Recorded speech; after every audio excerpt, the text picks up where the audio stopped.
السلام عليكم ورحمة الله وبركاته. حياكم الله في اليوم الثالث من معرض E3 على قناتنا سعودي جيمر في اليوتيوب. أنا ريان دويش ومعي عصام الشهوان. أهلا وسهلا أستاذ عصام. اهلا وسهلا. هلا أهلا بك والله. ومرحبا، كيف الحال؟ والله الحمد لله، واهلا بجميع المشاهدين والمشاهدات. كيف المعرض معك؟ إن شاء الله أنك إلى الآن مستمتع بالمعرض. والله انا ما اشوف، هو في ناس يقولون سجل، هو انا ما سجلت، بس ما ادري شو الفائده صدق من ذاك ما لقيت حظر. فيعني المؤتمرات هي اللي كانت زينه، يعني حضرناها كلها. شفت حتى حق ديفولفر ذاك اليوم ما شفت حقات اليوم. كان فيه في الليل عقب ما خلصنا امس وارنر براذرز وذا. بس يعني جيده، يعني دائما كل سنه اتوقع نفس الشيء، اتوقع ان العاب قليله وكل شيء موزع ومو بخايب املك. يعني اشوف انه لا سكوير ولا يوبي سوفت ولا مايكروسوفت قدموا شيء دون المستوى المتوقع، عرفت؟ دون الاشياء المثاليه اللي الناس يحطونها ممكن، بس دون المستوى لا هو العادي يعني، عرفت؟ في العاب كان ممكن تجي بس ما جت، في كم مفاجاه في شيء. ونشوف اليوم طبعا يعني في تيك تو، بس ما احنا مغطينه، ما في العاب جديده ولا شيء. بس في كابكوم الساعه 12:30 بنجي نغطيه بإذن الله. طبعا تيك تو في كلام انه ممكن يكون عن راح يبدأ الساعة 8:30. في كلام انه راح يكون عن النسخة الجديدة من جي تي اي 5 للمهتم. طلعت اشاعات ان بيكون في تحديث الطور الاونلاين، محرك جديد للخاص باللعبة الجديدة، وانه بيكون هو اللي بينتقل مع جي تي اي 6. يعني في ما ادري اذا كان هذا الكلام صحيح، واذا كان صحيح هل بيعلن اليوم ولا لا. بس عموما المهتمين يقدرون يعني يشوفون يتابعون. بيكون البث شغال. بعدين على الساعة 12:30 إن شاء الله بيكون فيه مؤتمر الكابكوم عن مبدئيا توقعات كلها على إضافات الألعاب موجودة، تحسينات، أو يعني تقريبا في 4 ألعاب هي المتوقع أنهم يتكلمون عنها، صح؟ ترى كابكوم انا اللي اصريت، ولا ما احس في شيء زود يعني بيكون عرفت هو يعني. عشان كذا لهذا السبب ترى إن شاء الله الأستاذ عصام بيكون متواجد يغطي. انا وياك ان شاء الله، أنا ما ينفع إن بدون. شاء الله نشوف، يعني إن شاء الله عاد عصام بيجوز بيكون موجود بيجوز مؤكد. نشوف شو. اسمه هذه ريزنت ايفل 7 دي فيلج بيطلع لها دي ال سي. حب قلبك، شكلك ما لعبتها اصلا انت. يحب قلبك. يمكن إيه، يمكن في مفاجآت. لا رجعت له من امس، رجعت له اليوم العبها. بس صراحه مونستر هانتر ستوريز 2 مونستر هانتر رايز مو مره. انا ابغى مونستر جريت هانتر ايس الجديده اترني. للبلاي ستيشن. لا بي سي بس. بس في جريت ايس اترني ذي بتجوز. ما عليك، تعال بدل خفيف ظهر نص ساعه. ان شاء الله نشوف الوضع في لا ما ذلك عليك، الوقت ان شاء الله. بيجي ريان و... ما يخيب امال مشاهدينا. طبعا هذا اللي بيكون موجود اليوم. بكره ان شاء الله اللي بيكون اخر يوم في المعرض بنكون موجودين نغطي مؤتمر نينتندو.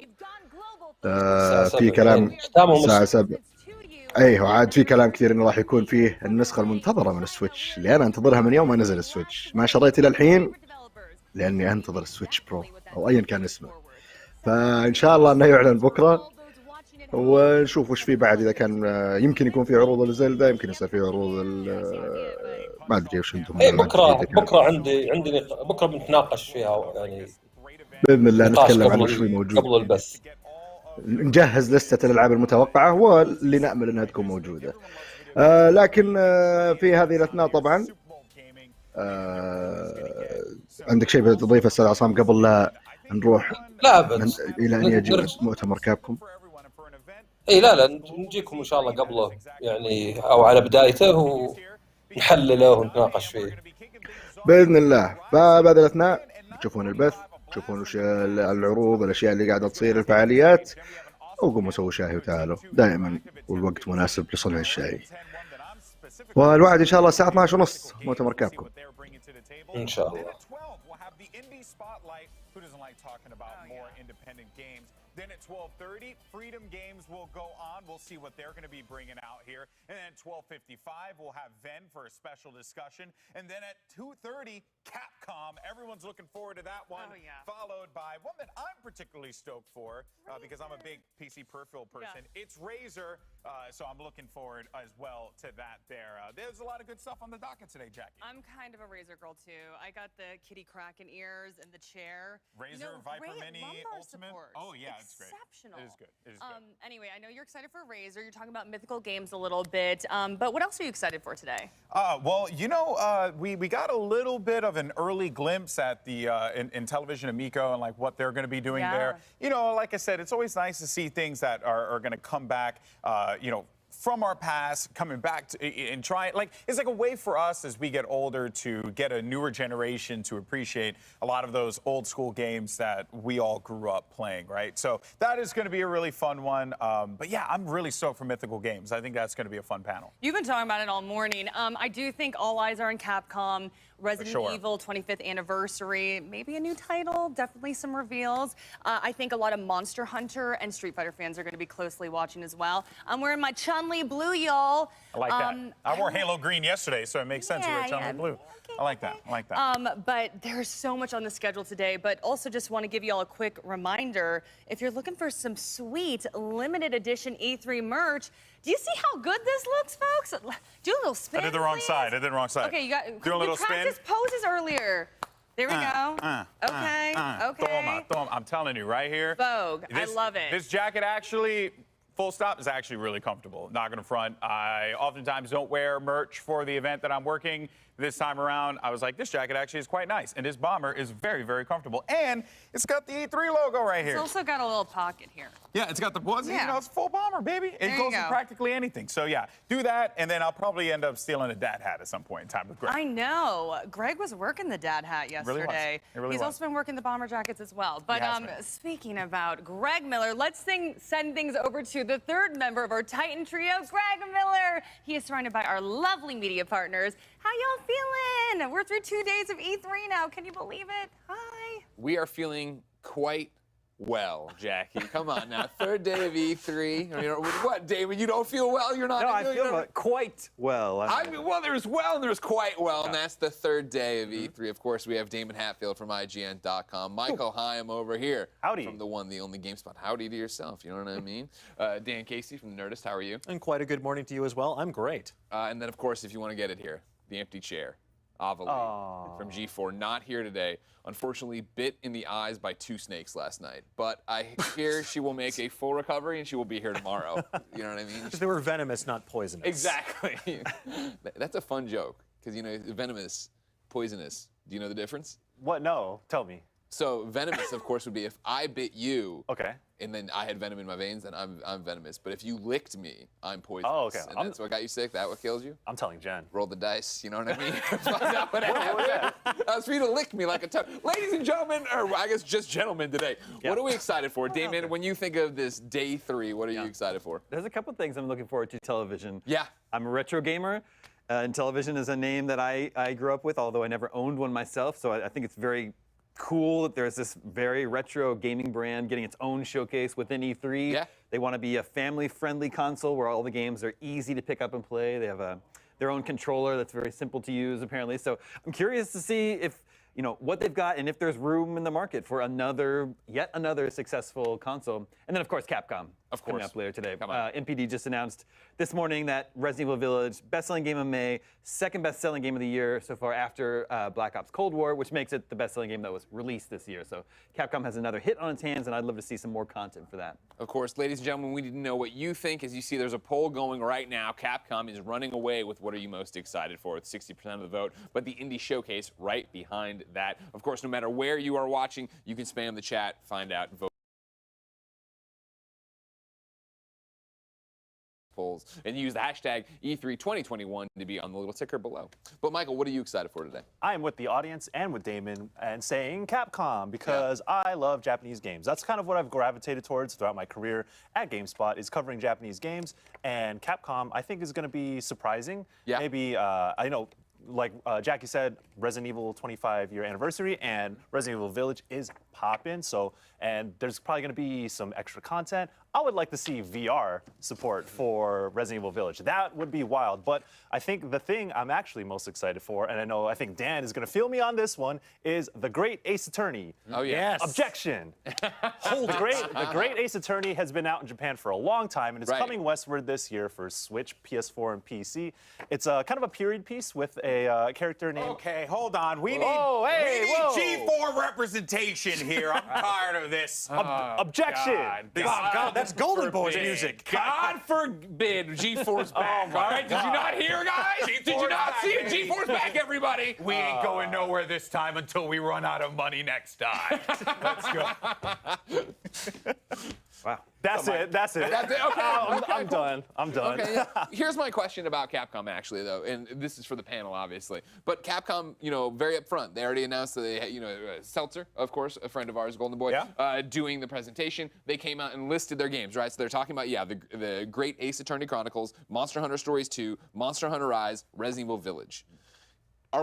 Is this one of the ones where we trust that? Do we think there's one more thing? Like, obviously, there's been other stuff announced, right? Obviously, Resident Evil Reverse, the multiplayer game, is set for the summer. You'd expect to see something, but they didn't list it. RE4 VR, right, got announced, but are we going to see something here? Should they have gone out of their way to say it? Dan, should we dream or do we not dream about Capcom? Every night I dream of them announcing a new rival schools, but it is still yet to happen.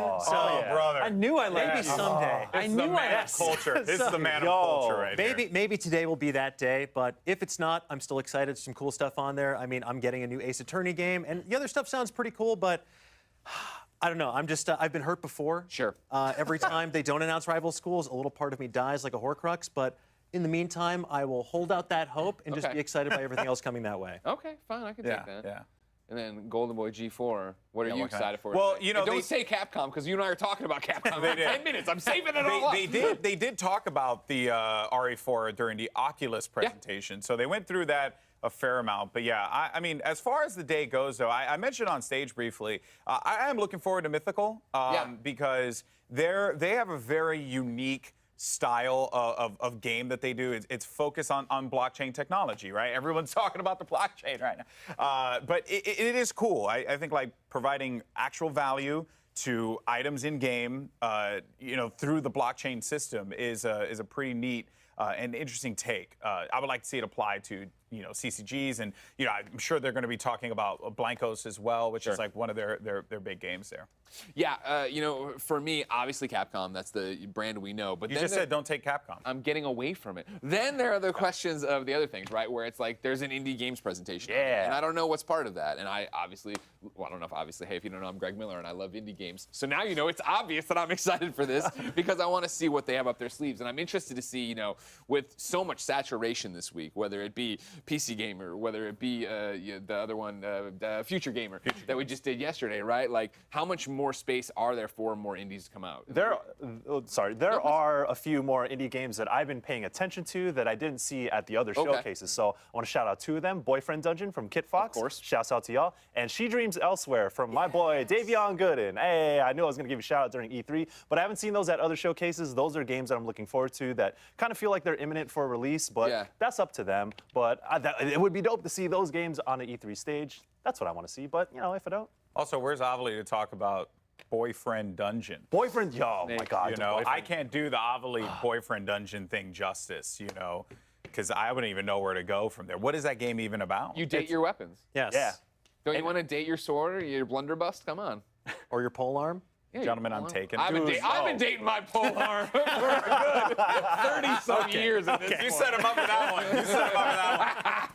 Greg This Miller, is what you get when we put 5 men on a panel. You hate to see it. Ladies and gentlemen, we're going to reset. We're going to take a quick break because we are just getting started. Up next, you're going to get a preview of what to expect when Capcom presents. But first, here are some of the best memories from past E3s as told to you by some of your favorite streamers and content creators.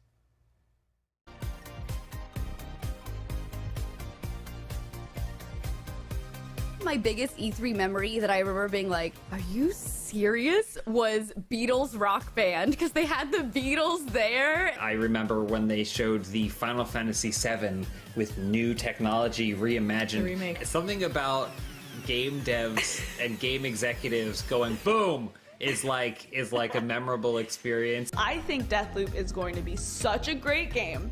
I am so excited about it. Ori and the Will of the Wisps, Little Nightmares 2, anything that is indie and that really catches our attention, absolutely love it. Pokemon Sword and Shield, they showed Nessa, especially like Black Cosplay Twitter and stuff. Everyone was like, yo, oh my god. I kid you not, literally that night I started putting together a costume. So a moment that really stuck out to me for E3 was in 2016, where I actually got to meet and interview Mr. Miyamoto. It was surreal, and I will never forget that moment. Probably one of my favorite announcements that happened at E3 was for Fallout 4. And it was also one of the first times I actually got to work with Bethesda. Being able to work with my favorite video game series was just a dream come true. So that was a super hype E3 announcement for me. They were talking about Forza Motorsport 6, and they literally lowered a Ford GT from the ceiling, and I lost my mind. Microsoft brought out Usher. That was the time. That was when there were just random celebrities. The E3 announcement that I got the most excited about was winning the freaking Smash Brothers tournament and getting that dang medal. That was the best announcement that ever happened to me, when they announced the winner, and it was me.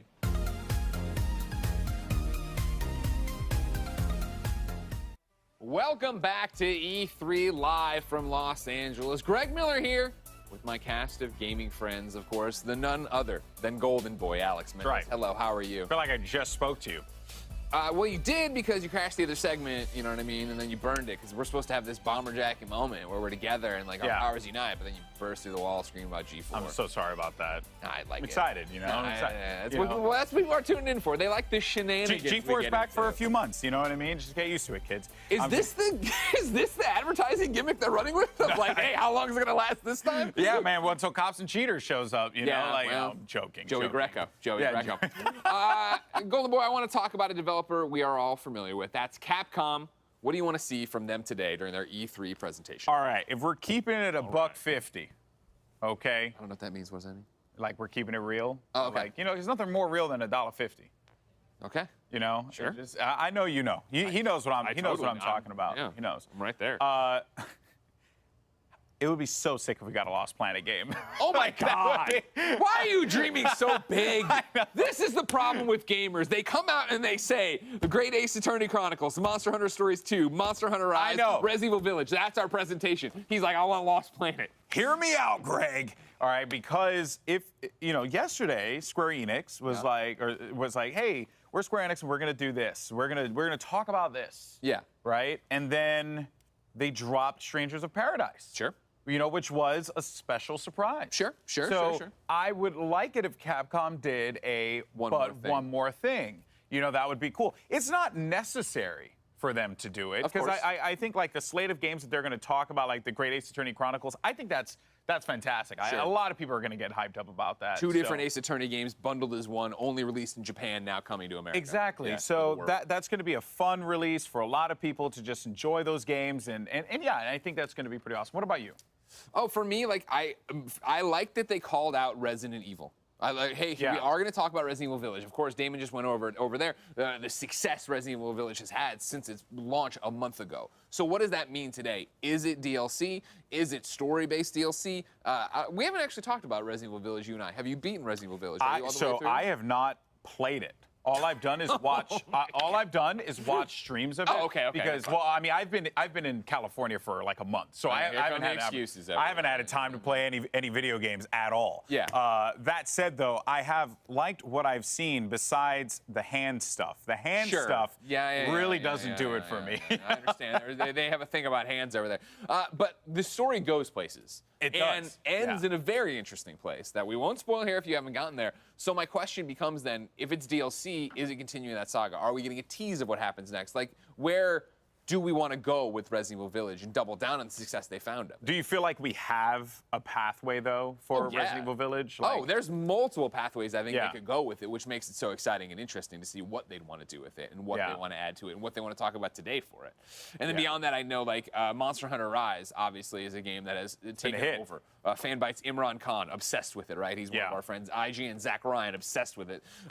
I want to see what they have up their sleeve. They had done, you know, their own event in May already where they talked about the 3.0 update. Now we're getting about to the 3.1 update. So what else are you going to put in there? What other monsters are going to do? And again, this is E3. Yeah. This is when you get to tease to the largest audience, hey, here's what's coming in the fall. Here's what's coming down the line. So it doesn't even have to be the more imminent 3.1 update. It could be anything. Yeah, exactly. There's a great opportunity here for Monster Hunter, for Capcom, to just continue to establish the strength of the Monster Hunter brand. Yeah. I went to Japan, and I remember going to a few of the, you know, the toy stores and stuff like that to pick up some figurines. I mean, and just, it was everywhere. You know, it was such a big deal. You could tell that the culture around that, the game, even out here as well, you know, and I'm glad it's really picked up steam out here because it is a fantastic franchise. So yeah, I think we're gonna get some cool little goodies with Monster Hunter for sure. Yeah, I will put a pin in all that because Monster Hunter, I'm so excited since World to see the success Western. As somebody who used to review the Monster Hunter games on PSP, to see it now be a huge phenomenon out here, it's insane. Maybe one day we will get the Monster Hunter restaurant I went to in Japan here stateside. Oh, that would be cool. It's insane, That'd be cool. Like it's the Gundam Cafe. Exactly. Well, the drinks weren't that great, but... that's when you fall apart. Jackie, what do you want to see in an American Monster Hunter restaurant? What? I have no idea how to answer that question, so we're just going to go into the next segment. How does that sound? Sounds great. Okay, so we all love ourselves some AAA games, but we're also putting the indie world in the spotlight today with some trailer reveals. What types of indie games do you look forward to? You know, for me, I love when the music just hits and the animation, I just feel it in my core and my heart. It's so hard to pinpoint what it is. I just feel like I watch the trailer and it somehow just hits me right in the feels. But Damon, I know you're particularly excited about seeing all the indie games. Why does it stand out to you so much? There's a lot of creativity in the indie game world. They're able to take sometimes they're able to take bigger risks than a AAA game that's tens of millions of dollars in the making. It's usually a smaller team. Lots of pixel art. There's just so much great pixel art happening in the world of indie games today. I grew up on pixel art, of course. The pixel art that's happening today wouldn't have been possible in the 80s and 90s. It's such a cool look. They're doing fantastic things. It's a visual style that's going to look good 100 years from today. Michael, what about you? Why are you excited about the show? Independent games have the ability to be telling more personal stories, and I think that's what I gravitate towards a lot. So I mentioned She Dreams Elsewhere, which is an upcoming indie game from a good friend, Davion Gooden, but I think that's a microcosm of why I gravitate towards independent games. So you mentioned music, and you can do a lot more. You have the freedom to kind of make what kind of music. You don't have to check with anyone. You don't have to check with anyone if this is the type of story you want to tell, whether it's personal, if it deals with mental health, or if it's an expression of something you're just feeling.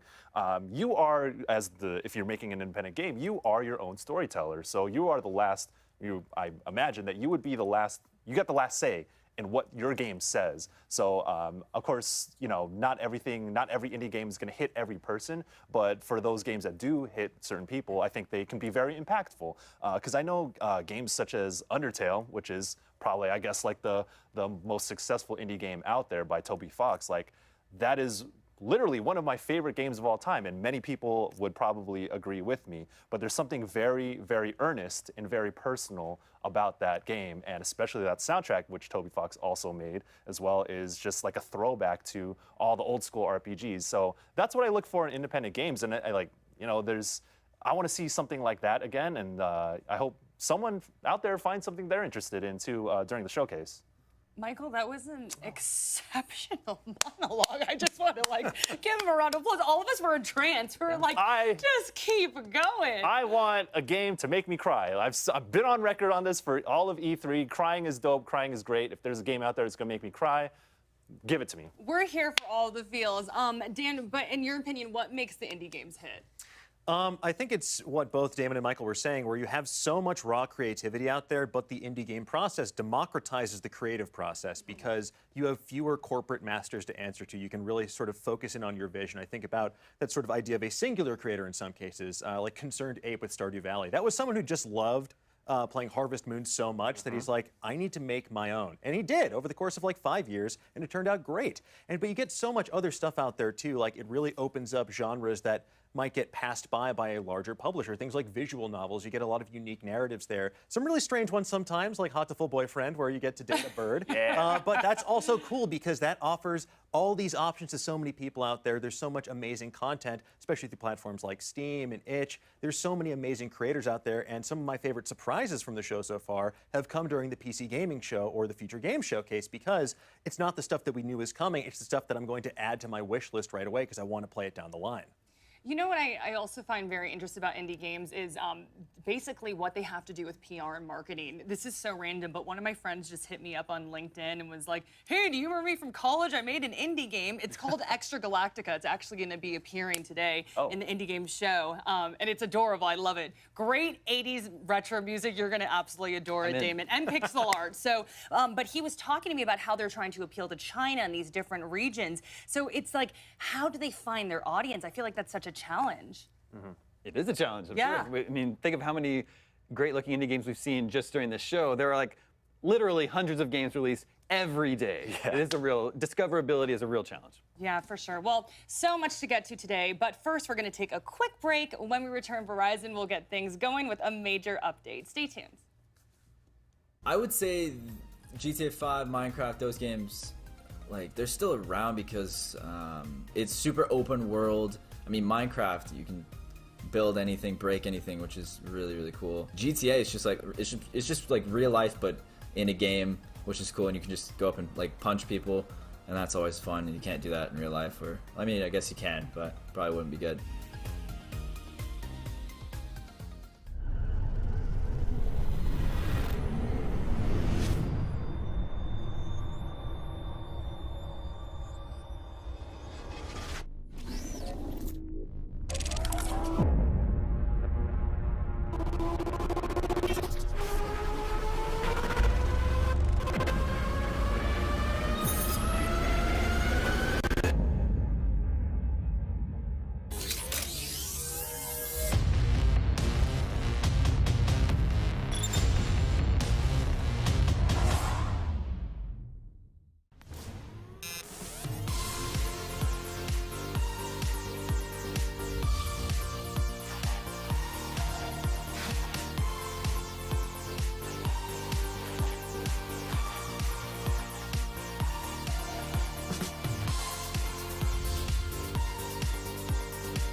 篝火营地是中国领先的游戏媒体，创立于2018年，致力于为全世界的中文游戏玩家提供专业、精准、迅速的资讯情报。篝火营地立足于中国，与多家国际一流游戏媒体同行达成正式内容合作关系，源源不断地将最新鲜的游戏资讯第一时间带给全球中文游戏玩家。自成立以来，篝火营地在全网的内容浏览量已经超过5亿，服务了数百万的读者和玩家。我们的愿景是做游戏文化传播者。您可以在全球各大手机应用市场下载篝火营地 APP， 或者访问3w.gamebonfire.com 来加入游戏传播者的行列。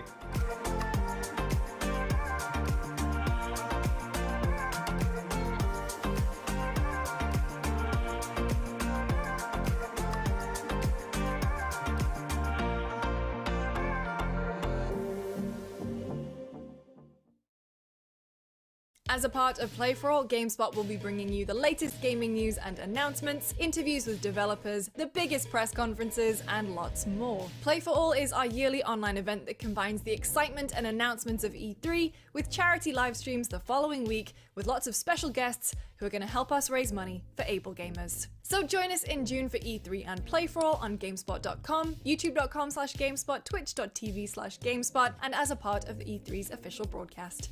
See you then.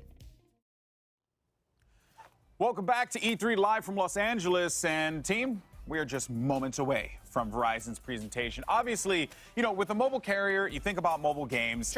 And, you know, how have you seen the mobile game scene change? Because I'm a big mobile gamer, and it has evolved exponentially over the last few years. Oh my gosh, dude. No, you want to say the last few years, I'd go even further than that. You know, Damon and I have been very clear that we're old.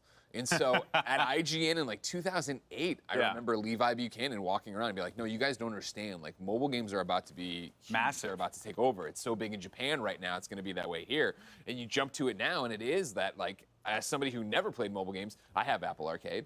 Right, I have the Backbone controller to throw onto my phone, whether it is for a mobile game, whether it is to go play something through remote play. You're seeing games I'm already excited for, stuff like Cozy Grove, go from a mobile platform to PlayStation.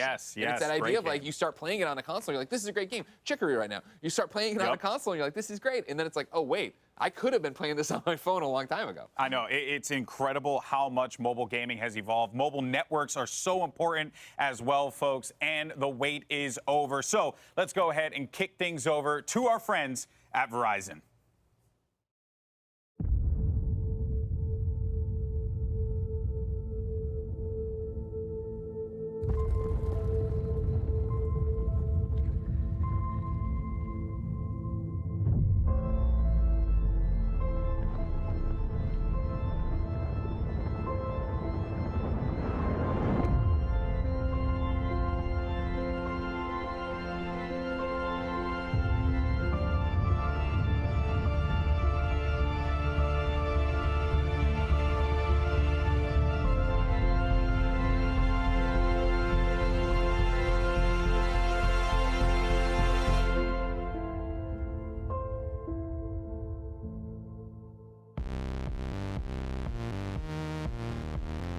Hello everyone, I'm Diego Scotti, CMO of Verizon, and it's great to be here.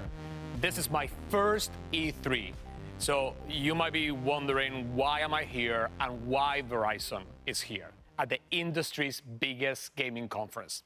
Well, let me tell you, this past year changed everything, including the world of gaming. The pandemic sparked a massive growth for the industry. New players came in droves, and for many, gaming took on new meaning. It was a source of comfort, a creative outlet, and a means of connection. In fact, we estimate that 5 out of 6 people in the US have played a video game at some point in the past 6 months. That is amazing. And this growth has propelled the gaming industry towards massive new creative opportunities and cutting-edge ideas. Gamers know better than anyone that cutting-edge ideas demand new technologies that can keep up. And that's where Verizon comes in. Because here's the thing, in our increasingly fast-paced, interconnected world, we need technology that can transform every aspect of gaming. Technology that is not limited to a single console or platform.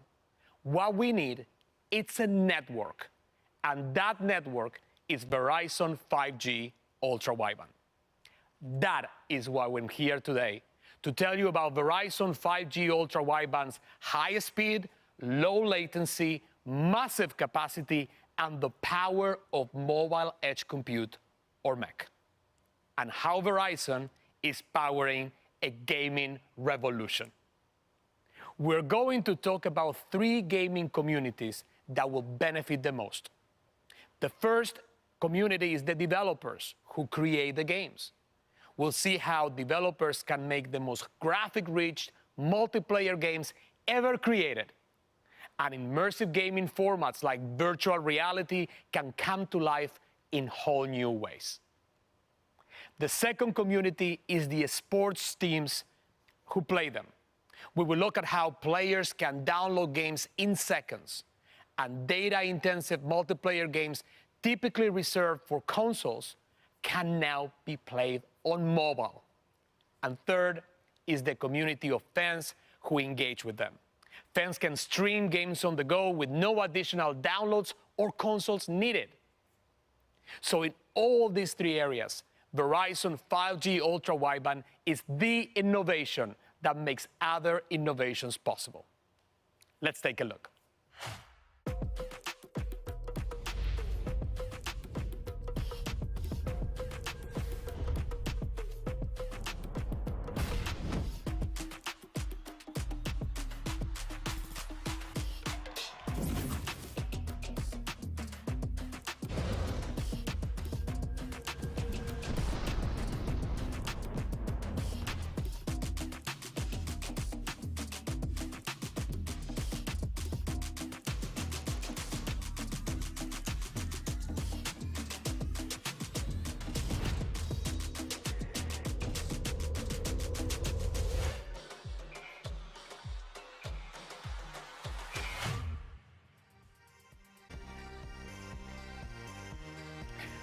Wow, the 5G gaming revolution is on. 5G ultra-wideband and mobile edge compute are literally game changers for this industry. And to prove it, we'll hear from friends I'm proud to have here with us today. Dignitas, EA, Team Liquid, and Riot Games. It's an amazing group. All the games, all the programs, the hardware being announced here at E3, all of them require a powerful network. And Verizon 5G will take all of them to the next level. We're talking about capabilities that include speeds that can reach up to 4 gigabits per second, latency measured in milliseconds, the potential to support more connected devices than ever before, and smaller handsets with extended battery life. It's simply incredible. I'm so excited. To bring this to life, let's see how 5G will change everything.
So amazing. I really loved that video.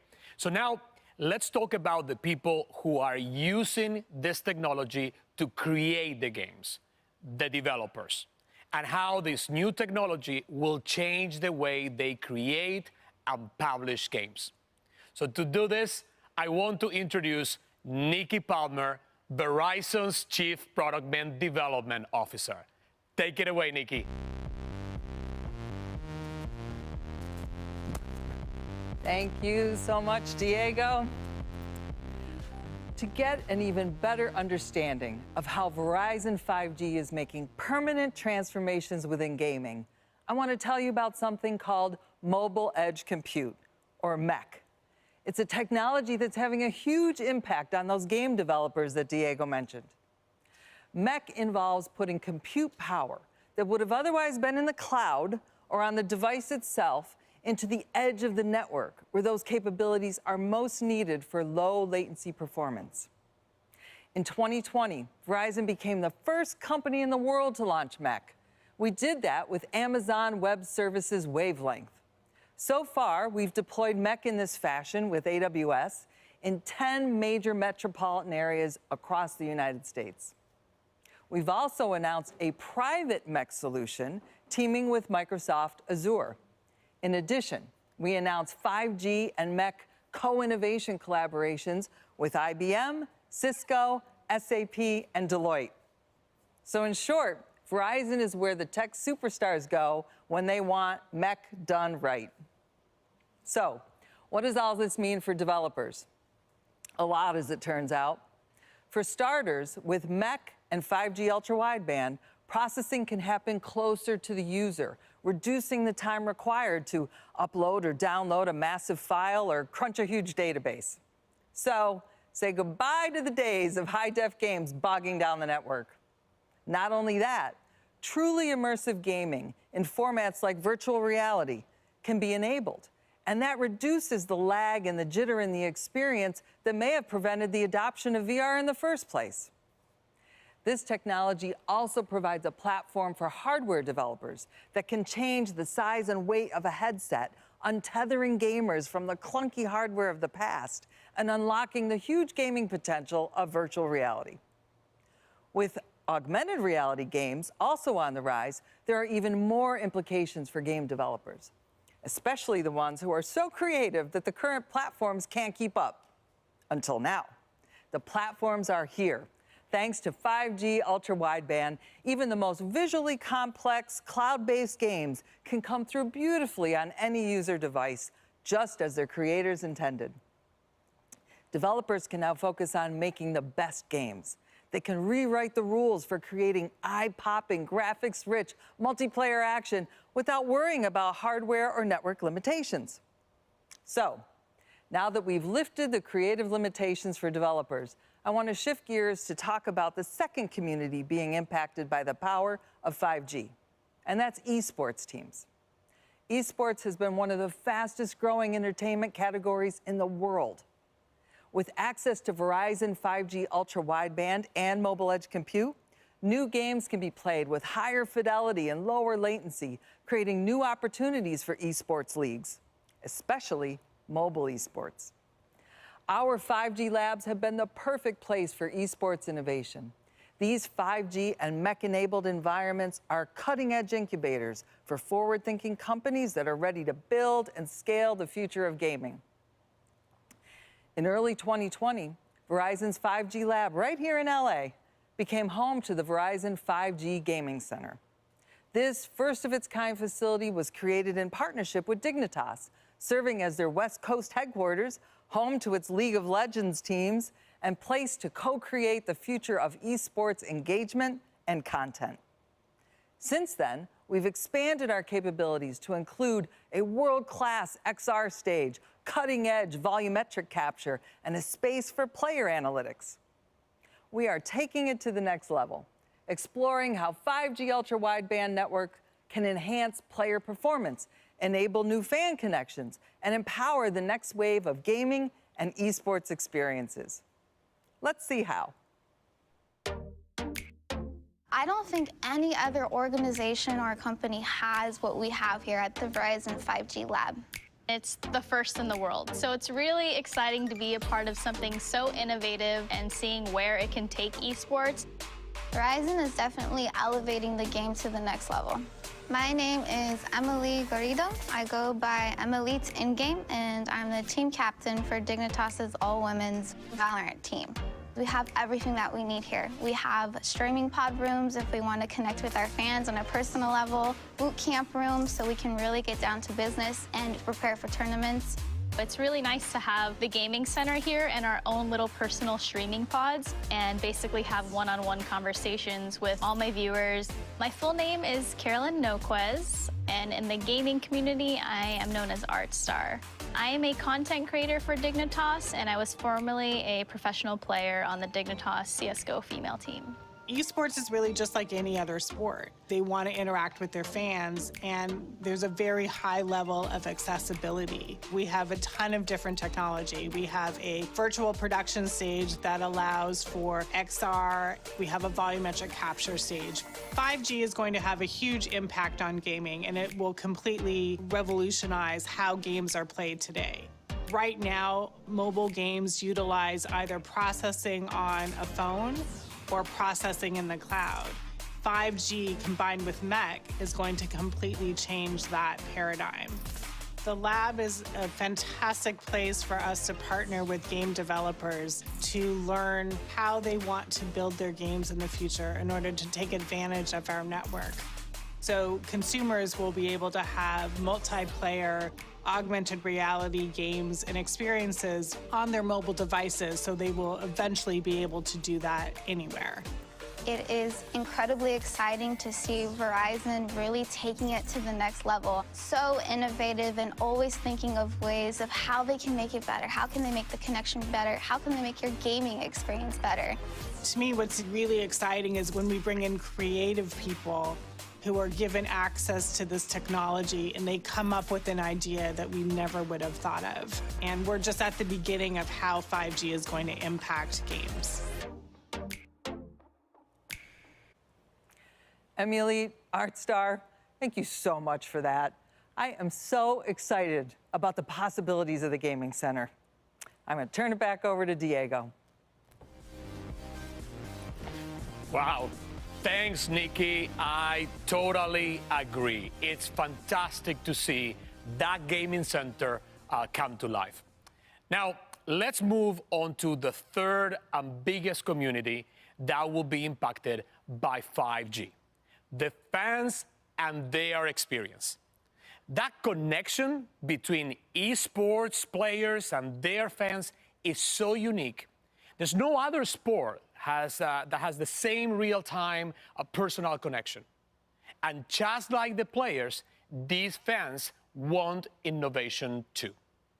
And to create the deeper engagement and immersive experiences they want, we are going to need to harness the power of 5G. To help me bring this to life, I want to introduce someone who truly knows fan engagement. She has fans both as a dynamic member of the Minnesota Lynx and as a streamer with Team Liquid. Ariel Powers. Thanks, Diego. Hi, everyone. I love competition, whether it's on the court or streaming. And as one of the most successful esports organizations in the world, so does Team Liquid. TL is tech forward and always looking to push the envelope, innovating how we train, compete, and engage with fans. The fans obviously share that love for competition. This synergy between Team Liquid and the community lends to a critical connection, one that shapes who we are. And we've only just begun to scratch the surface of what's possible when it comes to community engagement and sharing moments around competition, both in person, which we're all looking forward to getting back to, and virtually. Verizon 5G Ultra Wideband is the key to unlocking the future of these experiences. With the power to enable teams and players to deliver the most immersive and personalized experiences ever, the technology is transforming the way fans play and consume content. Team Liquid has a 20-year history of changing the game through the power of community and innovation. And we could not be more excited about the next phase of gaming, brought to life with Verizon 5G. Thank you. Thanks so much, Ariel. This is really exciting stuff. Now, there is clearly new territory to tap into with fan engagement. I am convinced it is the future. And to help build that future, Verizon and Team Liquid are joining forces for a groundbreaking 5G innovation partnership. We'll generate fan-facing 5G experiences that will reshape engagement around esports tournaments, whether you're there in person or watching virtually at home in real time. Let's look first at in-person events. This year, as live events return, Verizon and Team Liquid will give fans new experiences at the industry's biggest events. We have over 60 stadiums and arenas around the country with Verizon 5G Ultra Wideband. In here, fans can look forward to 360-degree portal views into the gameplay for a fully immersive experience, and the ability for top streamers to play live from venues during these events. Something that has never been done before. Only with that powerful connection can you unlock second screen experiences that immerse fans in the competition and that allows top content creators to stream live from those venues. And for those watching remotely, VR innovations will allow fans to experience live events together virtually, giving them the best seats in the house. And 360-degree access that puts them in the middle of the action. I can't wait to see what comes from our Team Liquid 5G innovation partnership. Now, Verizon's expansive collection of gaming industry partners is capable of reaching over 120 million of those players, and that's in the US alone. We want to show every one of them how Verizon's networks will benefit both players and developers in totally new ways. A great example of this was our partnership with Epic to create the Super Bowl 5G stadium in Fortnite creative mode. This was the largest branded experience ever built in Fortnite's creative mode.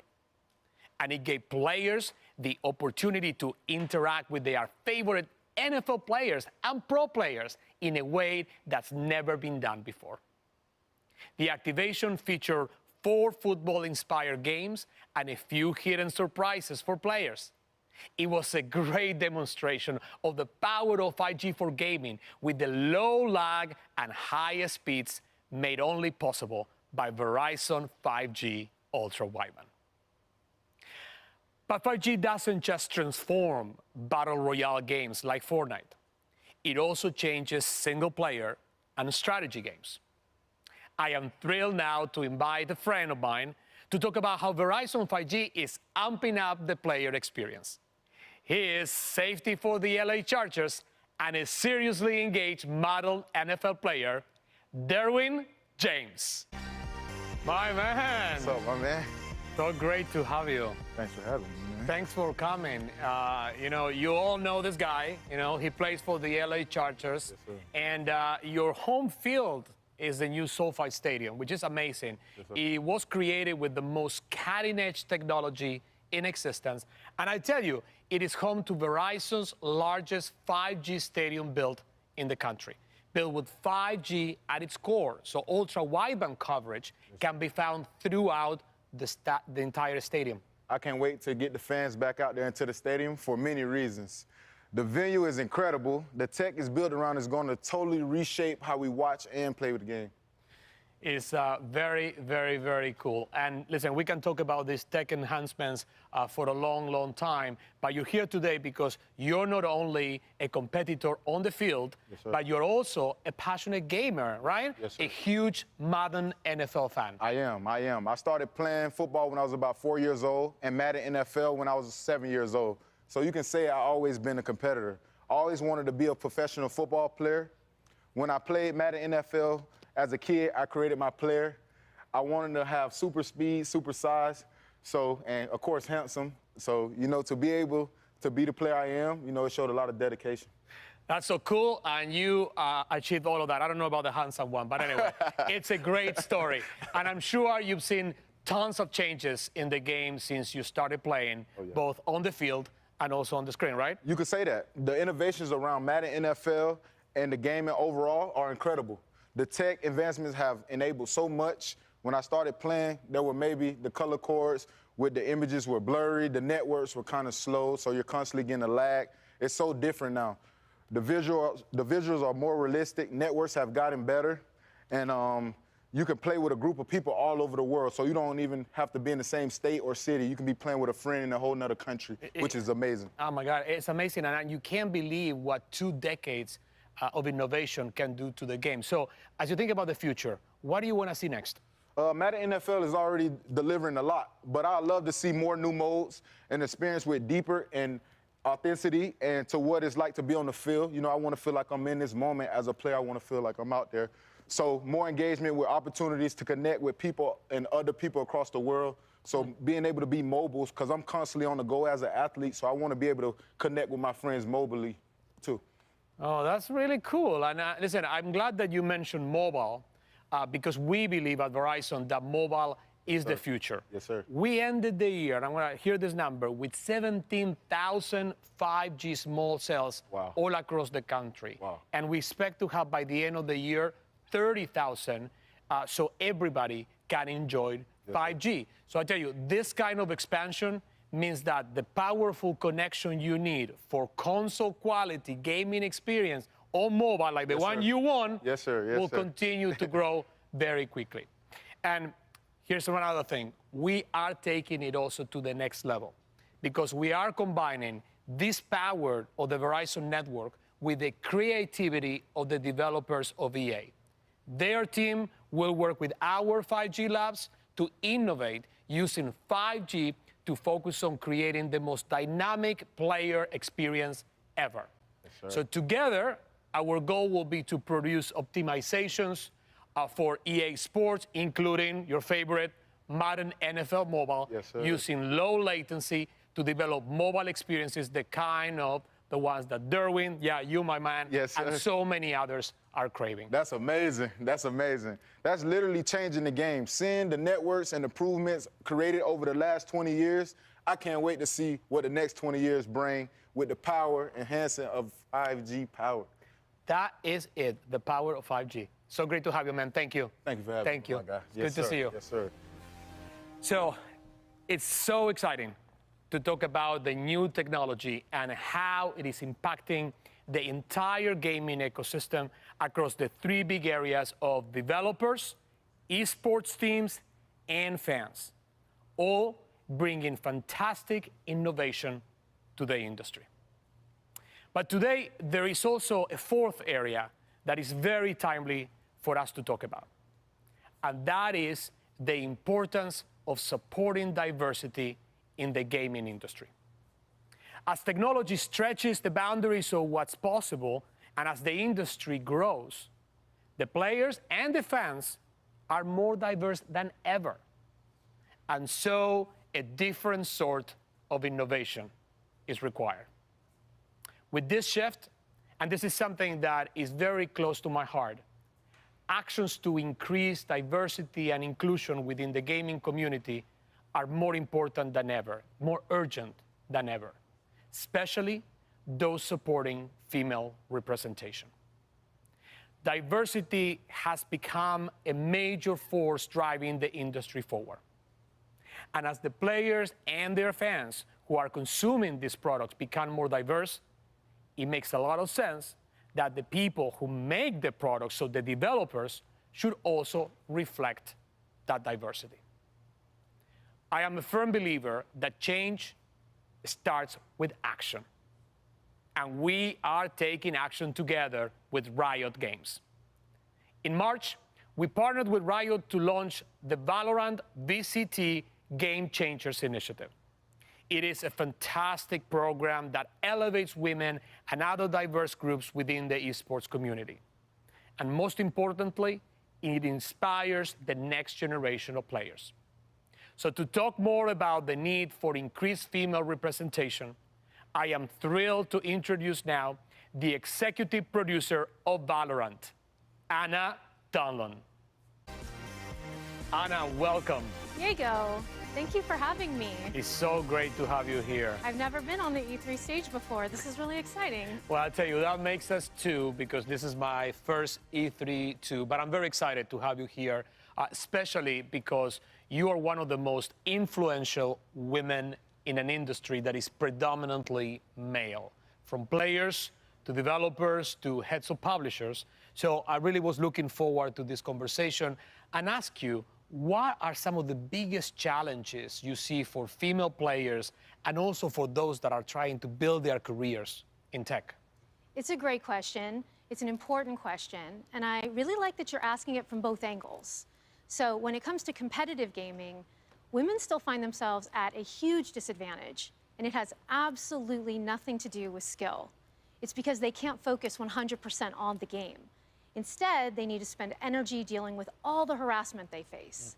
And having experienced it firsthand myself, it can be daunting and it takes away from the focus of the actual competition. And how is that fair? No, it's not fair. It's not fair at all. It isn't. And it's something we spend a lot of time discussing on Valorant and at Riot. And, you know, it's not a terribly easy problem to solve, but the problems we're solving are rarely easy. What I will say is that we're absolutely committed to creating an inclusive environment for competition and creating safe opportunities for women to compete without fear of identity or gender-based harassment. So that's the gaming aspect. That's so interesting and so real. So let me ask you then, when we talk about careers, what's the situation there? Okay, so when it comes to careers in gaming, there's definitely work to be done there as well. I was fortunate enough to have a really impactful mentor early on. I had just started a job at a temp company, and while I played games, I had no idea what a career in gaming could even look like. And then at this gaming company, one of the women I was working with told me she thought I had what it took to become a game producer. I had no idea what a game producer was, but I went with it, and now 20 plus years later, here I am. And as you mentioned, there are not enough women in the industry, so it means a lot that she brought me with her. I try to pay that forward to all the women who are coming up after me, but we need more. Wow, I tell you, your story is so inspiring, and it's the first time that I actually hear you saying it like that. So thank you, and it just reinforces how important mentorship is. So a little bit of a follow-up to the previous question, but how can both then technology and commitments to allyship play a role in the changes that we still need to see in the industry? So I'll tell you, one of the most exciting parts of being a developer is that I get to be part of creating the future of Valorant. My team and I spend all of our time dreaming and exploring ways to make the player experience even better. And then we get to go and actually build it. It's a really interesting mix of creativity and engineering. All of the technology you've mentioned on stage today is impacting how we work and what we're able to create. So please keep those advancements coming. When it comes to specific changes that need to be made to protect women in competitive gaming, we absolutely need to keep investing and prioritizing innovations that help fight against harassment. And honestly, the gaming community needs to take a more active role in the community that it's creating. If game developers can be allies, and I truly believe we can and should, then so can your teammates in game. And again, we just need more women throughout the whole gaming ecosystem. We need an industry-wide commitment around diversity and inclusion, and we're finally starting to see that. I like the way you say it, and I couldn't agree more. We need more women, we need more diversity in the industry, and that's why we're taking it to the next level. Today, we are announcing an expansion of our commitment to the Valorant Game Changers Initiative. We are launching together today a new training program dedicated to mentoring up-and-coming female esports casters. The program that is launching very soon this fall will team up them with professionals in the field to provide them with practical tools and knowledge to help advance their careers. It's pretty cool, huh? Okay, so this is amazing. Game Changers is all about providing experience and exposure to women in gaming. We want to inspire the next generation of not only players, but any women who want to build careers in any aspect of the gaming industry. So this program fits so perfectly with our mission. It'll provide a pipeline of female talent that is so sorely lacking. I am so glad that Verizon is not only acknowledging the issue, but taking actions to push for change. Well, I love what you say, but the reality is that no one can make real change alone. So we are equally thankful for your support and for Riot's support as well. Fantastic job. Thank you. So Anna, thank you for being here with us today. Thank you for the great conversation. Thank you so much for having me, Diego. And honestly, thank you so much for caring about it as much as I do. It's great to have you. Thank you. Thanks. So now I have a final big announcement, and I want to ask Nikki to help me with it. So come on out, Nikki. Yes, Diego, this is big, and I am so proud to help announce it. You know, Verizon is deeply committed to building a more inclusive and diverse tech sector. Our work in this space has been going on for decades and frankly speaks for itself. We are so proud of the work we've done, but we also know that more action needs to be taken to address the lack of female representation in gaming and more broadly in STEM. So today, Verizon is making a new $1 million commitment to increase female representation in gaming and STEM. For this, we are creating the Verizon Game Forward Scholarship. The scholarship is an expansion of the Future Fund, our initiative to support emerging female talent across entertainment and technology. That's right. And you know, this fall, Verizon will partner with 5 historically black colleges and universities to provide scholarships to 5 female students at each school who are active gamers and also pursuing degrees in fields that are tied to gaming development, such as computer science, graphic design, software engineering. And those 5 schools are Dillard, Delaware State, Morgan State, Texas Southern University, and Howard. We'll build tech centers on each of these campuses that will be open to the entire student body. And we'll also provide the scholarship recipients with access to the Verizon 5G Gaming Center for training, as well as mentorship. And I tell you, here's the best part. We are guaranteeing the students internship opportunities at Verizon and with our gaming industry partners. It is these kinds of deep commitments that will help build the diverse talent pipeline the tech industry needs. We are really so proud of this and for the opportunities it will give these women. Absolutely. And you know, I just cannot wait to see what these students do. Nikki, thank you. Thank you. So, I hope the last 30 minutes have clarified why Verizon is here for 2 big reasons. Number 1, technology.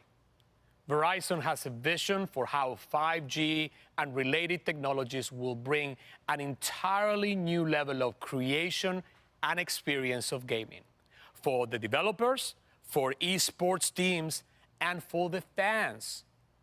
And secondly, we see this next gaming generation wanting and needing inclusivity, an industry that is more diverse and more welcoming of new faces, new voices, and new perspectives. We are here to help make astonishing things happen in gaming and esports. But we're also here to listen and to learn. Gaming is a sector of bold thinkers, free spirits, and wide open creativity.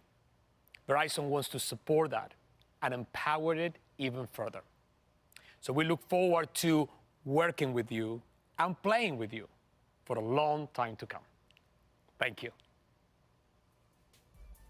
Welcome back to the E3 2021 caster desk. It's me, it's Jackie, and Jackie, 2 very interesting announcements there at the end for Verizon, right? Number 1, Verizon and Riot teaming up for the Game Changers Mentorship Program, huge. And then, of course, this Verizon Game Forward Scholarship, 5 historically black colleges, 5 gamers at each one getting not only a scholarship for school, getting guaranteed internships at Verizon or game partners. It's a $1 million program. It's about building the tech sector and obviously getting women and minorities involved in this. How important is this, Jackie? Honestly, they kept on echoing that we need action. Yeah. To create change, like we need to start doing things like this. And you think that we've made so much progress, but I can't even tell you how many times people come up to me and they're like, you play video games? Yeah. Really? I didn't think that you would be into that. And I'm just like, man, it's crazy. Gamers come from all walks of life. And, you know, we heard Anna Donlan talking about this a little bit, but sometimes when you're a woman, it can be very discouraging. A Twitch chat can be extremely harsh. Social media, like it can be extremely painful. But seeing something like this that is uplifting and encouraging, I'm so excited for it. And you know, they kept on talking about the next generation. So many young women out there are watching this, and I'm sure that they're like, wow, like there's scholarship money out there for this. Someone's like, you can do this, and it really warmed my heart. So 100%. happy to see it. Really happy to see it. And yeah, one of the things in there before I toss for you, of course, is that Anna was talking in the Riot segment, right, that the gaming community needs to be better about building the community it's in. Yes. And I can't agree with that enough. If you know anything about Greg Miller and Kind of Funny, being better is a big part of what we always talk about. It's be better to each other and don't be a jerk. And I know right now on our very own Twitch page right here, a bunch of people are being jerks. And everybody who's a good person, which is the majority of gamers, need to step up, ladies and gentlemen, and of course show that the positive outshines the negative. That's my rant. Goodbye on that one. Thank you so much for that. Verizon and Riot, what a team up for the future. Let's talk about esports, though, right? And speaking of esports, I want to hear from more of the voices on the scene about how esports has evolved over the years and where it's headed.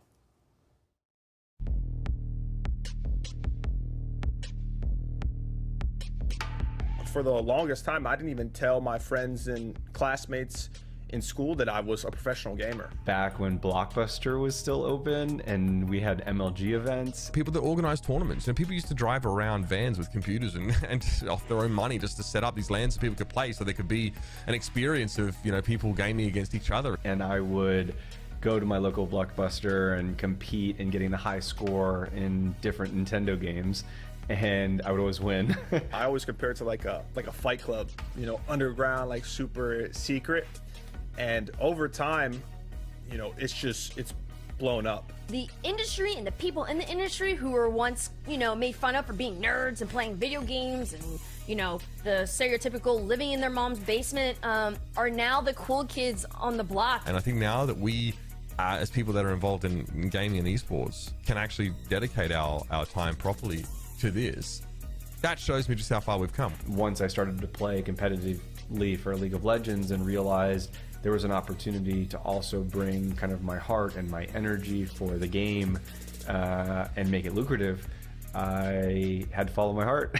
I'm just very excited to see more and more people being able to turn their hobby, turn their passion into their jobs and making a living out of it. And now you can legitimately be a kid and tell your parents like, hey, I want to be a professional esport player. Day to day, I wake up every day and I'm just really happy to get to play games for a living. There's Fortnite players that are 13-year-olds that I know who have the work ethic and drive and put in the time and effort like a job, more so than even my friends who have full-time jobs. In the beginning, it was like, nerds play video games and jocks play sports, but now you have like NBA players and NFL players that are streaming and making videos. People are now coming out about it, like, come out your gamer closet.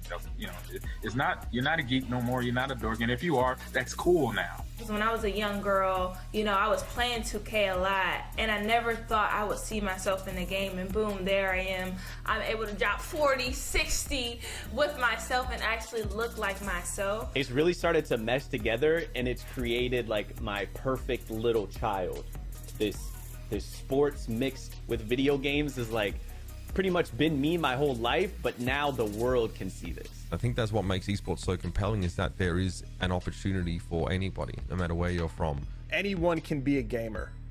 You know, you're not capped by your physical attributes. It's pretty easy for people in esports to gravitate towards underdog stories. I think people love those, and there's a reason, because I think many of us in esports have felt like underdogs ourselves. Growing up in a children's home without a support system, family, financial means, I just never thought that following my dreams was on the table for me. Like, that just did not seem reasonable. Now here I am. I turned my passion into my job. I love my job every single day. I met my husband at a gaming event, and I made lifelong friends. And I found my place, and I found a family along the way, and I couldn't be more grateful. I can't imagine with how far it's come to see the next couple phases, but I don't think the hype behind it is going to slow down anytime soon. I mean, I just see it going up. Content creators booming, just becoming so much bigger than before. New games releasing, more esports, more involvement and acceptance. Like, I think it's going great, and I don't think it'll stop growing anytime soon.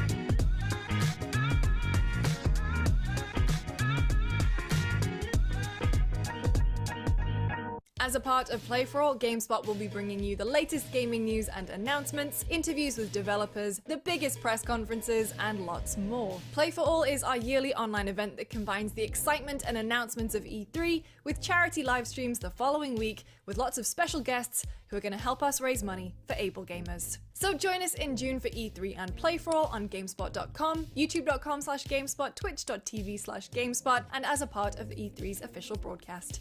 See you then. 篝火营地是中国领先的游戏媒体，创立于2018年，致力于为全世界的中文游戏玩家提供专业、精准、迅速的资讯情报。篝火营地立足于中国，与多家国际一流游戏媒体同行达成正式内容合作关系，源源不断地将最新鲜的游戏资讯第一时间带给全球中文游戏玩家。自成立以来，篝火营地在全网的内容浏览量已经超过5亿，服务了数百万的读者和玩家。我们的愿景是做游戏文化传播者。您可以在全球各大手机应用市场下载篝火营地 APP， 或者访问3w.gamebonfire.com 来加入游戏传播者的行列。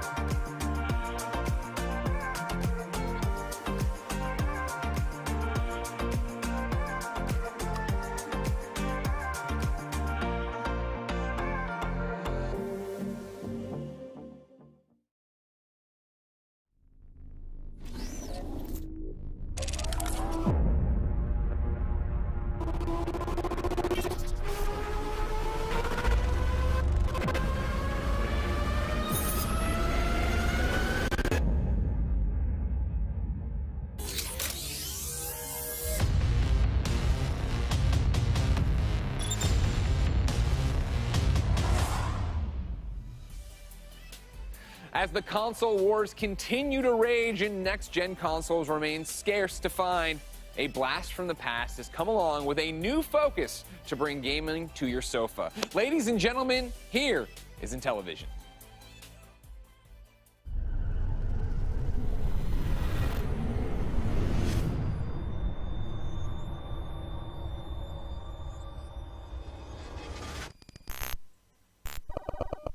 Hi, I'm Tommy Tellerico, and what an honor it is for Intellivision to be a part of this year's E3. I want to personally thank the ESA for having us be involved. And we have seen some incredible stuff. What a great time to be a gamer. I've been in the video game industry for over 32 years and have been a part of the creative teams that have made some of the greatest video games of all time, including things like Disney's Aladdin, Earthworm Jim, Tony Hawk Pro Skater, Metroid Prime, Guitar Hero. I'm even the guy who did the oof sound for Roblox. Don't hate me. In fact, I own the Guinness World Record for the person who's worked on the most video games in their lifetime. My mother's very proud. But I'm here today to talk about Intellivision and our brand new video game console, Amico. Now, amico is the Italian word for friend, and that's basically what we've designed our entire system and games around. That friendship, that multiplayer, that couch co-op experience. See, when I was growing up, we didn't have the internet to play video games, so if you wanted to play with somebody else, you went over their house or they came over to your house. It was everybody in a room. In fact, I bet if you're a hardcore gamer, you're probably like me, and I bet your fondest memories of playing games were when you were playing with other people in the same room together. That's what we're all about. Now look, I'm gonna be honest, for a lot of you out there watching this, I'm not gonna impress you with our teraflops and gigawatts and screaming processor and incredible lifelike graphics. That's not what we're about. What we are is a really simple, fun party machine that you can bring out when maybe some of your non-gaming friends come over. Maybe you have a husband or a wife who isn't into gaming as much as you are. Maybe grandma comes over and you want to play a simple motion control game or a card game or a board game, dice, whatever it is. See, all of our games are built around fun and simplicity. That's the most important thing for us, and gathering people in a room together to do it. Here at Intellivision, we've assembled an incredible, passionate team of game makers who have over 600 years experience making some of your favorite games. Everything we do, we focus on bringing people together and having simple fun. In fact, we've designed our hardware entirely around those two things. So for example, our controller is really unique. It has a color capacitive touchscreen on it. It really comes in handy when you're playing others that might not be as good as you in gaming. So it's a great way to give them little hints. For example, here in Shark, whoever's in last place, it will vibrate because we have haptic as well. And then it shows the color of the clam that's going to release the next big bonus pearl. So only that player will get that information. And also having a screen on every single controller gives you a lot of really cool and unique abilities to do game and game designs. For example, everybody has their cards and they can hide it in a game like Spades. And here you'll see it on Farkle, another one of our 6-pack-in games that you get free on every console. You can shake it and you'll feel the vibration. We have haptic feedback. And watch, you pour it out, boom, and the dice pour right out onto the screen. Motion controls are also really important, especially for casual gamers. So a lot of our sports and recreation, for example, will use that kind of motion control. You'll see here with cornhole, you're throwing the bag into the hole. By the way, this is another game that comes free on every console. Now our main disc is really unique as well. Most directional pads have 8 positions, up, down, left, rights, and the diagonals. It has 64 directions and touch sensitivity as well, so the harder I press down, it'll affect gameplay. Here's a feature I think a lot of gamers are gonna love. I can take my controller, I can go over your house, dock it in your system, and because it recognizes that it's my controller, we can now play all of my games that I own on your system at your house. As long as my controller is there, my games are there as well. Another cool feature that we incorporated is wireless contact charging. So once you're done with your controller and your game's over, you just dock it right back into the base and it charges for you. Another unique feature of Amico is that we have interactive LED lighting all throughout the console itself, the base, and all of the controllers. We also have RFID built throughout the entire console, which means you can get a gift card, for example, tap it on the system, and it shows up immediately. You know what's really cool about having the focus be people playing together?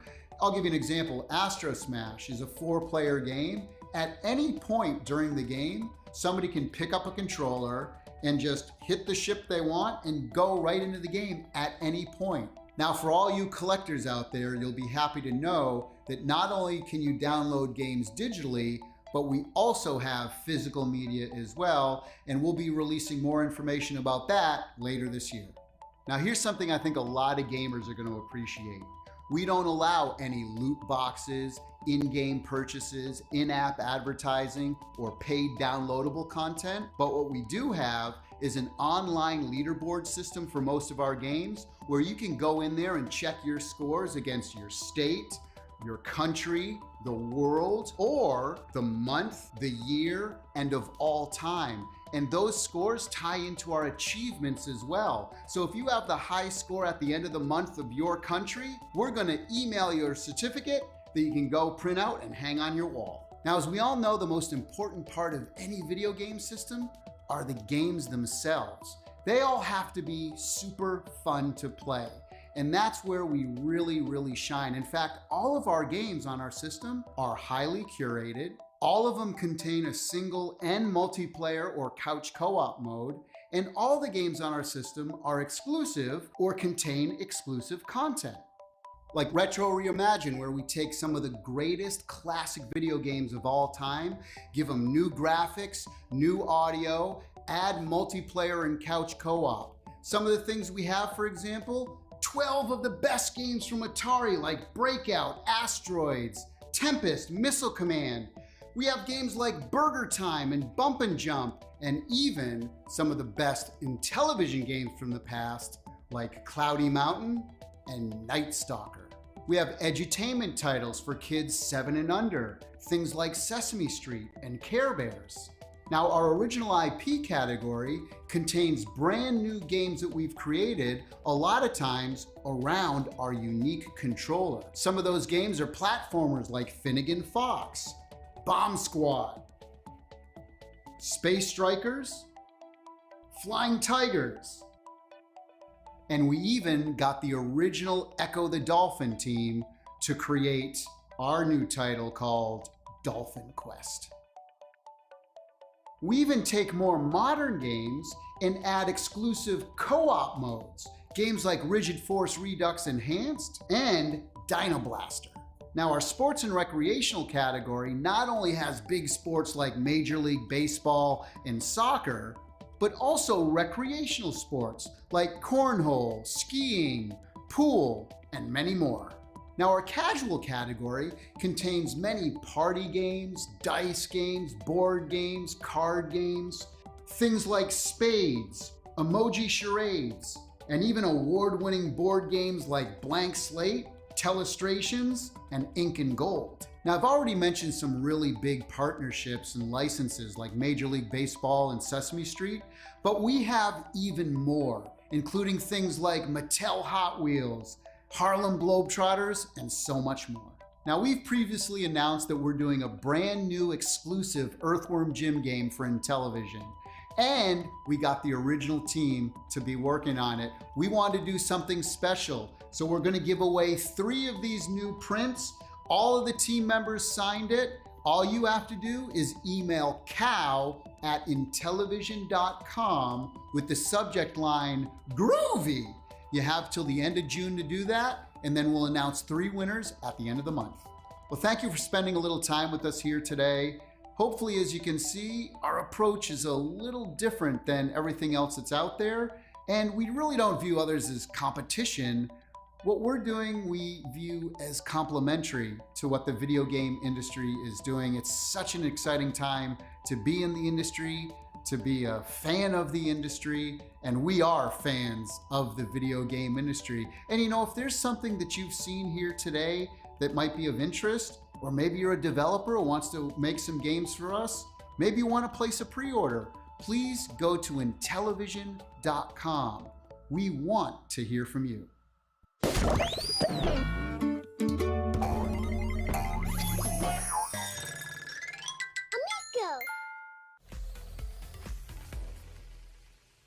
Thank you, Tommy, for that look at Intellivision. Guys, what I appreciate the most is that he started the presentation with, this isn't like what you've seen before at E3, right? We're doing something different. We're going in a different direction. What did you think of that? Yeah, so, you know, I've been saying this a lot. I've always been a fan of the offbeat, the different. I always seek that experience out no matter what game I play. And I would say that this definitely, like, checked those boxes for me. You know, I owned an old Intellivision, a ColecoVision. You know, like, I had those as a kid. My uncle would bring them in and we'd play games together. It was always a fun time. It was a Smurfs game that I could never finish. It was like the bane of my existence. This is your second chance. Yeah, you're gonna get another opportunity of doing it. But I do like the idea behind it, and I also like too, like, there's an opportunity here even for independent developers to like get involved and make something super unique on a platform that is unconventional in comparison to what you see out there, you know, in the modern gaming era. Yeah, Jackie, how's it resonate with you? So all I heard was Earthworm Jim, and I was just You're like, Earthworm Jim? I haven't heard that in forever. Oh my gosh, my brother and I used to mess with that all the time on Super Nintendo. Yeah. Absolutely adored it. So I personally think that it's opening up a lot of accessibility. Like, if you purchase this is something that if your friends don't game, you could be like, hey, this is really simple. Very true. Yeah. I was gonna say it looks like a phone, but it's kind of like a 2001 iPod. But you know what I mean? Yeah, like, with the pretty dial. simple, Yeah, with the dial. right? Yeah. And I just think it'd be very easy for someone to pick up, and the games are also very accessible as well. So I think that this is something I could play with my parents. All I can think of is Mario Kart. My dad tried to play Wario, and you know, that was a slower character, and he was just, it was a struggle. Yeah. It was a struggle. Yeah, I understand. Maybe I know. he could do better with the Amico. So for me, what stood out was definitely Earthworm Jim, and then definitely accessibility. Yeah, that's the whole thing with it, right? And again, I like the idea that they're presenting something different at the end there. Tommy talking about the fact that we don't look at other people as competition because they're clearly in a different market, right? It reminds me how I talk about Nintendo all the time marching to their own beat, right? Whenever everything started going to Very HD, true. really, you know, multiplayer focused. Nintendo didn't do that. There's a lot of interesting ideas with it, right? I think obviously talking about it being the party machine is an excellent idea, but then also the fact that, yeah, it resonated with me, the controller, that it's connected to your game, so that if you do have a friend who had this, that if you walked over and put your controller into that was really cool. All the games you own, you'd be able to play on their The system. dice was really neat when he was like, sure. Yeah, we got half. Well, I mean, they were definitely on purpose giving us very many callbacks to the Wii. Yeah. When I saw the little girl vibe. bowling, I was like, all right, I know what I'm getting. I also like the price points they set for a lot of their games, very cheap. I think it was like $10 for downloadable. I think it was like $15 for physical or $20 for physical, which, you know that they're going to be coming in pretty cheap. But a lot of these things always boil down to that input, right? Like, and in this case, the controller is the appeal for this. I quite like it. We live in an age now, especially, with the year that we had, where, let's be real, like having couch co-op, that's unrivaled. Like, we need more couch co-op games. Look, I love singing online. your praises right I love now, for online, but real. more couch co-op. I'm all about it in television. Thank you so much for bringing that to light, and I hope it becomes more of a staple with a lot of the big name game companies moving forward as well. Yeah. I love the idea, too, of that if you are the top in your country or whatever, at the end of the month, they send you a certificate to print. That's cool. Put up. That's pretty You're like, cool. look, Yeah, it's like very Twin Galaxies type vibe. I like that a lot. Yeah. But yeah, cornhole. They make a cornhole game, so that's all we really That's all you need. right? Cornhole, baby. Ladies and gentlemen, the year was 1995, and the Electronic Entertainment Expo debuted for the first time in front and center in the world of gaming. Lots of things have changed since then. 16-bit graphics have given way to HD renders in virtual reality headsets, but we wouldn't be where we are today without the developments and announcements of those early years. Here's a look back at the first adventure.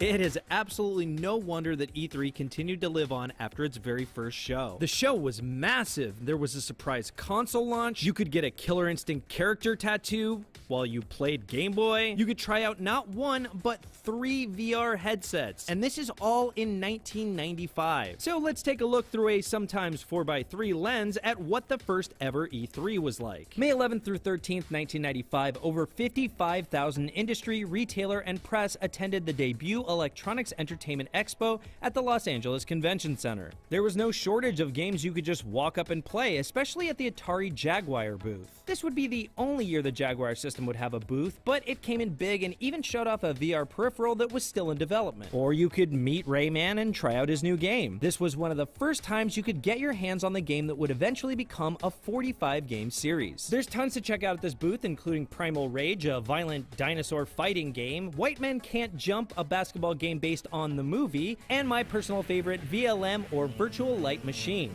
Just walking around the floors, you'll come across Mortal Kombat 3 characters putting on a stage fight that spills into the audience. You could grab a photo with Beavis and Butthead or a Klingon, ride Judge Dredd's motorcycle, or even check out the Batmobile from Batman Forever. And of course, there was no shortage of games that you would stumble upon that are worth playing, like the legendary RPG Chrono Trigger, Earthworm Jim 2, Resident Evil, Ridge Racer, and unique games like Street Fighter the movie The Game, and a port of the Aerosmith game, Revolution X. There were also plenty of sports games, an industry that would explode in popularity. Games like NBA Jam Tournament Edition, NFL Quarterback Club 96, and FIFA Soccer 96, which is only the 3rd FIFA game in the now famous series. The press conferences lived up to their name, with studio execs in suits at podiums presenting slideshows. The slides consisted mostly of goals, stats, and advertising strategies, but there were hints of the future in their presentations. Side-scrolling games, for all the fun and success they brought us, will ultimately give way to newer, more complex genres. And looks at the industry, then a $5 billion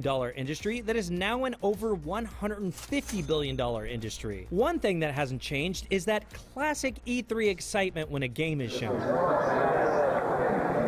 Sega's press conference was all about their new system, the Sega Saturn, and they even showed off a host of new games launching with the console, like Panzer Dragoon, a game that would launch a series and would even get a remake 25 years later in 2020. Sega showed off one of their commercials, one of the kinds that you would expect to only see in the 90s. It's the sphincter.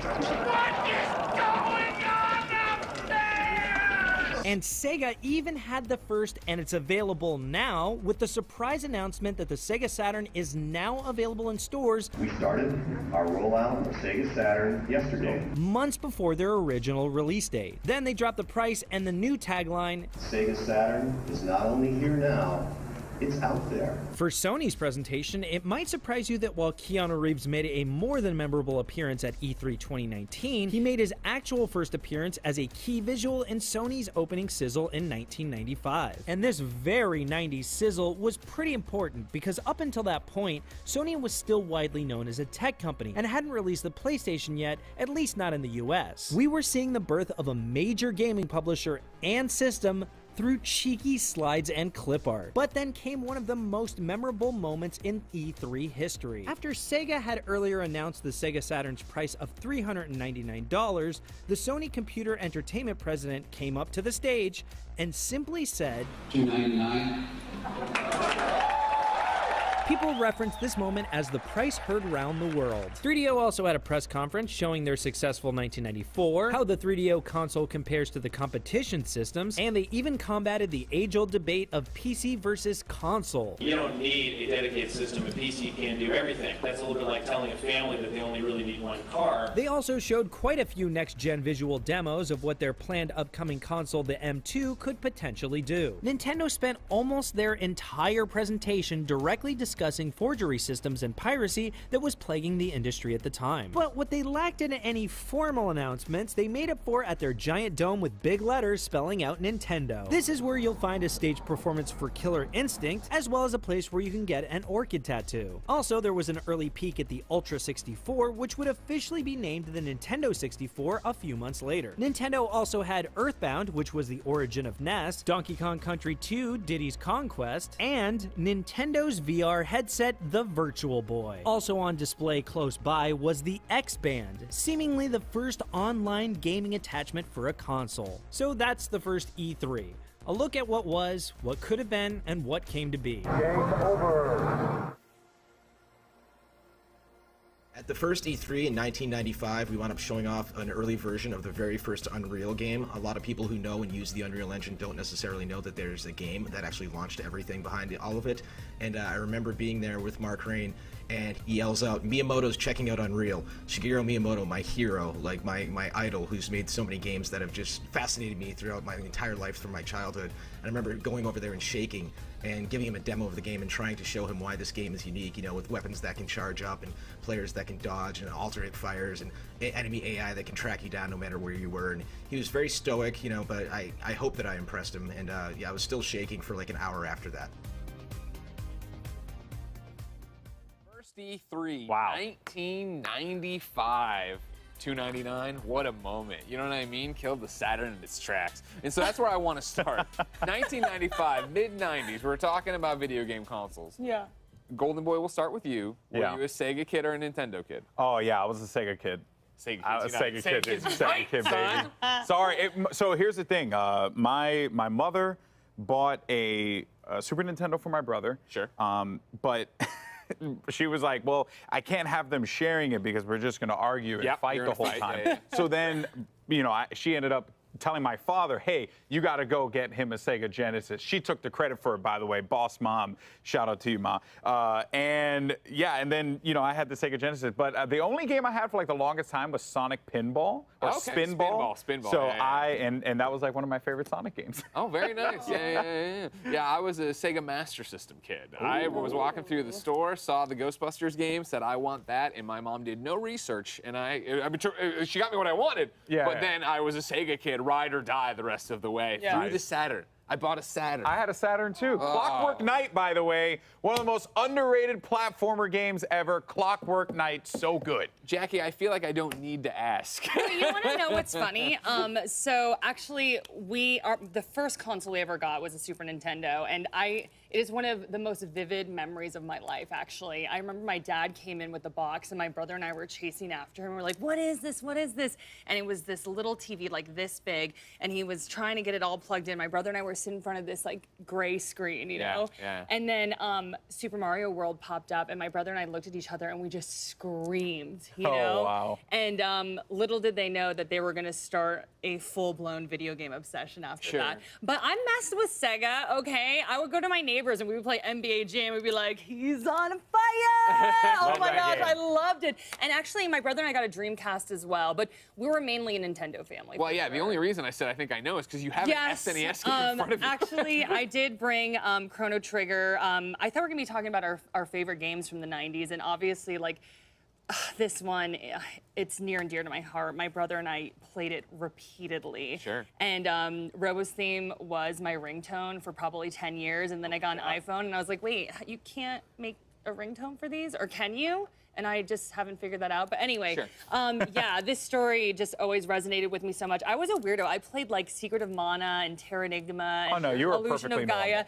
But those were like heavy, dark stories for 7- and 8-year-olds to be taken in. So my brother and I are like, you know, we went into the Incan ruins and we found this corpse and it was like, please tell my family that I shouldn't have gone out searching for treasure and I abandoned them. And my brother and I are like crying, you know, but I do think that these games made me the person that I am today and made my brother the person that he was. I'm sorry, I don't mean to get emotional, but I think we can all say that games have had a profound effect on our life. And 100%. these games from the 90s, don't sleep on them, people. Don't sleep on them. They got really, really amazing content. So can I see the box? Of course, I know. I'm like, I don't think I've ever. Yeah, do you want to put on white gloves before you handle it? I feel like I should. I mean, like I've never actually held a Chrono Trigger box. I know. It's. I saw one in Tokyo in Akihabara. I walked around for a little bit and I saw one there and I asked the guy if I could grab it. He looked at me, said I was crazy, and then I left being, you know, in tears. But this is like a piece of history. Yeah. This is super cool. Greg, you can hold it too. I mean, I know this. Yeah, no, this is. You're setting me up for like when that guy shows the Woodstock ticket and tears it in half by accident. I'm not touching that. I'm not ending up on live stream fails. Oh my God, I love it. But I feel like you can just feel the energy like coming off of the game. You know and it was one of the greatest RPGs I know, ever. seriously. Till this day, is still one of the greatest RPGs. Like top 5, I think. Oh, easily in my top 5. What's in your top 5, y'all? I want to say real quick that, and this is a reformed Sega kid speaking, that like video games made me who I am today. Obviously, it's my entire life, my entire career, my entire passion. Yeah. But like, I always look so longingly at people who were Nintendo kids. Because you have, like, because I feel like I feel like you guys had a different education, and that's not to say Sega didn't, but like I was a dumb kid. No one else liked video games as much as I did, so I was like just playing licensed stuff all the time, which got me like Castle of Illusion, Mickey Mouse Castle of Illusion, which was great. But it was also like the Jurassic Park game and all these other Independence Day Streets of Rage, baby. Dude, I love Streets of Rage. Me and Mike Boylan, I remember that on Genesis sitting there. I remember having the blood in Mortal Kombat, being super stoked. Battletoads versus Double Dragon, Sega Genesis. That game was freaking impossible. But oh man, and Lion King, by the way. Big shout out to my buddy Sancho West, who just finished Lion King recently on stream. Sancho West is my buddy. Oh, okay, well he's actually my friend, but he's like a this is what happens when I can't sit between them. Darn it, Sancho, I believed in you. I won. It's all me. I won. Ladies and gentlemen, of course, what are your favorite 90s games? Let us know with the hashtag E3 2021 so we can get you up on screen. But still to come here on the E3 stage, we've got our indie showcase, Capcom, and so much more. The party's just getting started, so don't go anywhere.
篝火营地是中国领先的游戏媒体，创立于2018年，致力于为全世界的中文游戏玩家提供专业、精准、迅速的资讯情报。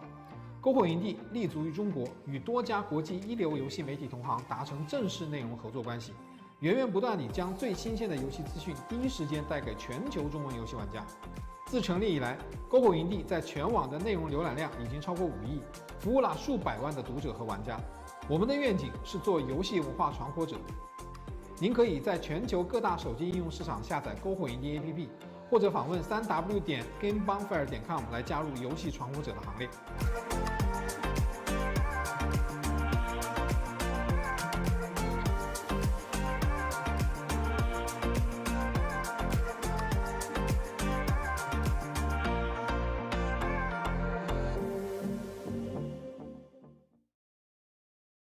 As a part of Play for All, GameSpot will be bringing you the latest gaming news and announcements, interviews with developers, the biggest press conferences, and lots more. Play for All is our yearly online event that combines the excitement and announcements of E3 with charity live streams the following week, with lots of special guests who are going to help us raise money for able gamers. So join us in June for E3 and Play for All on GameSpot.com, YouTube.com/GameSpot, Twitch.tv/GameSpot, and as a part of E3's official broadcast. See you then. I remember this one time I was at E3 on sitting there for lunch, and we were just sitting there eating, and then we got talking. We talked business, then we started talking games. I remember talking about Assassin's Creed, and I was saying how I snuck in the room, I climbed on the wall, then I jumped down, I took the knife, and I stabbed the person in the back. I looked over to my left, and I saw these people talk. They were talking, then they stopped listening, like, oh my God, what is he talking about? He just talking about killing somebody? I said, it's a video game. They're like, oh, okay. Oh my man, these people thought I killed somebody. They thought I was a hitman. I was like, oh, this is too funny. Thanks to our sponsors at DoorDash. Get more from your neighborhood, from restaurants and convenience to grocery and corner stores. All right, folks. Well, we are back here at E3 2021. And, here's the truth, guys. Sometimes the most difficult discussions, are the ones that you need to have the most. And with the gaming community already being such a diverse place, it's time for the creative space to reflect that. So here's take 2 with an important discussion on the necessity of diversity, equity, and inclusion, and the corporate responsibility to honor those things.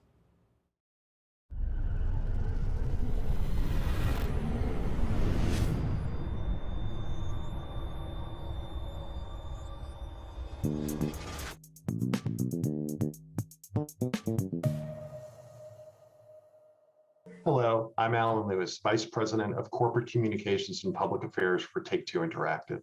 Thank you for joining us today, and welcome to Virtual E3 2021. Take-Two, like many organizations, is deeply committed to and actively involved in numerous initiatives to enhance diversity, equity, and inclusion within our society and industry. Affecting meaningful, sustainable change is a continuous process, and there is no one solution that can achieve that goal. We believe that to enact change, especially for those in underserved and underrepresented communities, there needs to be a continuum of activism and engagement with educational programs serving as its core foundation. Beginning with children in elementary school, we have the ability to light a spark of creativity, intellectual curiosity, and wonder that can last a lifetime. Continuing through middle and high school, we can support and nurture students during their formative years and increase the depth of their skills that can provide a pathway to attending one of the 400 plus colleges and universities within the United States that offer degrees in game design. Providing opportunities to attend these academic institutions, including need-based financial support, is also a critical component to helping end generational cycles of inequality. And while pursuing their creative and technical degrees, students can learn firsthand from industry leaders that share their experience, acumen, and passion through one-on-one mentoring and internships at our organization. Together, if our industry can execute this continuum, we will have invested meaningfully in the lives of the youth from these communities for more than a decade before they begin their professional journey. Diversity and inclusion make us a better industry for today and most importantly, for tomorrow.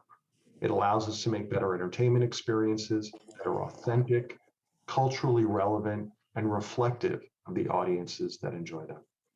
Today, we have brought together a few of our important partners who will share their organization's mission and role in this endeavor, as well as their insights on how we as an industry can continue to take these important steps together for the future. We hope that you find their work as inspiring as we do. It is now my pleasure to turn things over to my colleague, Tony Lagans, Director of Diversity and Inclusion for 2K, who will be the moderator for today's discussion. Thanks, Alan. It's my pleasure to be your moderator for today's session. Before we begin, I'd like to introduce my esteemed panelists today. We're going to start off with Jim Huntley. Jim Huntley is currently the professor and head of marketing at USC. Jim is a faculty advisor, and he's an executive producer for USC Games Expo and a co-founding partner of PAC-U Gaming. Next, we have Susanna Pollock. Susanna is the president of Games for Change, which is a nonprofit that empowers game creators and social innovators to drive real-world impact through games and immersive media. Next to Susanna, we have Gordon Bellamy. Gordon is a professor of practice of cinematographic arts at USC. He is also the head of USC Bridge Incubator, which is a program that helps to cultivate the next generation of leaders in the video game industry. And last, next to Gordon, we have Layla Shabir. Layla is the founder of Girls Make Games, which offers a series of summer camps, workshops, and game jams designed to inspire the next generation of designers, creators, and engineers. Welcome to all of you, great panelists, and thank you so much for joining our important discussion today. Now, I'd like to dive right in here, and Jim, I'm going to start with you. In Alan's opening, he mentioned something that was so important, and it was really just talking about the increasing role that diversity, equity, and inclusion it is playing in the video game industry today. So before we get into the big concepts that we're talking about here, let's just break some things down for our viewers. Jim, can you help us understand and talk about equity and diversity and why it's so important in the conversation about the video game industry today? Absolutely. Equity and diversity has been a challenge for the gaming industry since its inception. It hasn't really changed very, very much over time, but I think the biggest change that people are seeing in the last 2 to 3 years are the lack of it in the modern era and the rationale that there's no excuse behind not having better equity and diversity in the industry from here on out. So what I like about working with companies like Take-Two and some other companies that have reached out to me about an initiative we started to call the Gerald A. Lawson Endowment Fund is that companies are now looking to invest in getting more diversity in their ranks and getting more stories told from different points of view. I appreciate that. That's great conversation there. So let's talk about just kind of the inequities and why is it so important to have these conversations. Let's talk about that whole aspect and just getting people in the right mindset to understand what's available for them as majors in this industry. Jim, just talk to us a little bit about that. Absolutely. So a lot of what we've been focusing on from a USC Games perspective is making sure that students of color, Black and Indigenous students in particular, because they have the least amount of representation within our industry out of all the various demographic groups. We've been focusing on scholarships, but the challenge that we have, and I think the challenge that society and the industry has, is it starts earlier than that. There's a phrase from, I can't remember who to attribute to, but there's a phrase that he used that I remember saying, the inequities of our past pay dividends into the future.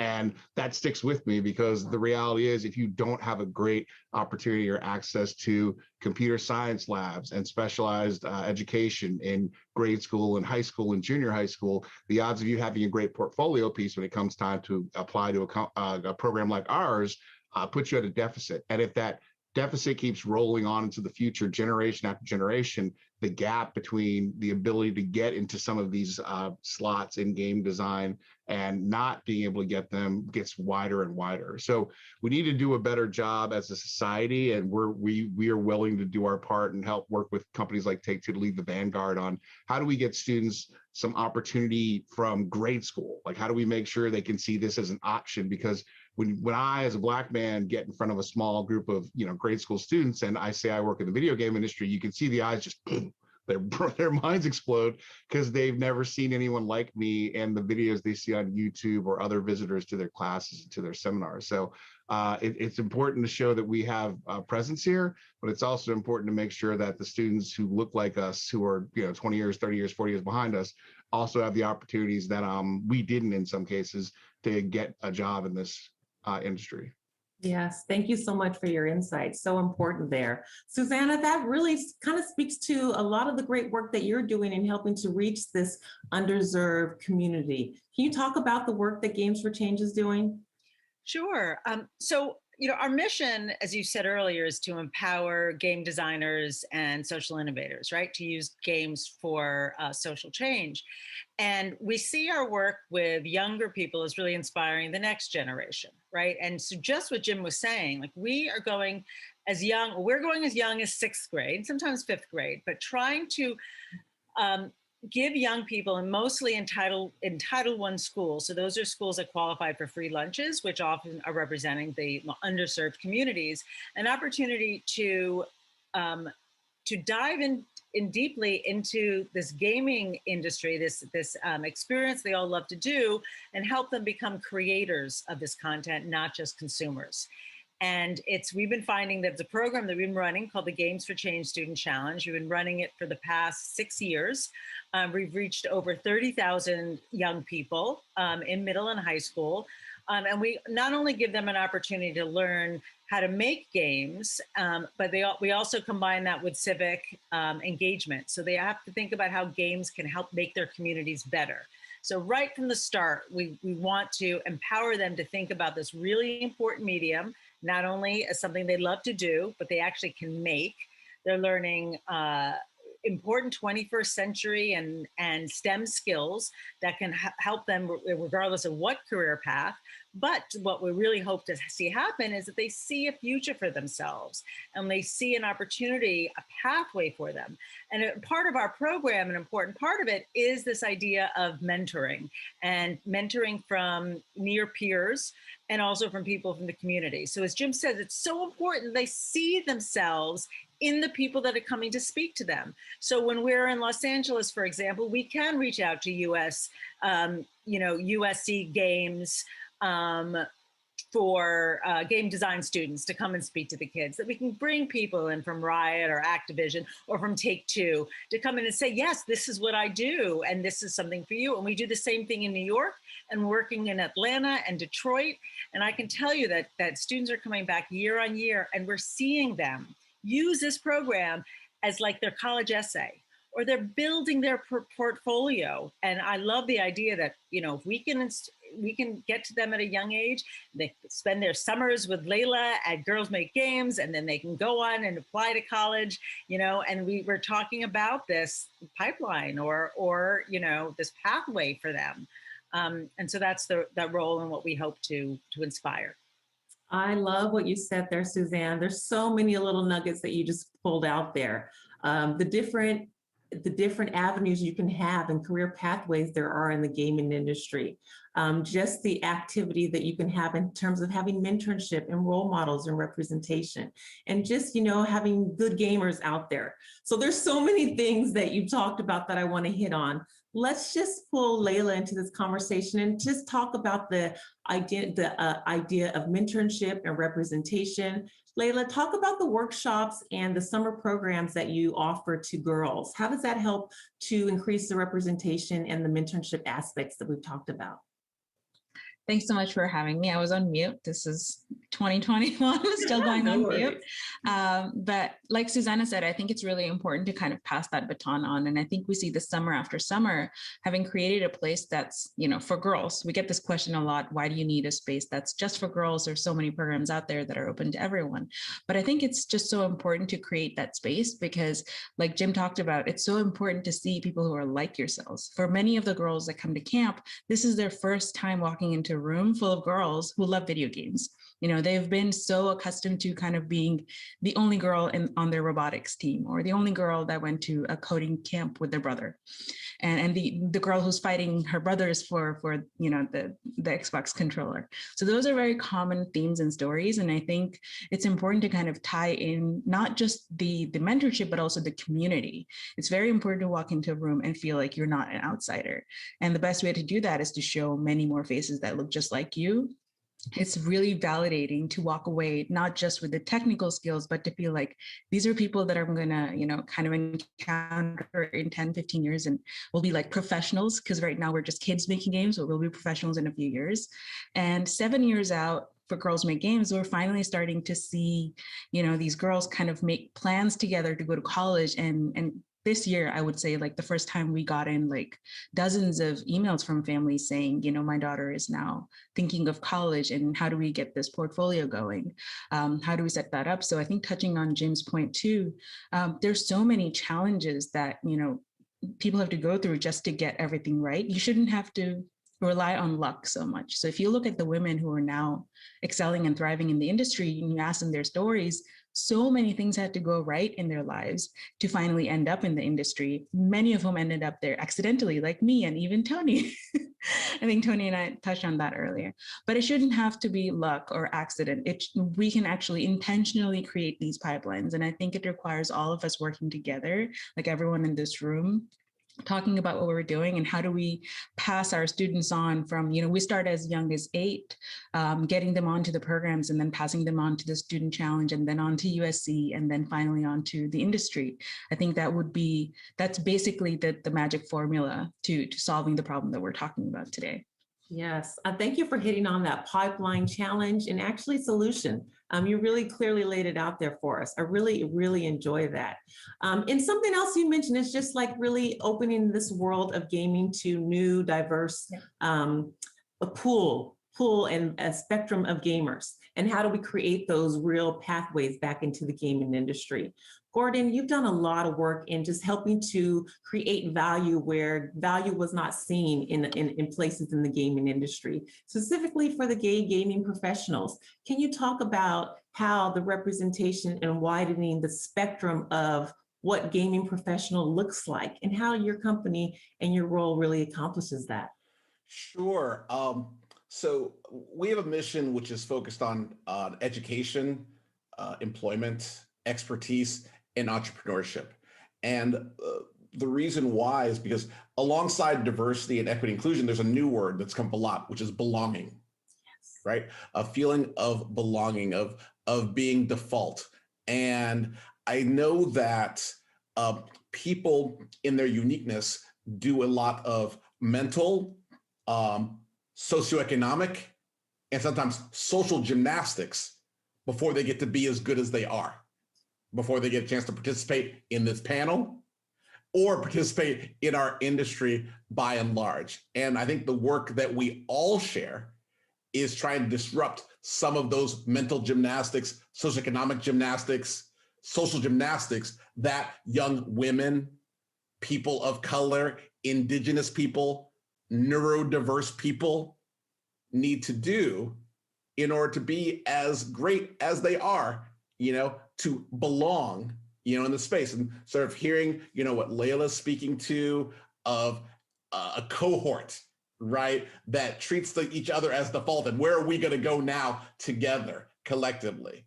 The program, you know, Jim's putting in place, right, with the endowment honoring Lawson, where there's going to be cohorts of Black and Indigenous people, right, growing together. And the work that Susanna, you've been doing since before it was cool, okay? You were changing games, you know, making that dollar out of 15 cents to before all of us.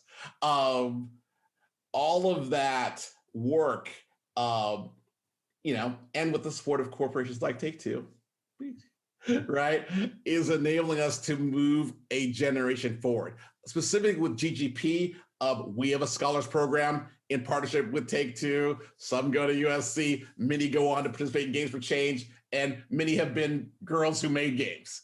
And that's where we find ourselves intersecting, is at that college point of how do we take them towards professionalization? And then we hope to carry them through into employment, into being experts, right? Because that's the real challenge when you're trying to discover people. You don't want just to be entering, you want experts, right? And if things are going to really change, like this discussion, you need owners, right? Layla, owner. Susanna, owner. Jim, owner. All of you, owners of facets of your business, right? That is where we become the batter, not the frosting, right? Where the change is, more than we can count, 2%, 3%, 1%. We aren't even the ones counting, right? We're still being counted, right? Until you're doing the counting, nothing has changed, right? I don't need to ask, how many young ladies are in Girls Make Games? You're like, all of them, right? What is the gender balance of Games for Change? I don't know, all of it, right? These sort of systemic changes, that is the work I think we all share. I think it's why we all made time today, right? I've been to every E3. I was a booth boy when I started, and I'm still here, right? 25, 26 years later, haven't missed one yet. So I hope that someone out there sees this and begins their path, right? And this is additive, that's why we're all here. I appreciate that. Yes, exactly what you're saying. There's so much more that all of us can be doing. The accountability piece is really very important, Gordon. Thank you for bringing that up. I just want to lay this out there to all our panelists. What can corporations do to really set themselves up for success in the near future and grabbing this new talent, this talent out there that we need to capture to help us build better, more relevant, engaging video games? What can corporations do? So I was thinking about this in particular as Gordon was talking about the scholarships that he puts forward. So having organizations, companies like Take-Two have to be visible to young people, not just because they're buying, they're downloading the games off of Xbox or PlayStation, but because they're there in front from the beginning. And so Take-Two has been part of our challenge since the beginning, offering scholarships to our grand prize winners. And I can tell you that that's a motivator for kids to participate, not just because there's a scholarship at the end, but it's because Take-Two is part of it. It made us cool. Right. And I think it's that relationship at that young of an age that makes a connection for people. Is they want to hear what I have to say. Right. They're here because this program exists and because I'm interested in doing it. And I think that kind of relationship with these kids, whether they're mentoring and coming into a classroom, they're volunteering at a game jam or judging games at the end of the competition, they're involved. And I think that it really has an impact on young kids' lives. Yes, I love that. I just want to add to what Suzanne's saying. I think that, and something that, we're talking about Take-Two, and thank you for having us, is making the success of Black people, of women, of queer people, of indigenous people, neurodiverse people, a business goal. Playing the same way that the consumption, right, of content, right, get some downloadable skins, buy some NBA 2K, right, that's a business goal around which the business is aligned. And I feel as though if the expertise of women, Black people, neurodiverse, other populations was a business goal, then that would be the change. It'd be that simple. Our business is more successful if there is more of this, right? And that's about people being of value versus just being valuable, which are two different things. There's lots of exceptional people, right, who are of value in spite of their circumstances. They're valuable, right?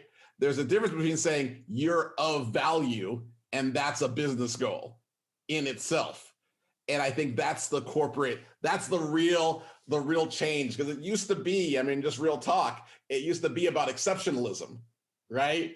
And be like, oh, you're able to thrive under this duress, right? Isn't that cool? Versus, right, you are actually who we are, so we are going to cultivate you. That's who we are year round. That's what we look like, what we sound like, right? Who we are, right? And so as the lever moves more towards that, right? The same way, like, I have biases. I attended Harvard College, so I'm of value, right? There's value in that, right? I'm treated that way in some circles. If the same lens was put onto women, onto brown people, Black people, queer people, then there'd be no, as the kids say, no cap on the change that could take place. Right. Right. And that just speaks to being deliberate with our diversity, inclusion, equity practices. Corporations really have to take that accountability and, like you said, do what's right in that spectrum, in that conversation, looking at value from different sources and kind of recalibrating our minds to that. But like you guys have said, it takes time. It takes starting earlier in the pipeline. I love that you just call that out. What other things can corporations do that are just different than what we've been doing in the past, perhaps? What would you recommend? I would even add to what Gordon just said, the looking at this challenge as a business challenge is key. That's what, between the inspiration of the social justice marches from last summer and really talking to our chair, Danny Bilson, who said that, hey, if you were going to tackle this issue, this giant generational issue as a business problem, what would you do? And that flipped the light switch on for me. Well, of course, like any business problem, what are my challenges? I've got gaps in my supply chain, if you will. So how do I fill those gaps in my supply chain? And really working your way backwards in a way where you're putting objectives, strategies, and tactics in place to achieve those goals from a business perspective. You're going to see outcome when it's not just, hey, here's a check and good luck with charity X. It's going to be more of, okay, here's a check. This is what we're hoping to see. Let's measure along the way and see if we're seeing progress on that. And it's the measurement of progress and adjusting in real time based on the data that you're getting back. That's where you're going to meet. That's where you're going to see the gap start to close in a meaningful way and be able to point out to other people in the industry, like, hey, this is what we can all do together. What if we scale this effort up and really had an impact on society as a whole? That mindset is really going to be what changes the game. So I like to think about it as like a pie. You know, when we think about from like a corporate strategy, we always think about there's a piece of the pie and everyone gets a little piece of the pie. But I think the way we have to approach this is really, the pie is not a fixed size. I think by including more people, the pie gets bigger. So it's not a fixed size that we're trying to all get a piece of, but by including more people, you know, in the industry, by becoming creators of this medium, we actually expand the medium, expand it beyond just entertainment. And I think that speaks really heavily to me as a problem solver. Is like, when I look at video games, it's such an underutilized tool for social change. And I think like that, I can see Susanna kind of has been on the forefront of that. And coming in as an outsider to the games industry, I was just kind of blown away that, oh my God, you can do so much. Like 9 out of 10 kids play video games. You know, not 9 out of 10 boys, 9 out of 10 kids. We're talking about literally changing perceptions and inspiring and educating generation after generation. And yet that power rests in the hand of like a select few. And I think when you think about it, not just from a corporate responsibility, but as a social responsibility, like what are we putting out there for our kids to consume? I think we need to bring in pretty much everyone, anyone and everyone who's interested in building a future together in that. So between the pie and the corporate responsibility, I feel like there's a lot that gets lost. Like, I think there's a big dichotomy between these are people that are doing good and these are people that are self-serving, but it doesn't work like that. We have to work together, and everyone does kind of go between what's good for me and what's good for everyone, you know, so. Thank you for bringing that concept up, Layla. The codependency. We are all community members in this pipeline, and we have to be active, deliberate in our processes, in our systems, how we tackle this problem. Before we end this conversation, there's tons of questions that we have that we want to ask you. So I'm going to pause right now and give our esteemed questionnaires a chance to ask their questions that are top of mind related to our conversation today. So we're going to start it off with some questions from our other video game industry experts here. We've got Carrie, she's an executive producer from Private Division. We also have Vanetta, who's a director of talent acquisition with Take-Two, and Nir, he's the head of mobile for Take-Two. So go ahead and fire it away. Awesome. Thank you, Tony. The first question is for Layla, but certainly open to having the rest of our panelists answer the question. But at the beginning of your career, did you ever imagine being a leader within an industry that is predominantly male-dominated? And what is your advice for other young women that are interested in taking a similar path to where you are today? Thank you, Juanita. I don't think I really envisioned being in a male-dominated industry, although I did envision being in a male-dominated world, because I grew up in the Middle East and I was painfully aware of being a girl and how my life was going to turn out to be different from my male peers or my brothers or my cousins or any of that. I was fortunate that my parents were very supportive and they wanted me to pursue whatever dream I wanted.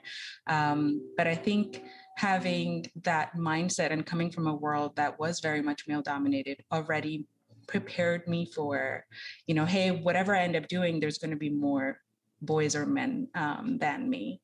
I think the piece of advice that I would really give girls is to honestly not think about your gender when you think about what you want to pursue, because it's all about you specifically. You might end up liking things that people, even your age, your geographic location, your, you know, educational background, or your family might not have heard of or even thought of. And that is all the things that I ended up doing were things that didn't match anything that I had seen in my own environment, but I just kind of pursued what I wanted to.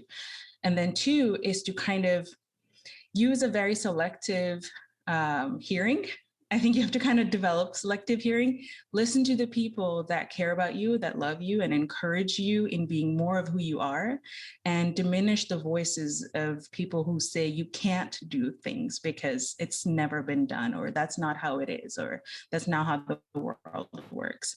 The way the world works is based on the world that we build, and we're continually building a new world. So it doesn't matter how things are done now, they're going to be done a different way as you grow up, and you can be part of building that world. So those would be like my two pieces of advice for girls, is to just pursue what you want and, you know, develop selective hearing. All right. My question is for Susanna, but also open to anyone else who would like to answer. And I think Gordon kind of hit it earlier when he said that, you know, most of us didn't have a lot of examples or opportunities. I'm in that boat. I didn't have any programs and anyone telling me that I could do this, and definitely had to, not necessarily an accident, but really had to work in a different way, harder than most. So, my question, Susanna, for you is, could you share an example of how your program has impacted someone that has participated, or, you know, a few people? Sure. So as I said, our program is 6 years old in New York City. We're a bit younger in the other cities that we're operating in, and there are opportunities now that kids all over the country can participate. But we saw in New York a very particularly strong cohort. We're actually in over 125 schools right now in New York City, and there are some rock star teachers that have encouraged their kids to participate, their participants, year on year and year. And that, to me, is certainly the beginning of getting this kind of program off the ground, and particularly in schools where students usually aren't offered this kind of experience. So one, having the teachers find value and really and work to and making it a part of an annual program within their school system has also allowed students to continue with the program year on year. There's one young woman in particular who won, I think she won the, like our theme category the first time round when she participated as a sophomore. The junior year, she won again. And by the senior year, she was a grand prize winner in New York City. And I hear that she then followed on with a full scholarship to NYU Game Center. Right. And it was just amazing. And I just remember she was invited to speak at the Games for Change Festival after she won. It must have been the second year. I don't think it was the third year. And she came and we were having a panel, a conversation about, you know, the program. And she was invited to speak on it. And her father came with her and followed her around the entire, like 2 days she was there with a camera recording her experience in this, you know, professional environment, not only when she was speaking, but when she was sitting and watching the other people on stage. And it was so awesome to see that kind of support within her family. And I'm like, all right, you've got educators supporting this young woman, this pathway. You've got her family. And actually, since she graduated, I've seen other kids in her family come through the program. But it takes that kind of multiple supports from different directions to really support this young woman who is a woman of color from Brooklyn, who found her path, right? And she got the right supports and she got there. And now I also understand that she's launched her own studio and is raising money, you know, on Kickstarter. She's remarkable. That's awesome. Thanks for sharing that story. That's so cool. Nir, do you have a question for our panelists? Yeah, hi, I do. So my question is to Gordon.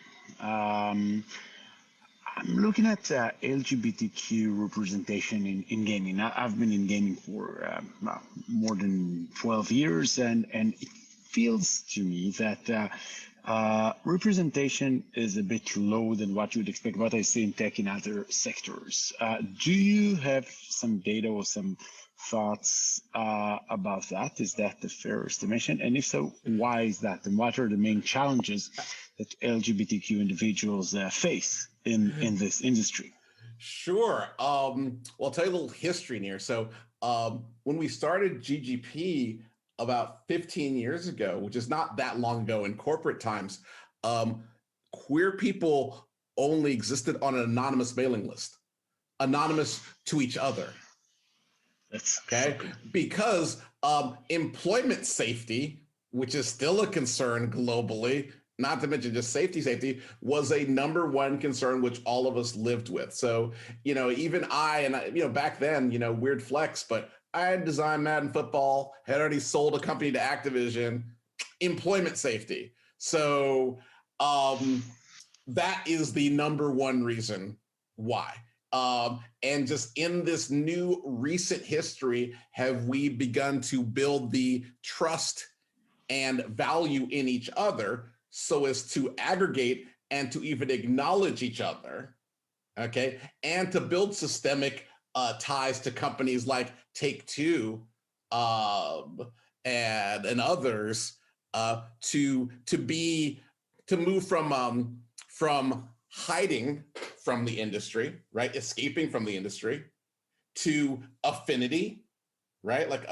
Right? To employee resource groups and corporate leaders like Tony existing, right? And we're moving closer to being a business resource. And so in other technology areas, that path is further along, where it is like to say, in the batter, that the queer identity is of value, and there's customers, there's of course creators, there's of course business leaders and owners, you know, of all walks. And in the optimum business, you would cultivate, you know, all types of people.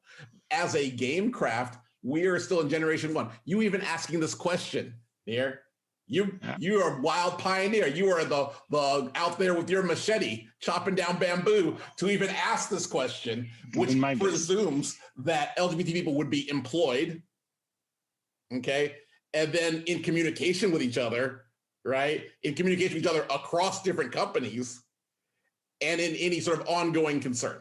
So welcome. Thank you for asking. For those of you at home, we have a Discord.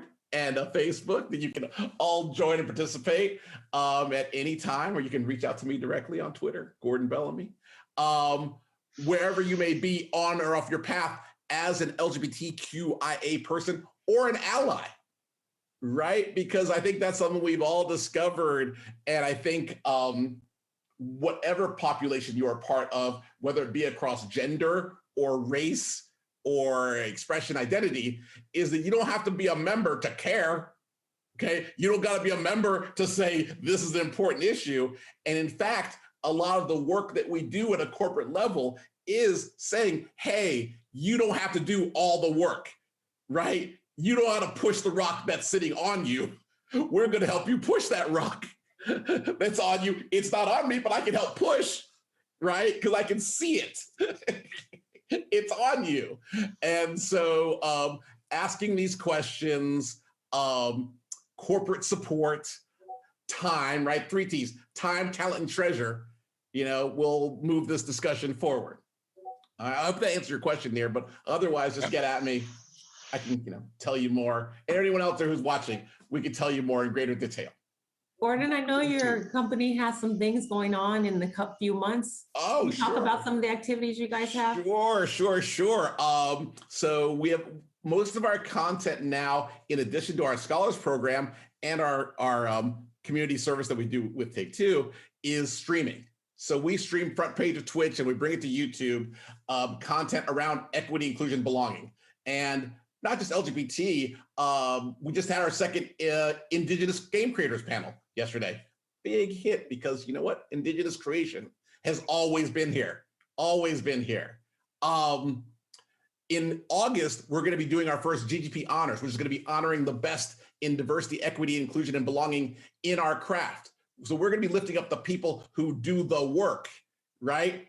Every day in our ERGs, in our executive suites, like Dr. Liggins, right? These people need to be cultivated as well, right? The same way that we cultivate engineers, artists, and other things that we value, right? Things that we value need to be cultivated. So we're going to begin to do that work August. Tune in, front page of Twitch. It's going to be a mood. Hope you're all there. Awesome. Thank you. We probably have time for one more question, so let's go for it. Who's got their last burning question for our panelists? Oh, I have several questions. Burn. It's one, we'll just speak. I have to come from the affinity group, ERG, BRG perspective. So Gordon, thank you for touching on that. So this question is for both Jim and Gordon, as someone that represents a member of an ERG as well as a leader of an ERG. What advice would you give ERGs, affinity groups, BRGs that are either just starting out or those that are established in organizations that are looking for ways to further embed themselves into the business, so that batter versus the icing that you're talking about? Also, I mean, to add to that, I think the something that a few of us have touched on earlier is an old adage from the business world: you can't manage what you can't measure. If you don't have a way to see how your progress is evolving over a continuum, you're kind of just going, well, I think something's working, let's just keep doing that. And business people, myself being one of them, don't respond well to that. It's just okay, let's just keep investing in a thing that I don't know the results of. You need to be able to go back and say, hey, this year we were here, this following year we were here. Here's the, not only have we seen a positive impact on the investment or good ROI, but we also recognize the fact that the partner and partners that we're working with are making moves and making investments into the future that they're saying that they want to see. The positive feedback loop of being able to say, here's data that shows that what we're doing is having an impact on our objectives, and rewarding that partner or those partners for that investment and for that support. That's really key to building a positive feedback loop around investing in diversity, equity, and inclusion. Yeah, what Jim said, but I'd still say make it mobile. God, if you could move that needle like 0.2%, anything, you can't get cut. You can't get cut then, right? There's no way, if the budget's tight when you're moving that needle 0.2%, right? No, the scale at which we all operate, it's pretty staggering when you think about it. When you aggregate how much revenue and profit goes and gross profit goes in the games business for a meaningful moving of the needle of DEI, comparatively speaking, it's not a huge amount of money. It's, to have a really big demonstrable impact, measurable impact.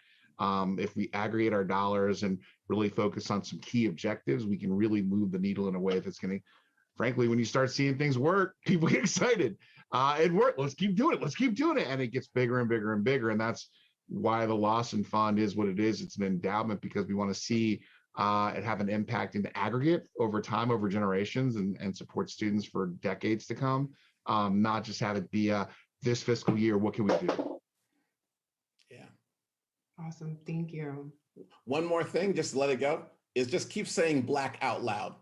Right? Let's get back to Black is beautiful. We've been residing in Black Lives Matter for a long time, and we need to be back to like Black and proud and Black and beautiful. And so your existence, right?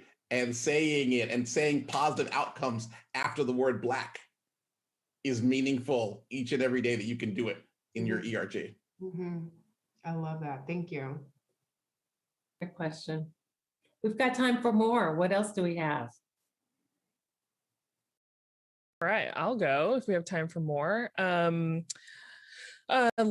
how have you been able to actually connect with the people in the community to bring awareness for your programs? Like, how do you actually gather people, to participate, and especially like in the very beginning? Oh my gosh. So the first camp in 2014, we literally like barged into a maker fair with flyers, and we were just going around and being like, you look like you would love video games because you're playing with robots right now. So come to our camp.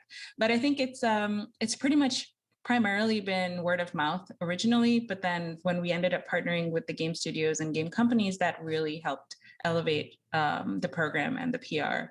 I think Susanna touched on that. It's like it actually legitimized us and then kind of made us really cool. Like, hey, you can go make games at these game studios. You can actually make a game at Xbox, PlayStation, Nintendo, Take-Two.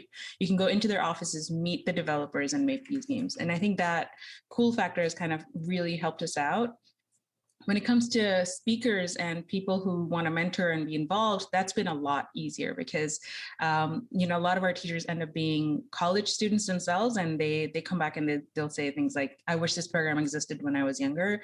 It sucks I couldn't go to it, but at least I get to be a part of it and give back to the kids. And then same thing for mentors and speakers. There's so much interest in wanting to give back and wanting to welcome new voices into the industry. We haven't really had to do a lot of pushing. In fact, we get pulled in a lot of directions. I was talking to my team the other day. I was like, this is a very fortunate problem to have where we're getting pulled in 100 directions because we're needed in 100 directions, as opposed to us telling people that, hey, this is important, pay attention, and, look at what we're doing. So I would say it's been very organic, and really the tide is turning. We're building a new industry. We're building on the industry that we have, but we're also building a new part of the industry together. So it's really exciting. Thank you. Thanks, Layla. And thank you to our panelists. You guys have been very inspirational, very thought-provoking, and have left us with a lot of great tidbits to take away, to take back to our corporations and our respective organizations to really make a deliberate impact in our community that we're building and this whole world of diversity and equity and inclusion in the video game industry. So thank you all. Thank you, the viewers, for joining, and have fun at the virtual E3 conference.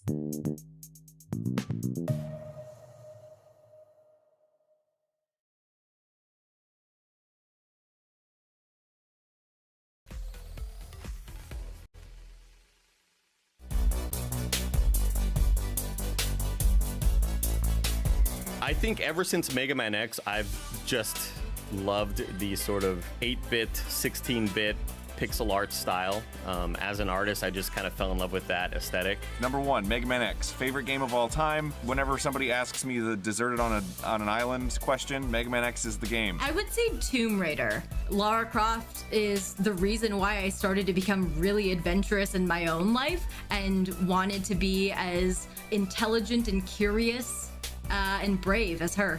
Grand Theft Auto San Andreas. I feel like that was the first video game that I've ever played where I've seen so many Black people in one game and felt like, oh my gosh, my people. You got the Isley Brothers playing on the radio? Like, oh yes, this is where I need to be. Parappa the Rapper on PlayStation. Man, bring that back, PlayStation. Parappa got more bars than half the industry right now. So I recommend that you all go check it out because it's one of my favorites. I think it might be Apex Legends. And I know, the thing you're most excited about is the thing that you've just done. But truly, I have been waiting my entire life to play a character like Valk. And yeah, it's changed my life. My favorite game is, without question, absolutely League of Legends. It's been like a decade since release, and it's still just at the top of the charts, and it's where I go with all my friends and hang out. It's my go-to. That was the first female I actually ever seen play video games. It was my mother, and she loved 007, and we would all play, me, my brother, my mother, and my dad, and we would just go crazy in that game, have game nights and everything. Lion King, Sega, on Sega, because that will teach you about life right quick. That was hard.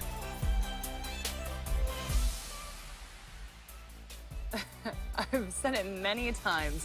TV should have his own segment. Every time he's on Totally camera, agree. I'm just Totally like agree. cracking up. Love him. Anyway, welcome back to E3 2021. Do not forget to check out e3expo.com/shop for your E3 2021 needs. Look like this. Don't you want to look like this, young man? You want to look All right. just like me? You want to look like a Literally. schlub like me? I'm in a bomber jacket. Nobody likes me. Or do you want to be in an E3 bomber jacket and everybody likes him? All the kids want to look just like me, anyway. Okay, anyway, we do need to give a big thank you to Razer. Do you see our lovely little Razer Blade laptops here? And then we're in the Razer Isker chair. Oh, sorry, you didn't get one. I got the chair, though. You did, Talk and about they're the lumbar. amazing. The Lumbar lumbar support's support fantastic. is on point, y'all.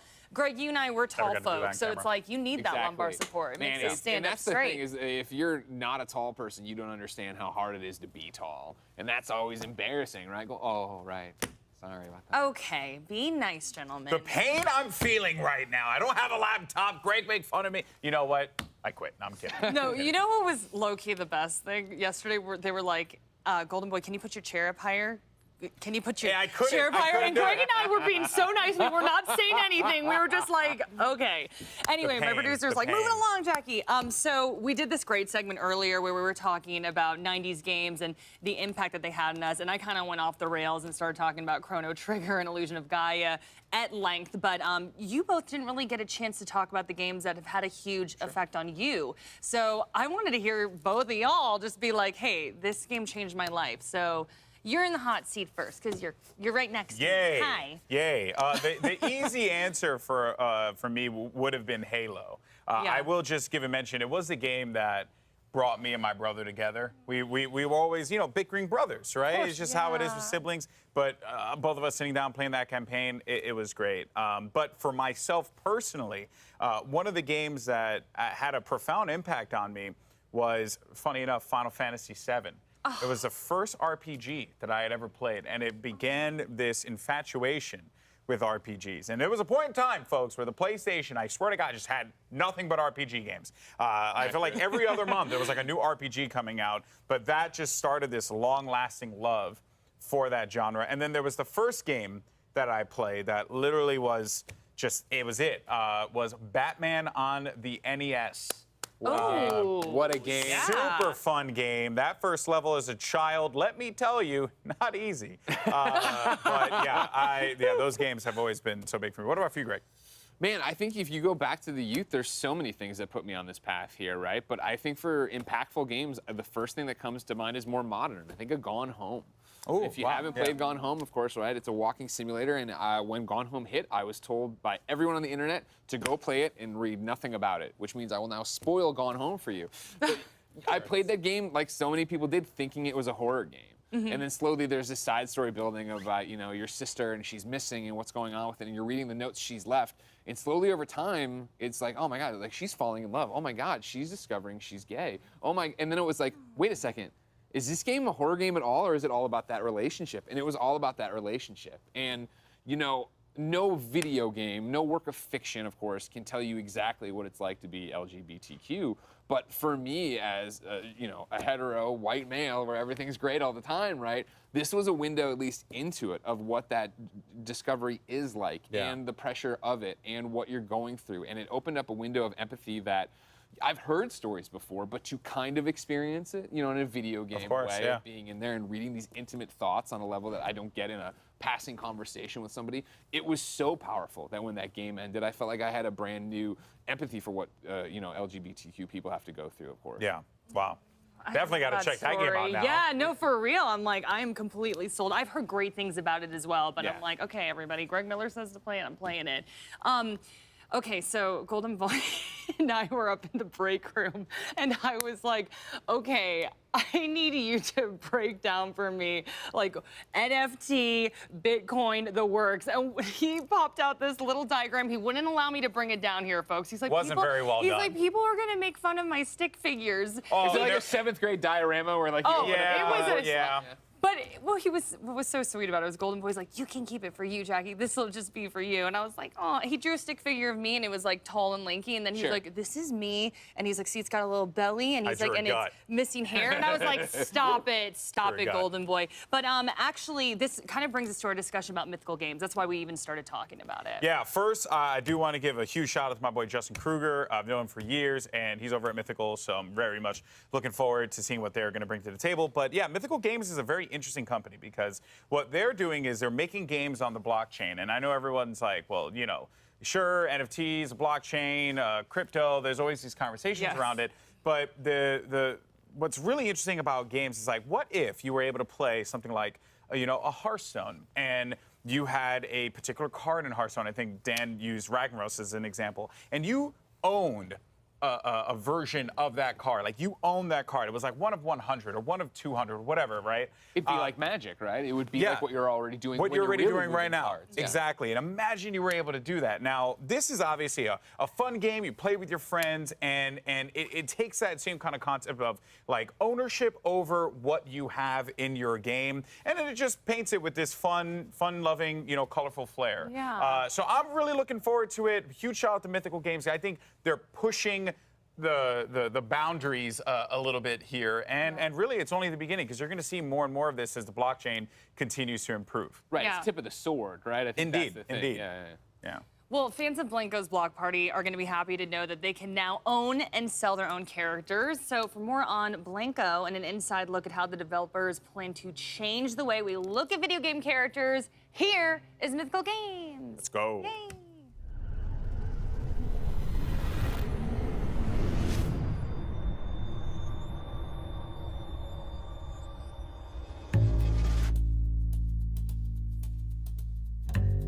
Take one, ABC, common mark.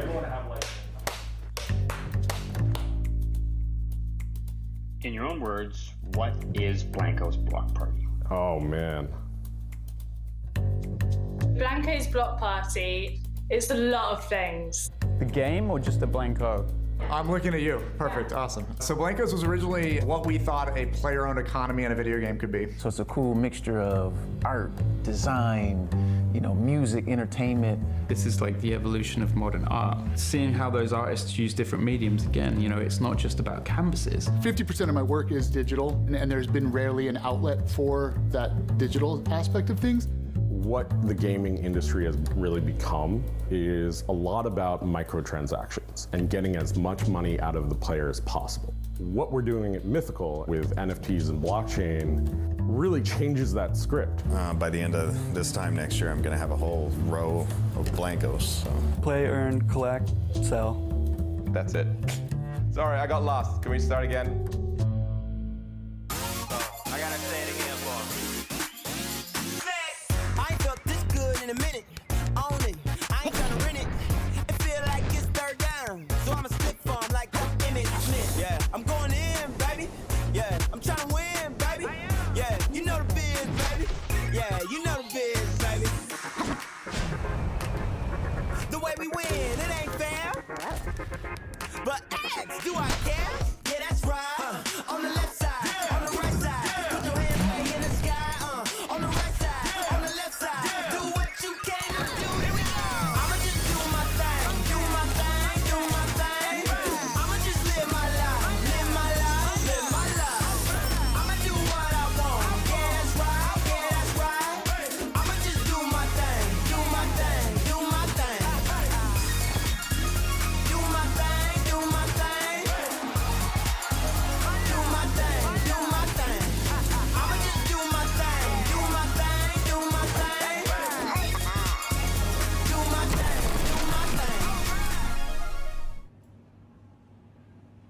I just had a quadruple espresso. Is that a problem? Hi, my name is John Linden. I'm the CEO of Mythical. So working with Rudy and Jamie have really been a lot of fun because we really have kind of merged 3 different industries into one. So we have kind of obviously deep experience in gaming, but we also have teams from blockchain and we have teams in marketplace technology. And bringing these 3 worlds together, it's been a challenge at times, but also it's really helped us explore how to make this work. And I think that's been the intersection of those 3 industries together has really made Mythical special. I hope the players within Blankos can really kind of be what they want to be. You know, it's kind of a safe place that people can come. It's a great, strong community. And meanwhile, they have this economy behind the scenes that they can earn. They can really transact and be part of the world themselves. And that's really what they need to know. It really has become a great community, and we really encourage people to be part of that community. When you're building a game at the moment, if you want to move from 10,000 users to 10 million users, what you really need to do is have really, really epic gameplay. Blankos is a game that's all about what we imagine vinyl toys do when we're not watching. What happens when we go to sleep and these toys are left to their own devices, and an exploration of that whole fun world of creativity that these toys escape to. Every single Blanko has a story and have their own inspiration and their own flavor and their own style. And I think that players are going to find that they'll go, oh, I like this toy because it speaks to me. You are playing, building, and collecting. But then outside of that, you are also upgrading and selling.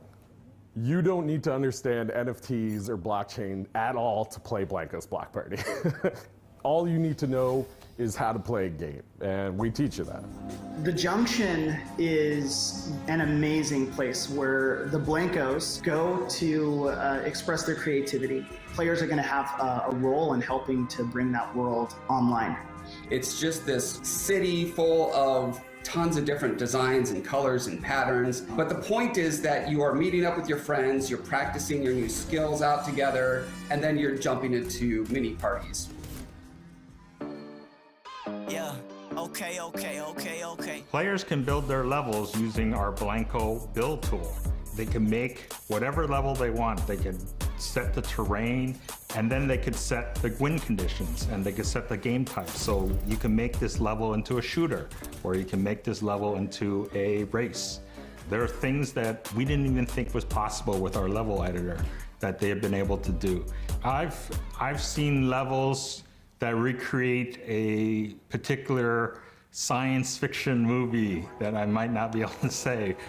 I wanted things that felt like beautiful pieces of art. We're just continually adding to this huge library of buildings and houses and vehicles and that kind of stuff. Things that you can throw together into to make your own block party.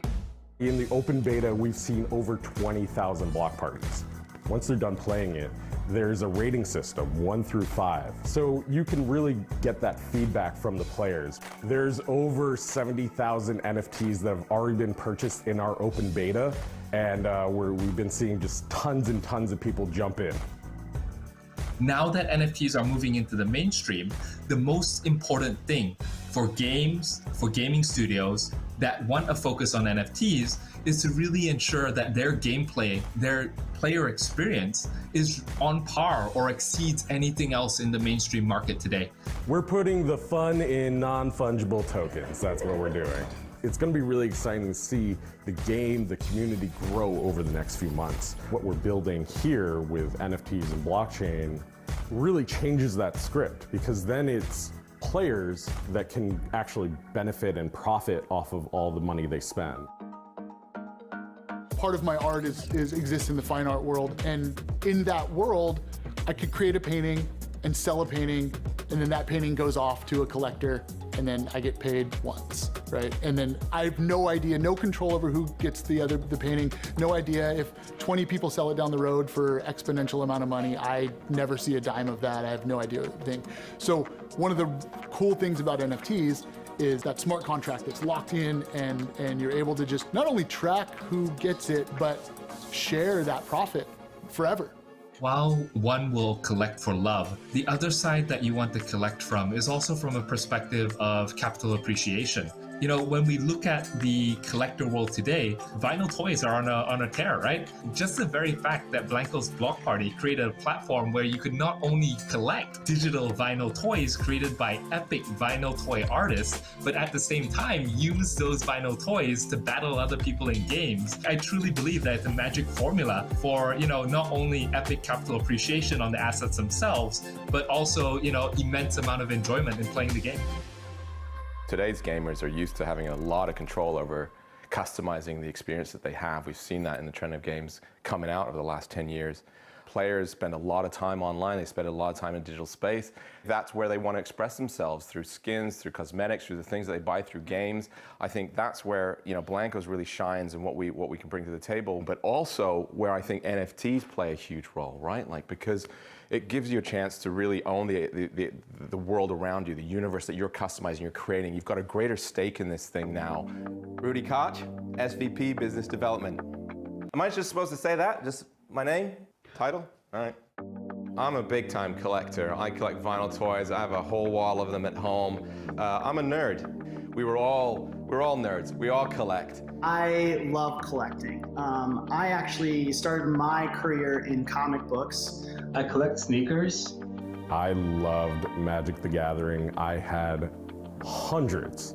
These concepts as collectors ourselves, like the box opening, you know, opening a box for your Blanco, or the serial numbers on each of the NFTs that you buy. These are concepts that live in the physical collector's world that we love so much, and we wanted to bring that and translate that into the digital world. And what's amazing is that with the players that we've seen so far and the people engaging with the economy, they are getting these concepts, and it's been a lot of fun to see that all unfold. With real toys in real life, right? When the way to keep their value is you put them in the box, you put them on the shelf, you leave them there. But with Blancos, as you play with them, they get better. You can customize them. You can make them the way that you want them to be, but also increase their rarity and increase their scarcity by playing with them. Our leveling up process, it's called Grade Up. It draws from real toy and collectible culture. It's kind of a neat turn on everything that you would think about collectibles. I'm looking to invest in and acquire assets from games that have the ability to move into the mainstream, games that have the ability to become AAA titles. There are mainly three that top my list. Again, Blanco's Block Party, Gods Unchained, as well as Axis Infinity. They've been able to integrate blockchain within their gaming mechanisms, really in the background, while rather than having it to be a requirement to be able to participate in the game and participate in the community. Get yours, yeah. Get the money, get the money. Ooh la la la la la, throw it all on me, yeah. A really key focus for my team has been making sure that our marketplace is very accessible for really all players in the game. This is going to continue to develop as we add more functionality around cryptocurrencies, being able to use your crypto wallet, but the core focus of our product is making sure that the mainstream audience is able to enjoy the game and have a super simple experience. Historically, like if you're playing a game and you're trying to sell your items, the game developer doesn't support that, right? And Mythical Games takes the stance of we enable it and we facilitate it. Mythical's blockchain uses proof of authority for consensus, which basically is a much lower carbon footprint than proof of work. And we're planning to bridge to multiple chains. We're bridging to Ethereum, which is about to go to proof of stake, which is about 99.5% less energy. By using blockchain technology, you own your game assets, and then you can build another marketplace, you can build another interface, you can bring them into another game, different metaverses, and that's a new paradigm, and it's inevitable, and I think gamers are going to demand it. Traditionally, like when you're participating in a marketplace, you're relying on trust in the company to keep the database accurate. Where Mythical Games is using a blockchain where our smart contracts are publicly accessible. So you have confidence and trust that you're getting what you're buying and your true ownership, and you have it forever. Because traditionally game companies can just say there are 1,000 of them, but who knows if there are 1,000, right? With Mythical Games, we have provable scarcity. And with provable scarcity, as an investor, a collector, or a gamer, that's really what you want. I've been drawing since I could hold a pen or a pencil. My granddad taught me how to do engineer drawing when I was 4. You know, I've just fell in love with the idea of drawing and creating. It's just something that gives me a ton of joy. As I started to look around at art, it always really appealed to me, but I was always really appealed by graffiti art and the music that I listened to. Do I have a favorite? That's like asking me what my favorite child is. It's currently my daughter, by the way, if anyone was asking.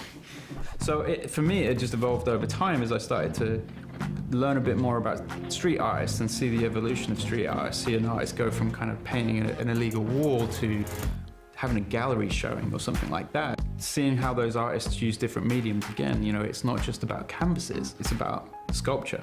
It's about taking these shapes and these 3D canvases and expressing their desires, their needs, whatever it is they're trying to say on a different canvas. We know where we sit now compared to 20 odd years ago when all these artists were still just street artists getting arrested for doing throw-ups on trains. And now, you know, a couple of $1 million at Sotheby's, I'm like, it's pretty cool. Where should our hands be? Just do this. Oh, okay. I'm super excited to talk to you guys about some of the artists that we're bringing into the game, some of the first collaborators, and I think it's appropriate to start with Michael Lau. Michael Lau is a legend in the space. He's definitely known as the godfather of vinyl toys. He has this really awesome quote, which is, all art are toys and all toys are art. And I think like that is perfect for Blankos. And so I think we're really excited to see his style come alive in our realm. 點解想合作？咁其實一路以嚟都好想自己啲 character 可以喐啦，好似可以做一啲 animation 啊或者 game。咁今次真係有機會同一個咁配合到 figure 個 game 合作，所以係好開心。Another artist and designer that we're super excited to talk about is Quix. And what I love about Quix is that one, he's a graffiti artist, but two, he's super hip hop culture. Love his designs, love the samurai. You know, he has this really iconic, like Japanese mech warrior style. So, I think we are all just excited to see that come alive in the Blankos universe. My artwork and the style of toys that I do now are pretty much rooted from the stuff that I've loved since I was a kid. I grew up in the 80s, so I was heavily influenced by a lot of Japanese robot shows. Texas history is like my Mickey Mouse. He represents Japanese robots, hip-hop, and graffiti, all rolled into one character. This brand that we're going to reveal now is near and dear to my heart. I'm actually wearing some sneakers that represent them. I will let my friend Nicole here tee it up. The Marathon Company, from a culture perspective, they've worked with some incredible folks, obviously led by Nipsey Hussle, and we certainly want to honor his memory. Nip was someone before he passed who was already into technology. It's such an honor to be able to carry on his legacy in a sense and bring them into the world of Blankos.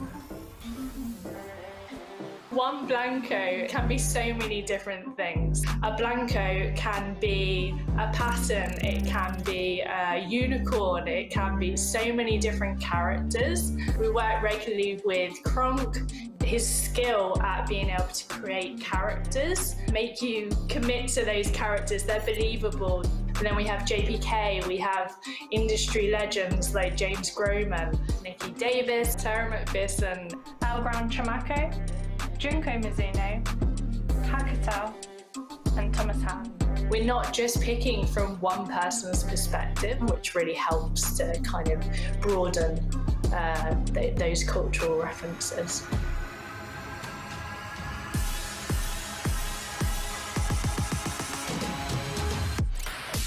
I am an avid vinyl toy collector. I have just a house, floor to ceiling, vinyl toys. To find a game that did such a really great crossover between that kind of tangible good and have that element in the game, no doubt by the end of this time next year, I'm going to have a whole row of Blankos. So. It's art in a 3D form. I think it's a really great online safe haven for street art where it keeps its integrity and it isn't bastardized. Whether it's on geometry or it's sculpted or it's just tagged on walls and stuff like that. I like that. I just like exploring the space. And then you still see this coalescence of cohesion as opposed to a random vomit art exhibit games like Blankos, I think it's a really great like bridge between the traditional mediums of creating art, digital art, or street art or stuff like that, and then into the game engine. And that's cool because I mean all the elements that are familiar to the deadmau5 fan were really well executed in these skins.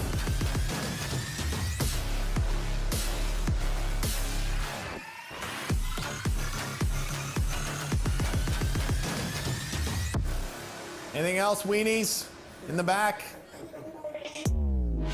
So now that the video is coming to a close, download Blankos, blankos.com, bring your vinyl toys to life, build your own levels, buy all the designs from your favorite brands, artists, and designers, share it with all your friends so they download and play it together.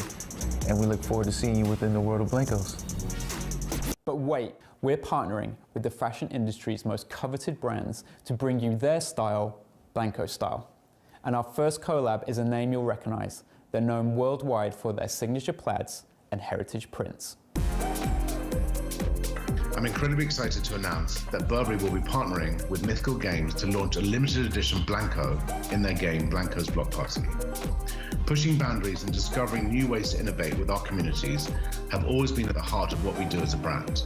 Being a part of this creative and pioneering community with Mythical Games is an incredible synergy for us and a perfect evolution of our existing engagement with the gaming communities. This partnership presents Burberry's first exploration into the world of NFTs. This opens up a whole new platform of possibilities, and it empowers digital natives and gamers to own a piece of our brand and actively engage and participate with our house codes. We can't wait to embark on this pioneering journey with Mythical Games as we explore the future of digital ownership in gaming, whilst discovering new environments and a myriad of possibilities within this community. All right, you got the last word. Make it count. That's a good question. Here, give me 5 seconds here to think about it. All right, guys, let's cut on the cameras. Thank God. If you're ready to start building, playing, and earning, you can download and join Blanko's Block Party now in early access on PC.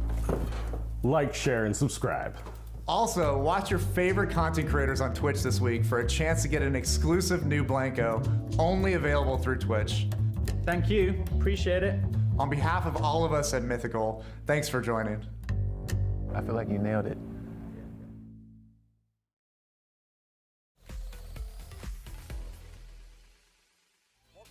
To E3 2021, and we'll get to our thoughts on Mythical Games here in a second. But first, we wanted to remind everyone that they could win a $100 gift card from our partners at DoorDash just by tagging them in a tweet and following them on Twitter. It's as simple as that. But Mythical Games, I said before, it's a different kind of experience, right, Jackie? It's did you learn a little bit about the blockchain? I mean, I learned so much, and honestly, the art was breathtaking. Yeah. They were talking about how this is the evolution of modern art. I think deadmau5 himself said this is a safe haven for street art, and I'm honestly just blown away by the entire concept. You were taking me like 101. It was basically like NFT 101, Bitcoin 101, all of this stuff like kind of went over my head. But when you broke it down for me, I think it was just so intimidating to me before. Like, I was like, I don't even know how to get into this. But then once you broke it all down, I was like, I understand the concept and the proof of authority. Like, this is amazing for us to have that. And then to just bring in art and entertainment and design, like, I'm here for it. I love it. But you're going to have to school me some more. We're going to have to do some private lessons. I got you covered. But the one 15-minute presentation wasn't enough. Yeah, you didn't get to see his...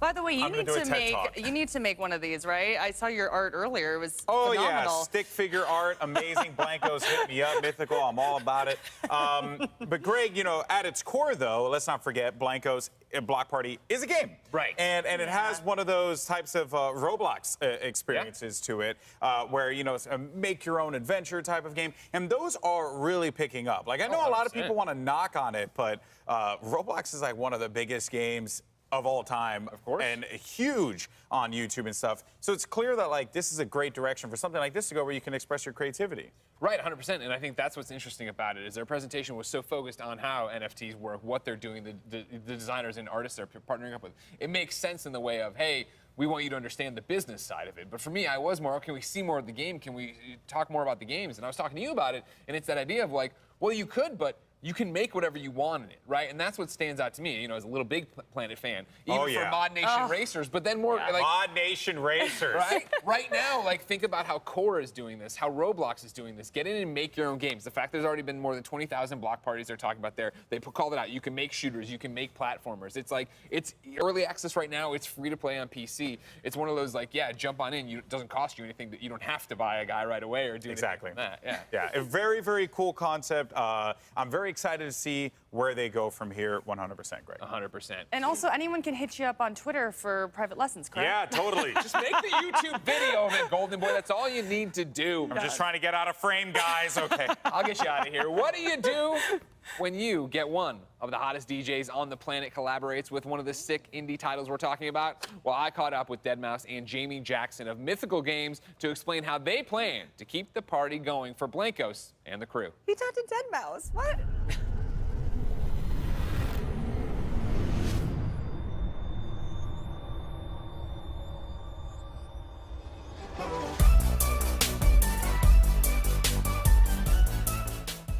So how did this collaboration come about?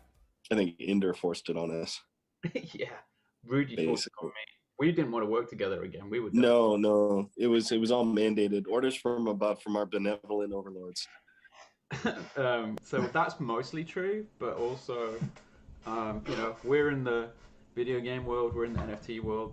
You know, Joel, you've done some cool stuff in it as well, right? Yeah, a little bit. Yeah, I've been playing around with that, but I you know, outside of like, you know, the woo and wah of selling JPEGs for tens of thousands of dollars, I really liked what you guys were doing with like kind of the integrating the tangible good with that same kind of video gamey thing. That was what really got me excited. First time with Blankos anyway, where we kind of put somebody in the game and tried to create what their character was like. You know, it was pretty cool. It was cool to like figure out how we represented him as well. What was the inspiration behind the deadmau5 cross Blankos character? I mean, from my point of view, I knew like how Joel's cat Meowingtons is a big part of his life, and it felt like, you know, we wanted to represent the head, the mouse head, because it's such an iconic part of who he is and what he does, but we kind of didn't want to just do a modification to the Blanco. We wanted to make it a bit bigger than that, so it's actually the first time we've got a full head attachment in the game. And then we were like, well, you know, it'd be cool if when that head comes off, it's not Joel underneath, and it's Meowingtons, and we kind of took a play on that, and I thought it was really cool. Yeah, I mean, I think it was really cool that they didn't just schlep a mouse head on it and call it a day. I mean, they also integrated the cat, my cat, Meowingtons, who I'm a big fan of, and just the fact that, you know, it's like the mouse head, but when they take the mouse head off, it's actually Meowingtons, which is pretty cool because he's kind of all part of the deadmau5 Joel ethos. Yeah, I like that we repped through one of your early suits in it as well. I was a long-term fan. Yeah, I stopped doing that. It was just too much effort. I like the first 2 or 3 shows, I did the suit thing, and I'm like, you know what? Just, it's too much. It's too much. We're going to strip it down a bit. It's a cool throwback, though. How do NFTs expand the reach of your brand? It's a new technology and all that stuff, too. So we're just going through the trials and tribulations of what is it? Because I think that the general consensus right now, if you were to ask a man on the street, oh, what's an NFT? Oh, isn't that like a $10,000 JPEG?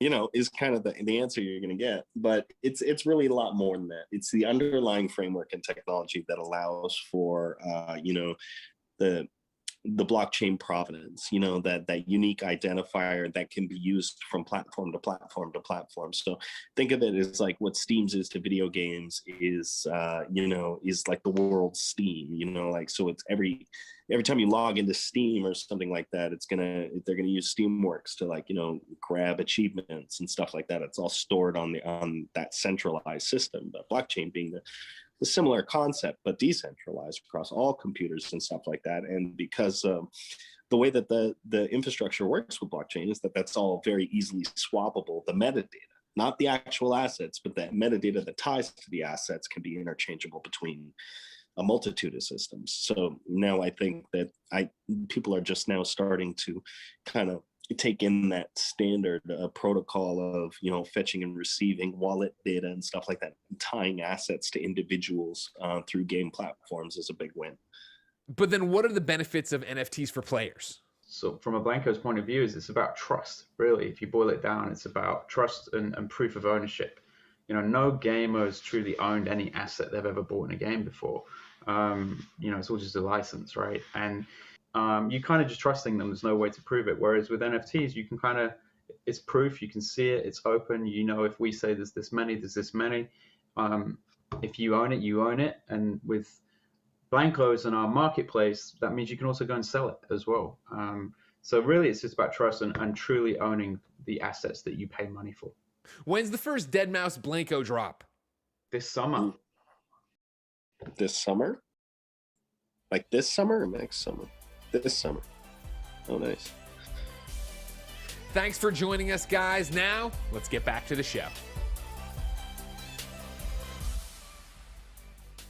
One of the things I liked, obviously, in the Deadmau5 presentation here was him being very much like, why are you doing this with your brand? He's like, because nobody knows what it is. It's groundbreaking, it's cutting edge, and I like the idea of embracing something that, is this going to work? Is it going to translate to video games? Who knows? The other thing I liked that I didn't call it in the original presentation, because I didn't get the presentation about NFTs from Golden Boy, So I didn't you didn't get the special one-on-ones. But I really appreciate the idea that the original artist gets money on these. I didn't realize that. You make it, and I buy it from the marketplace, but then I sell it 20 times over. You heard what he said, right? He makes one of the artists said, I make a piece, and then that piece gets sold, and then that piece gets resold, and then resold and resold, and that artist doesn't see the value from it. And I think that's something that a lot of people can relate to. Like content creators can relate to that. Content gets reused all the time, and they don't see anything from that. And this is like a way through the blockchain to be able to ensure that through these smart contracts you can do that. So it is beneficial for the creator, which without the creators we don't get a lot of these cool things, right? Yeah, 100%.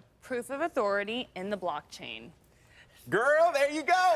I'm proud of myself. It doesn't work. I don't know what that is. If you don't, you know what? Get out of here. Well, I hope you folks at home like indie games, because we've got you covered. We are going to take a quick break, and then our Voices of E3 will discuss the indie gaming industry right before we reveal some of the hottest new indie titles releasing soon. So stay with us. If indie is the future is now. Ooh. That did not go as far as I thought. My craziest E3 story is that I lost my wallet at the beginning of the day. I had this Pokeball wallet, and it dropped out of my bag, and I thought, well, that's it. My life is ruined. Well, I still got to get all this footage in. So I still did the E3, and then I got a call from Lost and Found, and they'd actually found my wallet, and I felt like that was the biggest W of my life, because I had an amazing E3. I got to go to the Cyberpunk Lounge. I got incredible footage, and I got my wallet back.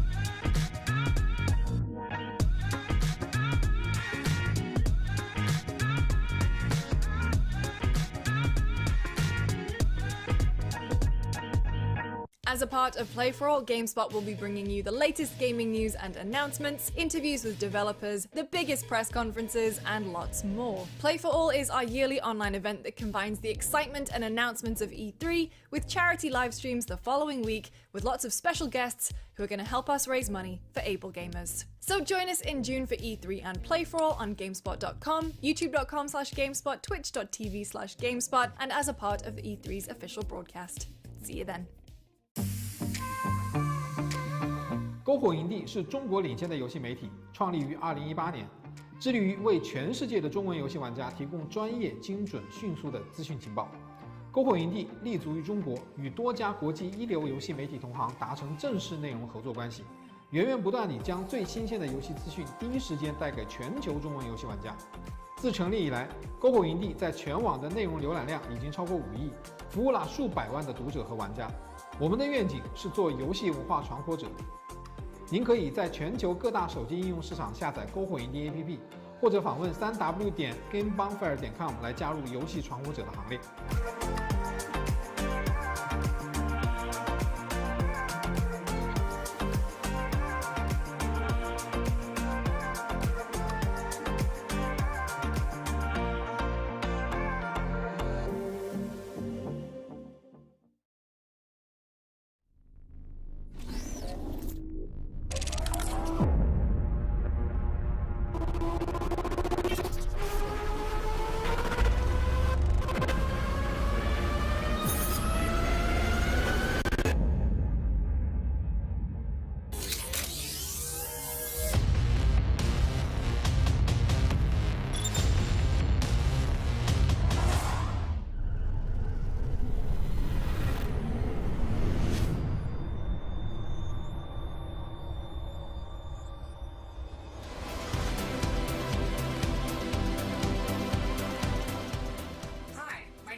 Hi, I'm Ariko. I am a self-proclaimed Nintendo lifer. I want to work at Nintendo as long as they will keep me. I am head of indies, and I'm probably one of the handful of people who have worked in all 3 major regions, so Nintendo of Japan, Europe, and currently I work at Nintendo of America. I am super honored and excited to be here today. Thank you. Hello, I'm Mike Micah. I'm studio head for Other Ocean and Digital Eclipse. I've been making games for far too long, but my favorite games these days happen to be these really fun small games called indie games. Hi, Michelle Branstetter, Director of Business Development for Freedom Games. I started in games long ago, PS1, Brew, even earlier than that. Love it, excited to be here. Thank you for having me, and excited to announce more games too. Hi, I'm Edmund McMillan, creator of Super Meat Boy, Binding of Isaac, and a bunch of other games. I'm an indie game developer. You may know me from Indie Game the Movie. Well, maybe not. It's 10 years old, but I'm here. Hi, thanks for having me. So in recent years, and particularly over this last year, we've seen more and more people playing games. Indie games have filled the void of social and activities in the day-to-day life just as much as AAA titles. Do you believe that this line between indie games and larger publisher games is becoming blurred in the eyes of gamers? It's becoming more of a drastic thing. Like there are super indies, and then there's this like marketable indie, which is I think a more acceptable thing that a lot of publishers are picking up. But it's kind of surprising. The real breakout hits tend to be the ones that aren't even being looked at by a publisher, that are just being picked up by, you know, going viral, essentially. It's right to say that like indie seems to be the in thing right now. A lot of people are like, you know, indie games, go here. It's like a category. Go to the indie games category. But I do like the idea of blurring the lines, because when I was a kid buying software or downloading software, whatever you were doing back then, I would not disassociate what Jeff Minter was doing from, say, an Activision game at the time. And right now, when I'm sitting there like going through a storefront, I'm not looking for like specific things. Things catch my eye, and I see all these smaller games. There's so many of them now. But like, I'm actually looking for something that appeals to me. It's like when I used to go to the music store and go to different sections in the store. I wasn't really looking for a specific artist. I was trying to find that artist that spoke to me and take a gamble on it. I love that part of this right now. I love that somebody can still in their garage with all the engines we have now and all the help that you can get online and create a vision and then put it out there for people to either come en masse and enjoy, or just, you know, just come to take a look, and maybe you don't sell that many games, or maybe you don't like get that many downloads. But to me, that is what Edmund's saying is the quintessential indie in my mind. I want to add to that, because at Nintendo we're definitely seeing that. I think there's such a ease to access.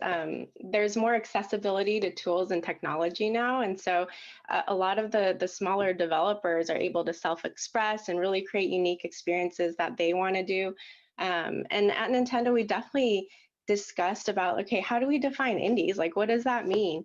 And ultimately, we decided let the indies, like let our partners decide if they identify as indies and how do they want to represent indies. And we're just here to really support and amplify their message. And if you look at our Indie World showcases, it's really intentional where we let the developers talk. They're like the superstars of our showcases. And they're the ones who are on camera and they're the stars of the show, and they get to tell their stories with their own voices. Do you feel that having the Nintendo Switch and the graphics style that's popular in the games and just the wealth of indie titles that are available on the platform is due to the platform itself or to the audience that you have or your connection with those developers? Yeah, I think we want our content to reflect our audience, and our audience is all genders, all ages. They have all the different tastes in games, and they're from all over the world. And so at Nintendo, we always talk about diversity and innovation, like those two words come out all the time. And we have indie teams based in Europe and Japan and the US and elsewhere. And we all have an equal voice. It's truly global when we think about, okay, what do we want to showcase through our campaigns? And so we want to make sure that that our global teams have equal voices and the content reflect our audience. Absolutely. Michelle, I know that Freedom Games publishes many games from small developers. Do you see those developers, though you're publishing them, as indies, and do they identify as indies themselves? Yeah, most of our developers really do identify as indie. And then I want to say the indie space has evolved a lot over the years. There's a lot of competition in that space now too. But yeah, we have our developers all over the world. They're in Europe, they're in Southeast Asia, a little bit all over the place, and they're very passionate about their games, and we find them kind of everywhere. They're not really, you can't find them in a specific place anymore. They're just the kid you met at the grocery store that has this amazing game you never heard about until now, or whichever. It's everywhere now. And like Eriko said, it's so easy to make games now. Great games. So there's a lot more competition. There's a lot more great games coming out, and it's interesting to see where the space will continue to go over the years. But yeah, we are focusing on that. We have a robust catalog coming out over the next year and a half and going forward as well. Awesome. Well, I certainly look forward to that. Edmund, I know that many people consider Binding of Isaac to be a genre-defining success. Do you see indies in their role to explore new mechanics, genres, and storytelling approaches as, something that truly defines indies and their freedoms? For me, the thing that really defines indies is the ability to take complete, financial risk when it comes to themes and topics and gameplay and everything. Like doing something that a large company wouldn't be able to do because they couldn't invest multi-millions of dollars in a project that wasn't comparable to something that exists. And that's the way all big business works. It's stupid to take a risk with that much money. So it makes perfect sense. It's like, no, it's just the way it works. But if you're a small team of a handful of people and your budget's basically your rent, you can do whatever you'd like to do. And you could make a new genre, like Among Us.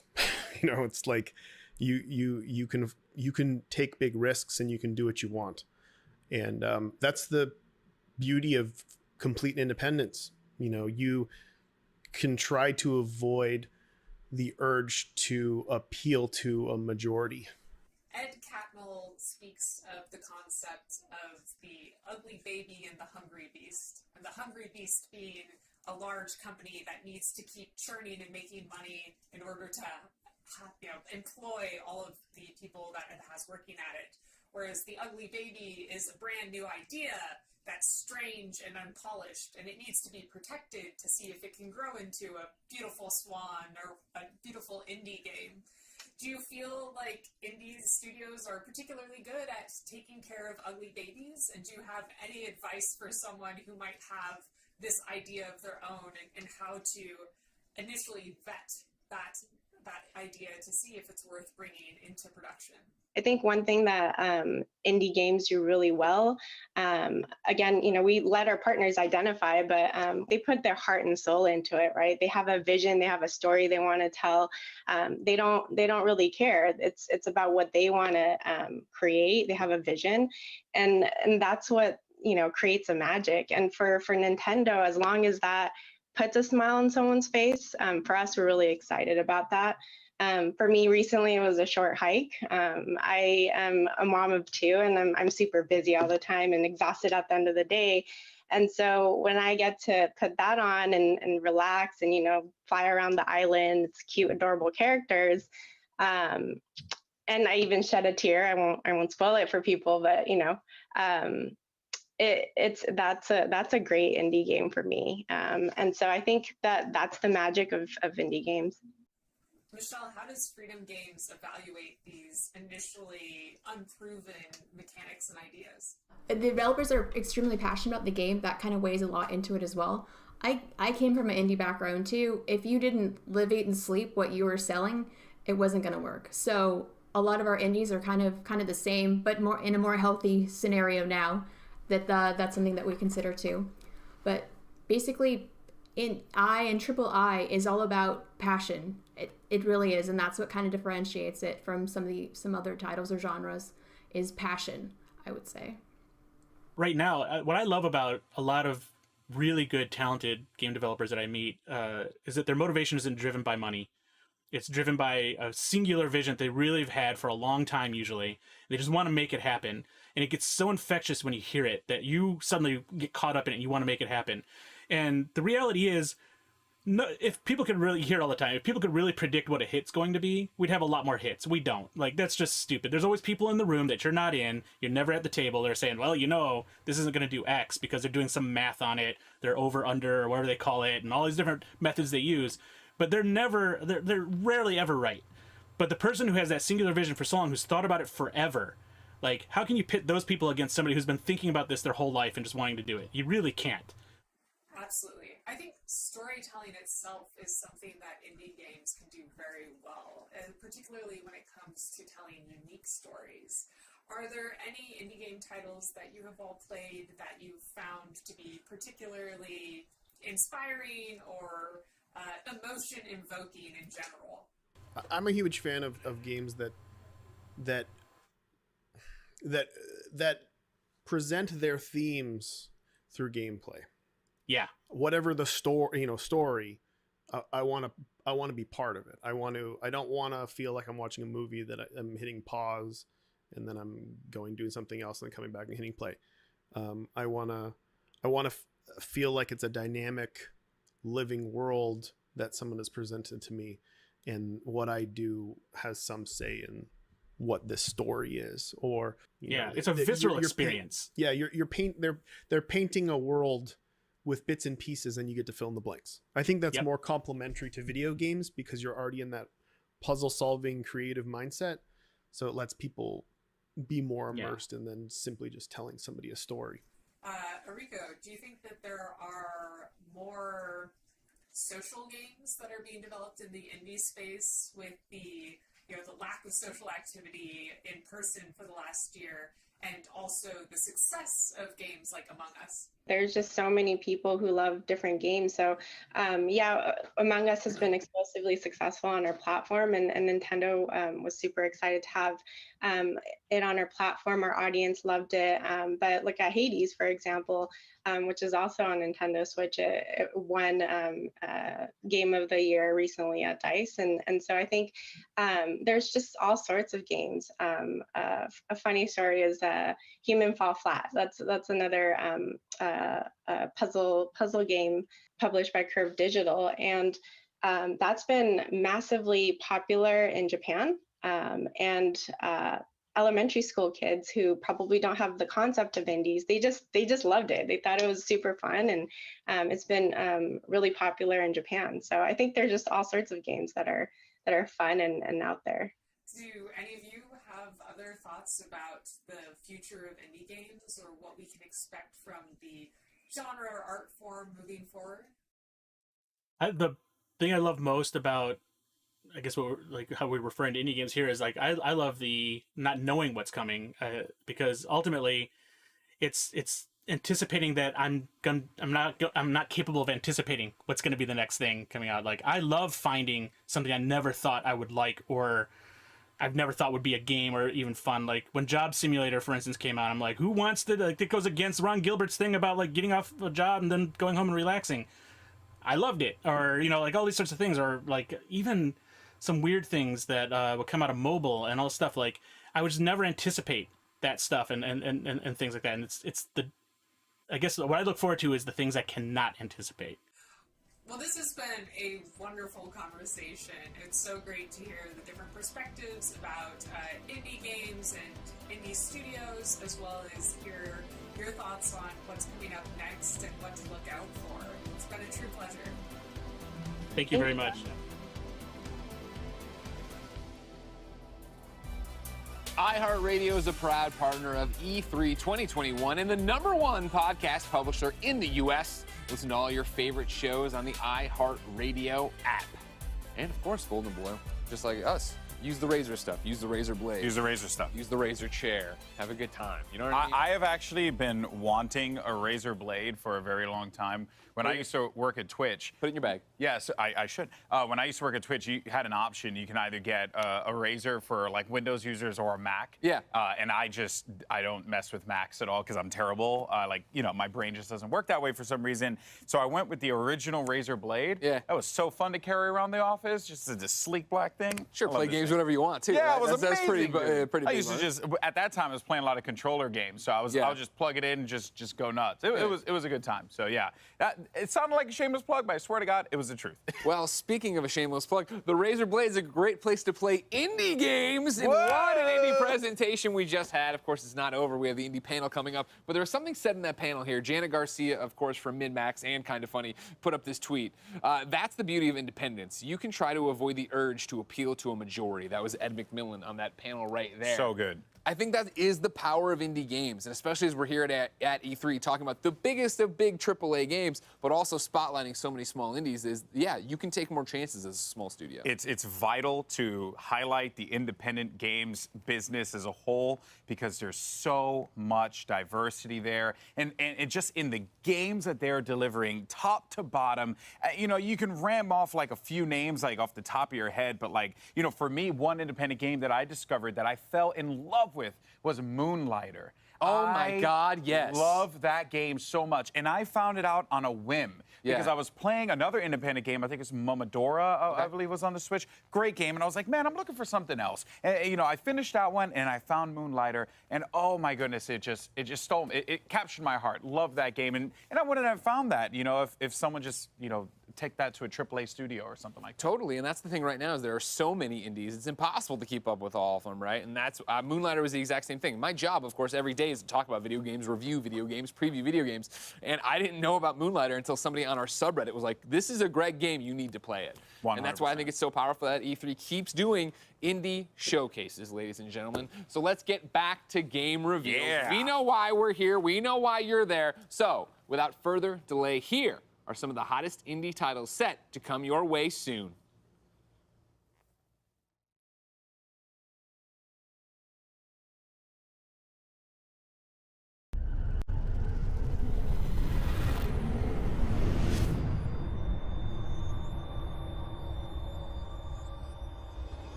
Been a long time, Michael. I heard you were back in town. But I don't remember sending you an invitation. I'd kill you myself. But where's the fun in that? No, Michael. I'm gonna roll out the red carpet for you.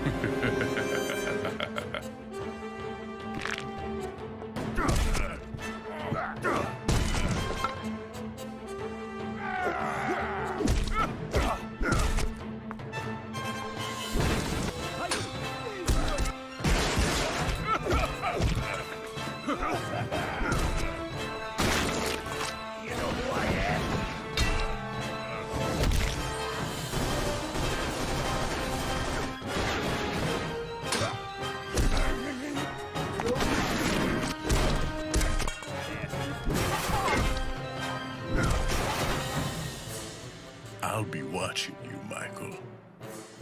Good luck, old friend.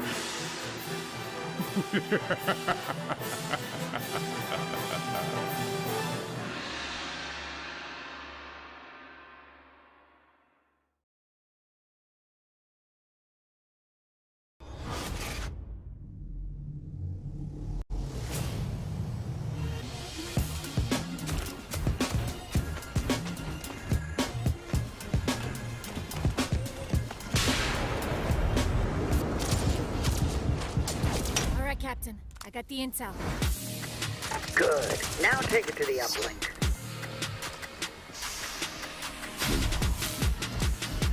Ahí está vaina. The base road blind. Target is marked. Oh, thanks. Ciao. So, remind me, what's the deal with this intel? I guess I'll kill you now. The drone is down. The drone is mine.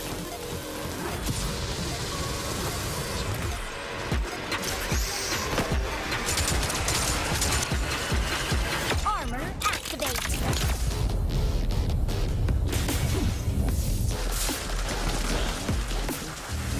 You are safe with me. Connection established. Execute protection mode. All right, I'll download the data. Now, you know what to do. Toretta! Soldiers, we need you here. Keep your wig on tight.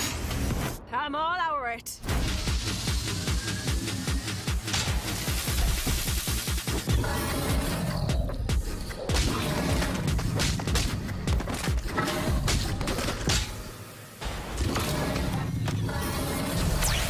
So, what we're gonna do with the intel? We need it for the job. You know, the heist, larceny. Larceny? More like...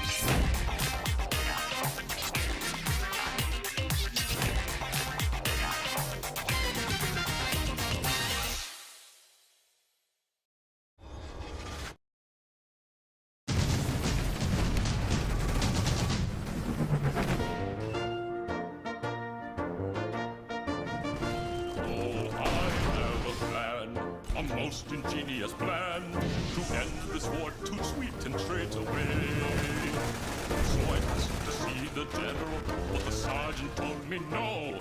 He said, in the trenches where you're meant to stay. I said, dear sergeant, pardon me, I see that I've made you upset, but let me tell you my plan to save the day. Oh, let's try being a little nicer. Let us all agree to disagree. Why don't we send some flowers to the Kaiser, and then we'll all be home in time for tea. Oh, let's try being a little sweeter. You catch more flies with honey, don't you see? If the brass would change their tone, then we could all go home. But the generals never listen. The generals never listen. The generals never listen to me.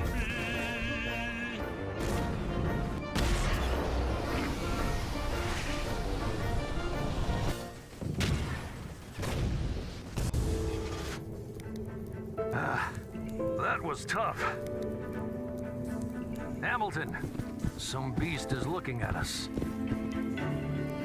Whoa, would you look at that? Mars is one heck of a planet, so green and beautiful. Let's just be careful, sir.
Game developers are creative, passionate, and driven.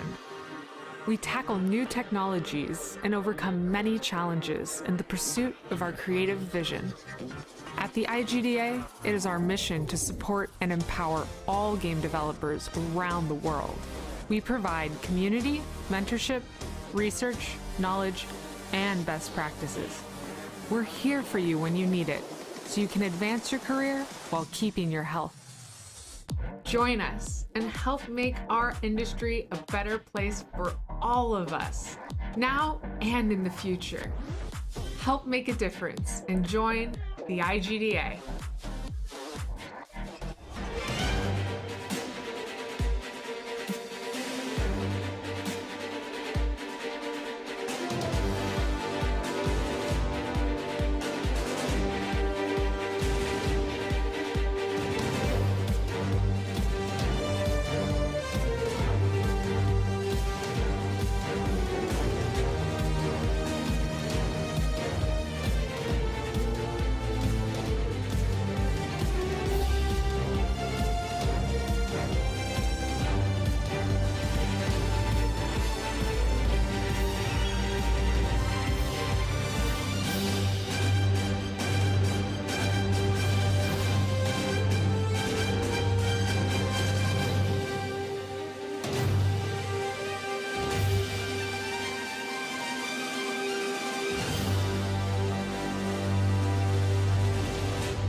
what are you really made of? That music got me hyped, huh? I was like, okay, I'm here for it.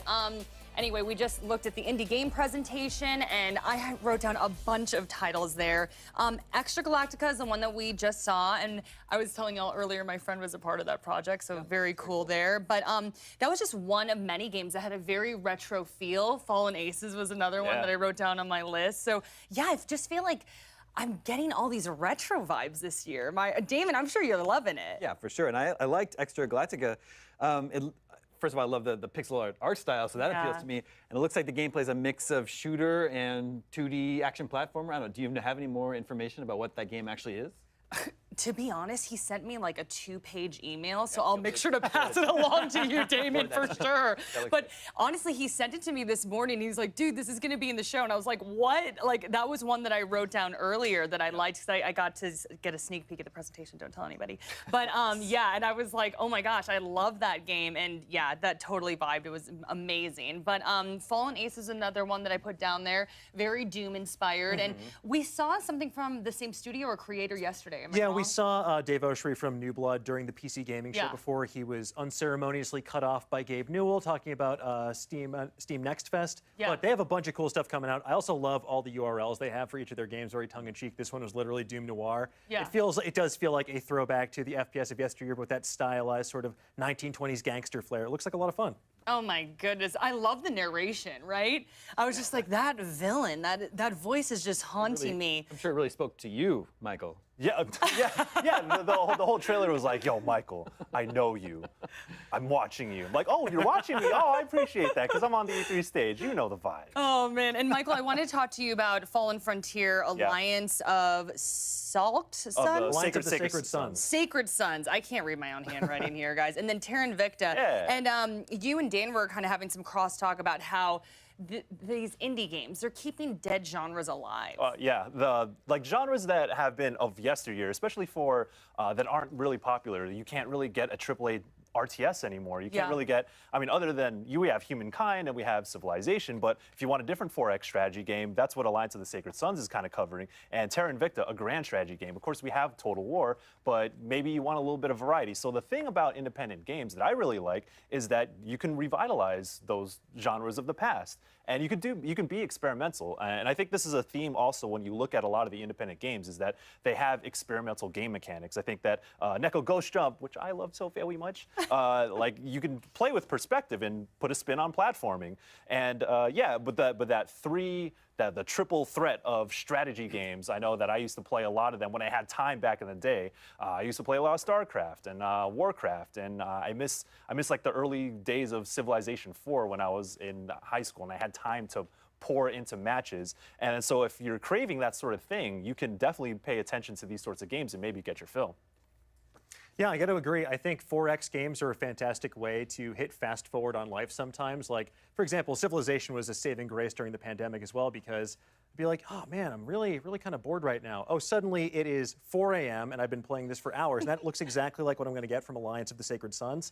But I also have to say one that really caught my eye here is a game that looks like a bit of a Mootroidvania, and that is Moolander. Oh my gosh, I had that on my fun. list. Yeah. Like it's the same sort of like irreverent feeling that I got from a game like Guacamelee, for example. But with this, I love that these cows are your enemies. I was getting some Diablo 2 vibes from that hell cow at the end there. I'm just very excited to see what that has in store because it looks like it has a good sense of action, gameplay, and whimsy. Wow, you really milked that one. An utter disgrace. Oh no! Beat me to it. If y'all could hear the puns coming from Dan, we really should be writing them down. We did have the poll up earlier, though, and I wasn't able to reference it right away because I just love hearing y'all talk about this stuff. But I do think that Neko Ghost Jump was #1. So. Oh, really? Yeah, I was there you go. And then also I know there was Life Slide and a bunch of other incredibly cute ones that I was just like, oh my gosh, indie games, just so much fun. But okay, favorites? Should we go down the line here?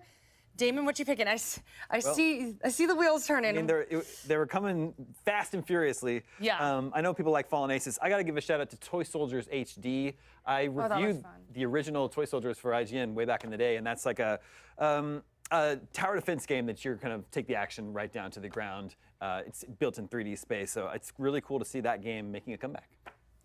Neko, I already mentioned Neko Ghost Jump, but I do want to shout out Tuscaloosa, I forgot the name of it. Tunguska, the Tunguska. Wow. Yes. Wow, I really messed that one up. But yeah, the top-down shooter, that looks interesting. I'm very interested in that. Larcenauts, let's go. Let's compete in VR. I'm down for it. Oh my gosh, I love it. I think I pick Tunguska as well, but Nico is very close behind, runner-up. Well, so many great indie titles. Let's see what GB and Greg thought of the indie games that we saw today. Hi, guys. I know y'all love the Nico game. I don't even need to ask, right? Of course we did, Jackie, but it didn't make my top 3. Golden Boy, what do you have over there? What stood out to you from that indie presentation? 2021. A lot. So I'm actually newly appointed member of the VR community. Oh, welcome, welcome. You know, so Larcenauts was awesome. I liked it a lot. Big shout out to my boy BMF, who covers a lot of the VR stuff as well as Thrill Seeker. Big fan of those guys, and I always love checking out their content. Keeps me up to date on all things VR. Of course. Then the other one, Fallen Aces, man. Yeah, Fallen Aces made my list for sure. That was a dope Literally trailer. saw that and I was like, oh, I'm 100% playing this on stream. Like, this is happening because it looks so dang good. And then I would probably go with Tunguska. Another shooter, but for some reason the style was really appealing to me. Like, the style of shooting was really appealing to me. Sure. So I'm all about that. Looked really good. Okay, great. Yeah, on my list, I put Fallen Aces for sure. Stylized first-person shooter, love it. That Doom LA Noire mashup, why not? Let's get out there and do it. And yeah, New Blood, of course, always being cheeky, as they said, doomnoir.com. Like, they really, I do feel like they like never do wrong. Like, the New Blood's great. They're a great studio. They know what they're doing, right? Exactly. They're in that vein of Devolver, where they have a personality and their games do too, and you know what that means when you see that, I think, splash across it. Exactly. The other one I want to give a shot was Bark. It was that kid shmup that went by or whatever. Yeah. I had been one of my friends in the industry is working on it. He had emailed me to give me a heads up that, hey, it's at E3. You should check it out in the virtual booth if you have time. And basically, he pitched it as a shmup for dads. Like, it's couch co-op. Get in there with your kid. You're piloting. You know, it was a little dog that caught my eye, but you can be a little cat. Okay. It's this colorful game that you go through and you're shooting things, but you're not shooting things. Yeah. Right? You're able to explore that way. And then, for me, to echo what people said over there, Extra Galactica, right? Stylized. I mean, you do anything that's in a cyberpunk style world, and I'm literally there. I'm all about it. Great visuals. I feel like that is, again, you know, and everyone's going to look at me like, oh, there's a lot of like pixel art game stuff, but you think about what people have been able to create, Greg, in these universes, in this style of artwork. It is gorgeous. And, you know, because Fallen Ace is also bringing back the stylized cel-shaded approach, which was something that I fell in love with when I first feast my eyes on Jet Grind Radio. So there is really a lot of quality here, and this was awesome. Some great games I'm really looking forward to trying. Me too, ladies and gentlemen. What were your favorites? Let us know. Hashtag E3 2021 so you can get up on the big screen. But when E3 2021 returns, we'll have the latest from Freedom Games, Capcom, and more. Take a breath and hold on. We'll be back after this.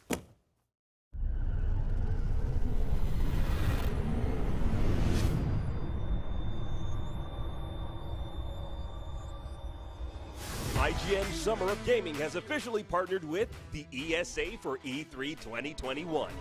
IGN Summer of Gaming is now all summer long.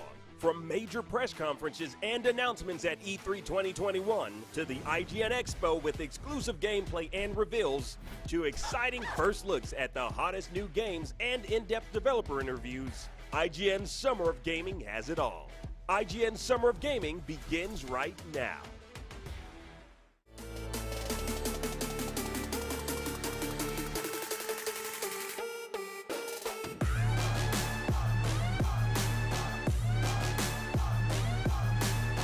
More power.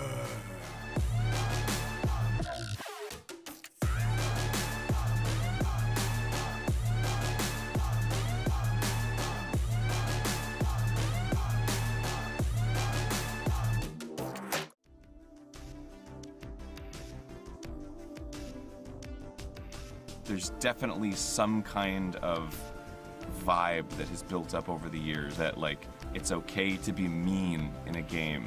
And I think that's got to change. We've all had bad days. We all get rolled because it's the same like 12-year-old cranky 90s on us in the Fortnite lobby, and we can't build as quick, and he just builds a Taj Mahal and then just drops down on you and you're angry. I get it, but I don't think we should all be okay with just accepting like, oh, this is how people talk on this video game. Like, that is not okay. There's a difference between conflict and dialogue. When you're having a conversation, you don't have to agree. When it's becoming something that's toxic, right, there's no respect. It's a social contract you enter into as a human when you walk out your front door.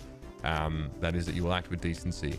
And it follows that this would also be imposed online. And it's easier to just say, oh, mute your mic or don't say anything, but no, do better. We just shouldn't foster an environment where saying something bad is okay. It should never be okay. It should never be on the receiver to grow thicker skin. Having other people in the community that have gone through that and that you can connect with is probably the most therapeutic, helpful part. Find those people that you connect with and have that support group. I think just pushing a positive environment is a good place to start. If you see something, say something. I think it starts with all of us standing up. I don't know, it just feels like the right thing to do, to speak loudly about things that really matter. I think over the years, the space has become a lot more welcoming, a lot more open. There's such an overwhelming presence of like positivity and acceptance and diversity, and great strides are being made, but I also think that like more can be done from us as the people that like to play them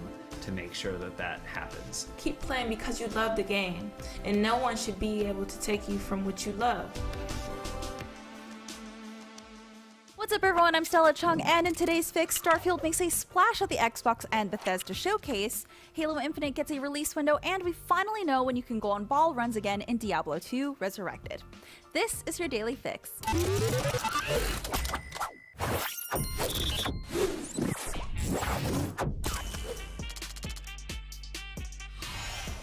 Microsoft came out swinging with a look at Bethesda's first new property in over 20 years, Starfield.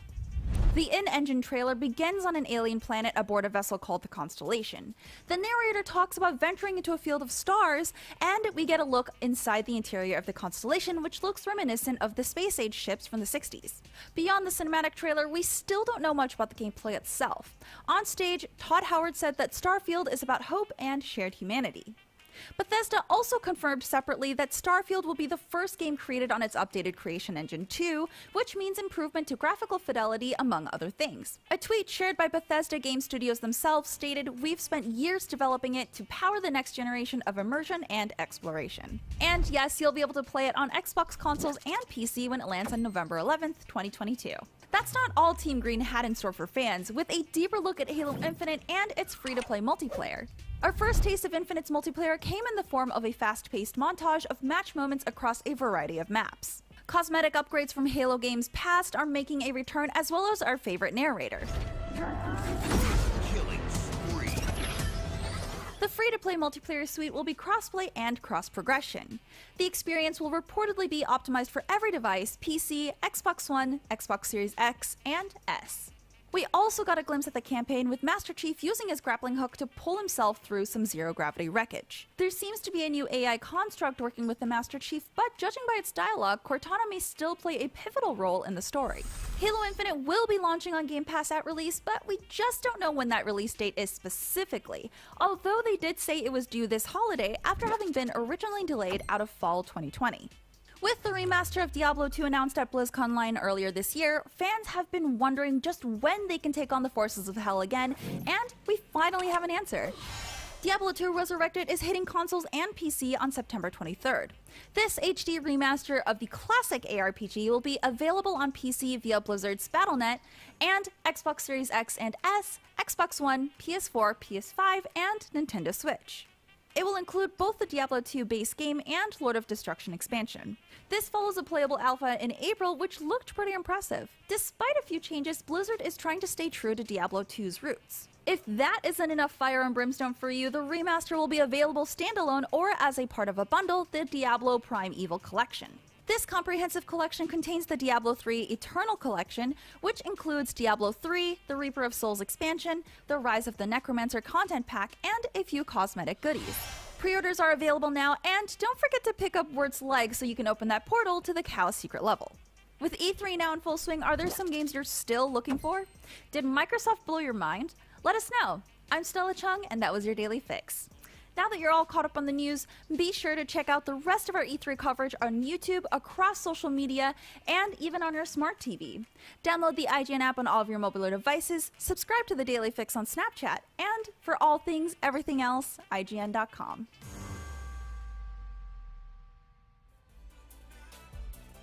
Welcome back, folks. Freedom Games is our next developer coming up. And, you know, when you have games that are like called Cat Cafe Manager or Dog Shelter, I think we can assume that things are going to be pretty fun. So, folks, here's Freedom Games.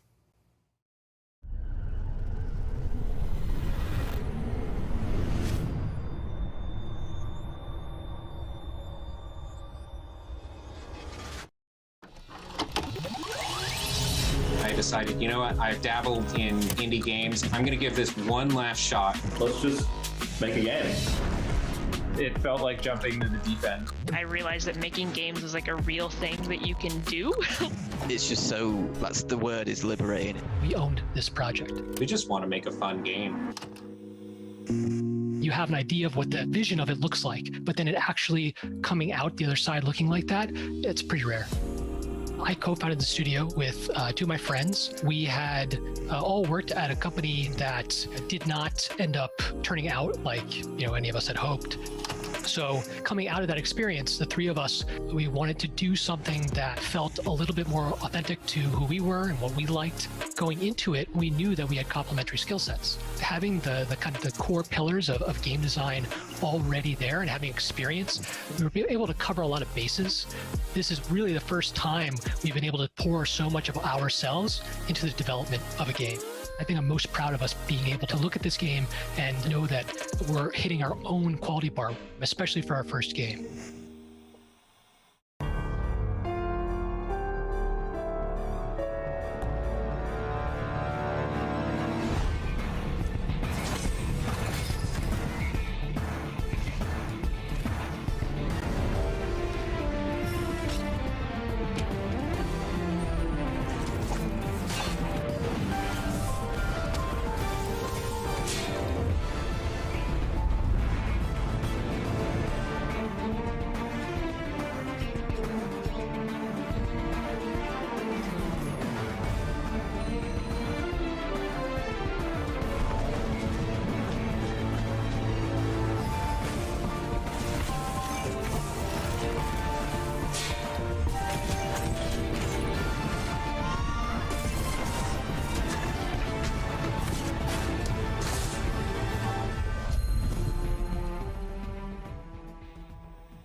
You think you know everything, and then at some point you go, oh wait, we didn't know how to do that part.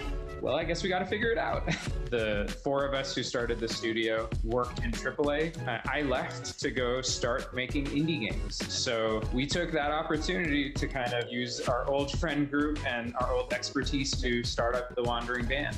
And it was the first time that all of us felt complete creative control. That was fun. It was a challenge. It was also scary at the beginning. On a AAA team, you have technical artists and a dozen animators. I think the biggest challenge for us was trying to learn new skills and new parts of the game development process without ever doing it before. But I wouldn't trade it away. I think it's the creativity and the creative freedom is totally worth it.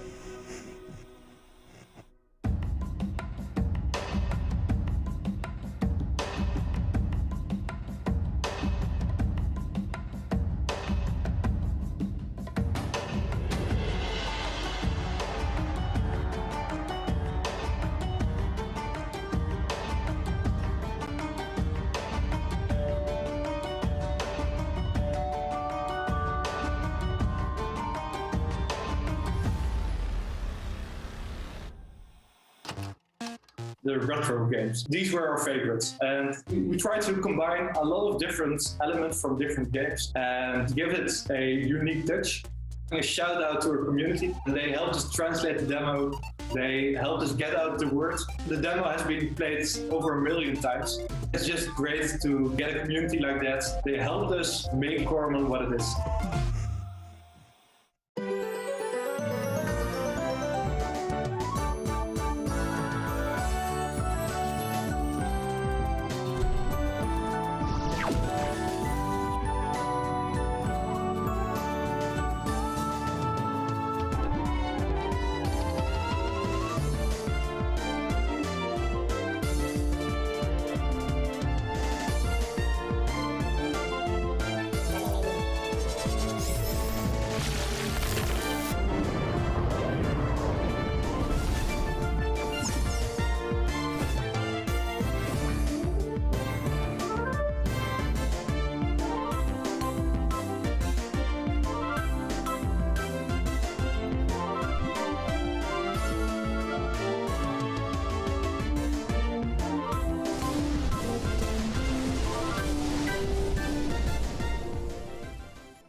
I had lived in Kyoto for a while where I'd gone to a cat cafe, and it was such a surreal experience for me at the time. So we sat down and we prototyped Cat Cafe Manager.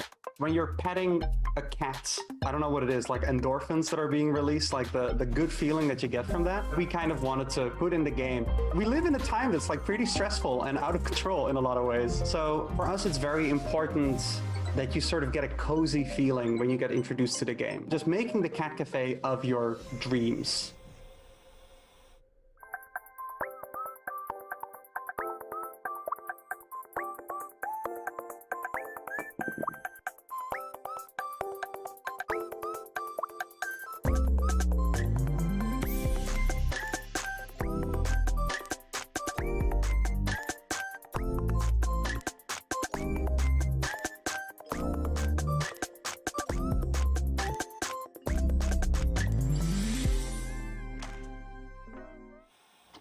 I'm from a really rural town. So is Tanner, the other lead developer on the game. We've been together since middle school, like I said. Yeah.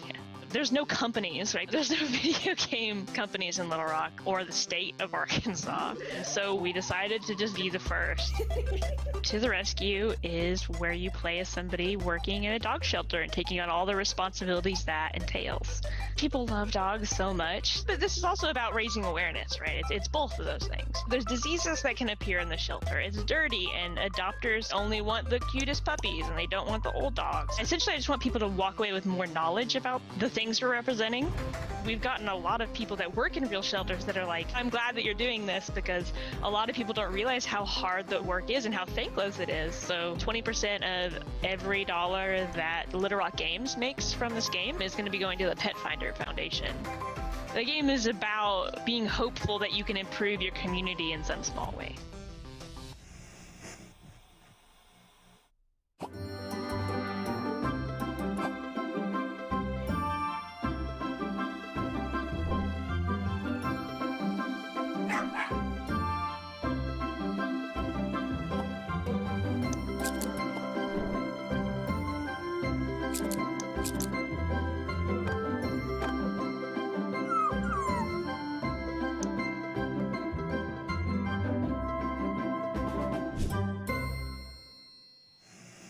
I first started getting into games probably about 7 or 8 years old, tinkering around with game engines. I started putting games on the web, Flash games and things like that. I always liked the idea of really silly deaths, characters getting blown to bits in like a cartoony way. It's usually an area of frustration, but when you can see your character's head just flying off and blood's going everywhere, it's like, you just got nothing but humour there. Sure gonna feel bad in the morning. I come up with the idea of having like a Ninja Warrior / Total Wipeout death competition.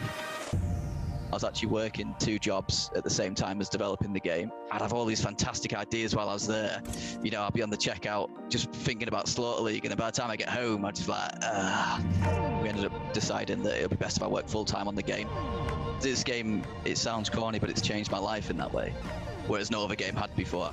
It's just flipped my life to where I want it to be. So to finally be able to do this as a job is just insane.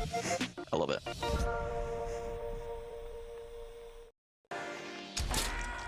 This is definitely like a good, just relax, chill in the evening, play with buds, laugh at stupid stuff kind of game.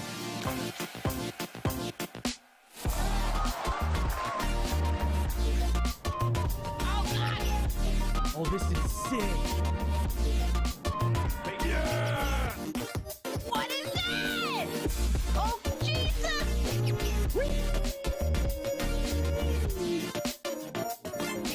Gonna be an absolute show. I was pretty laid back in college. I did just fine, but I worked on Dark Deity. I didn't work on my own work.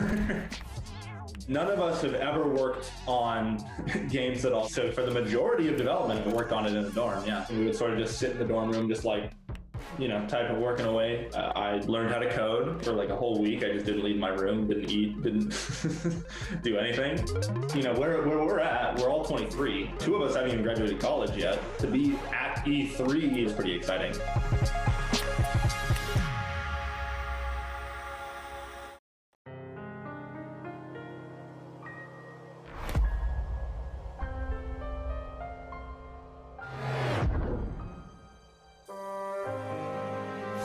Whenever you need me.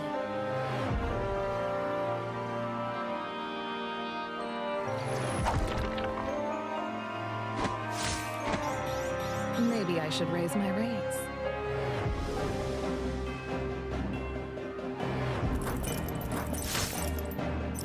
I have failed my people.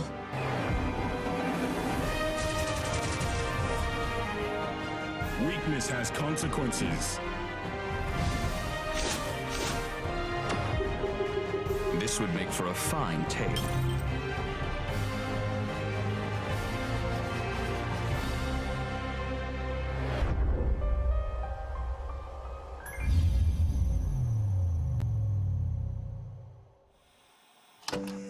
I've always thought that I would be good at making video games. My mom just sent me a picture of a drawing I did when I was like 8, titled My Own Game. I was diagnosed with Asperger's autism as a child, and I basically kind of just told myself, nah, there's no way I could be in management. But through therapy as a child and then continuing my own efforts, I overcame it. Now I'm doing my dream, doing something I thought I couldn't do. Through this process, I've really learned how valuable people are. There's 20 people on the team. I'm just one of them. And I'm hoping to convey some of that through the game's narrative. You have to have growth and you have to have progress. So for us, with One Lonely Outpost, loneliness helps highlight the value of connection.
It took us a long time to get here. We put a lot of hard work into it. Shipping games brings tough times, but we've also seen like success together. Success for us is defined as being able to continue to do this because we really love it.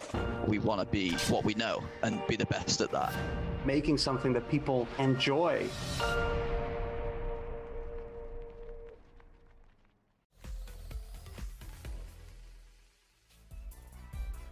Thank you, Freedom Games, for that showcase. Passionate, diverse, different, unexpected, Damon. That's what I would call it. If you weren't paying attention, Freedom Games is providing 20% of the profits of To the Rescue to the Pet Finder Foundation. And now, gentlemen, it's time to react. I will start with, I don't know, maybe I would speak for everybody. For Greg Miller, I wasn't that familiar with Freedom Games before leading this E3 2021. I am now a Freedom Games fan. Like, I liked what I saw there. Hell yeah. You're a freedom fighter. Let's not go that far. I'm a lover, not a fighter. All right? I'm a freedom lover. All right, okay. Is that better?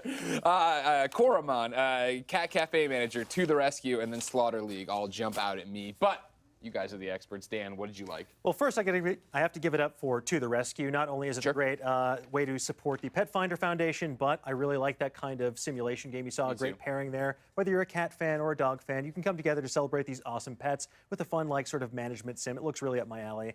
But I dropped my notes, so I'm just going to stick with those for the time being. I'll get them for you. Thank you so much. You dropped this, King. Oh, thank you. Thank you. The one I really want to talk about, because Michael and I were geeking out about it, was Dark Deity. Yes. A strategy RPG that looks like very up the alley of anyone who likes Fire Emblem or things like that. Sure. I also like they have an XCOM-esque wound system, which I appreciate. Adds another layer to it, so looks pretty exciting. I thought it was cool. It was cool pixel art also, but also anime-style hand-drawn art that's going along with it too. Don't take that away from me, Damon. Listen, if y'all want to get my attention with your video game, if you have anime-style artwork for your characters, I'll at least give you my time of day. I'll say that much. That was the one. I mean, for Dark Deity, you went, ooh. I wrote my only note on Dark Deity is Mikey likes, because you liked it. I mean, yeah, and Cat Cafe Manager. Yo, Freedom Games really hit me with my brand. Yeah, for sure. I love Cat. Dude, it's so cute. You know, Cat Cafe Manager. I've been to a cat cafe before. You know, you get a little coffee, you go pet the cats. If you're allergic, R.I.P. But yeah, that was really cute. It's obviously like a tycoon simulator management thing. And cute cats. Say less. Say less. Damon, you love cats. Did Cat Cafe Manager work for you? For sure. I've been to many a cat cafe, Greg. I have some ideas about how they might be run better. Well, here we go. See if you can put proof in the pudding and you get out there, you manage your own cafe. This fool's lying. No, it's true. Oh, okay. True. Yeah. Anything else stand out to you? I mean, their games are coming so quickly. If you see, like, well, this game looks interesting, and then they're on to the next one. There was I think it's fair to say it's a Pokemon-like in there. Mon's even in the title. Koromon. Mon is in the title. Koromon, I think there's more to it than that. There's definitely like animal battling. Well, when it started, I was watching and he started like moving puzzles. Like, oh, I wrote very Zelda-like, and then it became Pokemon. I was like, oh, very Pokemon-like. Actually, I'm sorry, I got this one wrong. As you can see, ladies and gentlemen, right now you can get out there and vote. No matter which platform you're watching E3 2021 on, you can vote right now. Cat Cafe Manager is winning narrowly with 32%. Right behind it, Koromon with 26%, and then Dreamscaper with 19%. Remember, no matter where you are watching, you can put it into your chat of choice. And if you want to just roll down your window and yell, somebody else will jot it down, and we'll figure out how to tally it up there, right? Yes, Thank sir. Another thing that an extension from the indie showcase that we saw, like a lot of experimentation. Exactly. Yeah. Even though we saw some things that are kind of like, oh, that reminds me of this, that reminds me of Fire Emblem, that reminds me of Pokemon. They're still putting their spin on it, and like I like to see those kinds of things in those games. Everyone has an inspiration, so it's like I want to make the game make something similar to the game that I love. So it's all this evolution. I mean, like, think about One Lonely Outpost, for example. Yeah, we were joking around like, oh, Space Dew Valley, because it does look Stardew Valley inspired, which in turn is inspired by Harvest Moon. So there's a lot more that you can do with this kind of genre, this type of game. No one really gets to be sort of the be-all, end-all of that category or genre, and I'm excited to see what they can offer here. So it's nice to see a lot of these indie developers wearing their influences on their sleeve. I was really excited about Slaughter League, for example. It looks like that kind of competitive madcap fun of a game like Fall Guys, for example, but with the kind of murdery chaos you'd expect from like a Smash TV or like a I'm blanking on the name right now. Meat Boy. Oh yes. And it's funny you mentioned Meat Boy, right? In the panel before, right? In the panel before, where they were doing the indie games conversation. Ed McMillan talked about the fact that the power of indies is that you don't have to appeal to the mainstream. And I think that's why this one stands out in terms of a conference so far, and we can all find something else to hone in on, right? Where it's like, yeah, I don't know if To the Rescue, a realistic, sim about running a rescue operation for dogs and cats would stand out or make sense for a big publisher who has to get a big return on their investment. But for this team here that wants to do a dog shelter and wants to have the stuff and wants to, get profits out there to people and help, it's great. It's smart of Freedom Games to, in addition to showing trailers or gameplays for the games, to actually put the creators in front of the camera as well. Indie games can be so much more personal. It's so much more one person's vision or a very small team's vision. Totally. Yeah, one of the things I loved about it when you were watching their To the Rescue is they showed them at PAX, right? And if you've never had the chance to go to a PAX, I urge you to do it and then go to the Indie Mega Booth when you can go to things again. Because, getting to sit there and get a demo from somebody like, oh, what do you do in the game? You're like, oh, I make the game. It's the most personal way and the best way to get it. Ladies and gentlemen, when we return, our friends at Venn will give us a special edition of their series, Origin Stories, featuring 100 Thieves founder and CEO Nadeshot. That and more after this. I always really appreciate queer narratives, trans narratives, gender diverse narratives. Tell Me Why by Don't Nod, with a trans character as one of the main characters, is huge. I can't recall many, if any, main characters that are trans that are playable. Being someone who identifies as non-binary, seeing someone that is proudly trans represented in a game is just so incredible to me, because it shows that not only game developers, but the world is seeing these narratives as important things and stories to tell, because games are just another way of telling stories.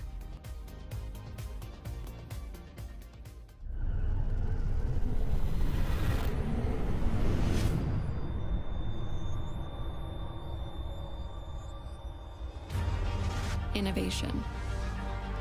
It's happening all around us. We don't know what tomorrow will bring, but we know our broadband network will be ready. Because we're building it right now. It's more reliable, more secure, and 10 times faster than today.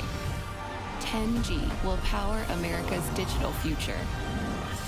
We're ready for what's next. Are you?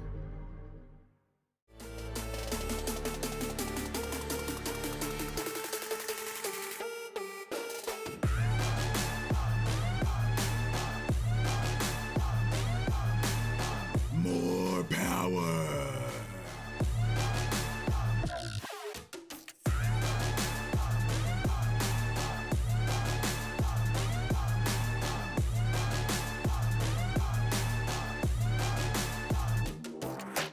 IGN Summer of Gaming has officially partnered with the ESA for E3 2021. IGN Summer of Gaming is now all summer long. From major press conferences and announcements at E3 2021 to the IGN Expo with exclusive gameplay and reveals to exciting first looks at the hottest new games and in-depth developer interviews, IGN Summer of Gaming has it all. IGN Summer of Gaming begins right now. Welcome back, everybody. Hello, hello. Now, we know a little bit about this topic, don't you think? Thing or two. In esports, the scene is becoming more than the teams, though. Esports orgs are making content, making apparel, and building a brand. One org taking this model to the next level is 100 Thieves, led by their CEO, Nadeshot. And Alex, you have covered all sorts of events with 100 Thieves. So what do you think is so special about this org and Nadeshot? Yeah, well, you know, I've known Nade for years at this point. You know, all the way back to when he was a competitor. I used to make the joke, he hates it when I say it, that he's America's favorite gamer. But because he was, you know, at one point, he was like the biggest name in Call of Duty. He was one of the biggest names in esports, right? And he still continues to do that to this day. You know, and I'm so proud to be able to talk about a friend like this, because to see his success has truly been incredible. I could not be more proud of him. And 100 Thieves as an organization, you know, they had such a history, right? From an initial reveal that didn't go the way they wanted to this complete transformation of this brand with a lot of support from great figures in the entertainment and sports industry.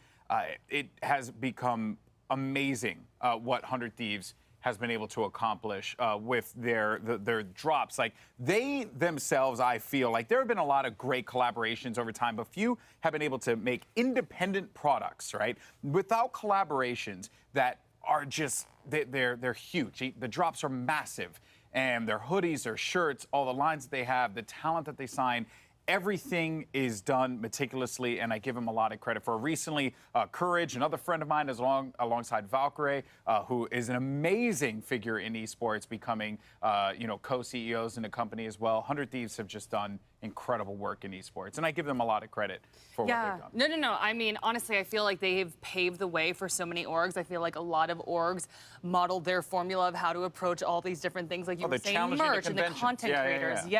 But anyway, it's absolutely fascinating, and I'd love to hear more about it. So for more on the Nadeshot 100 Thieves and what's next, here's a special E3 edition and the Origin Story series from our friends at Ben.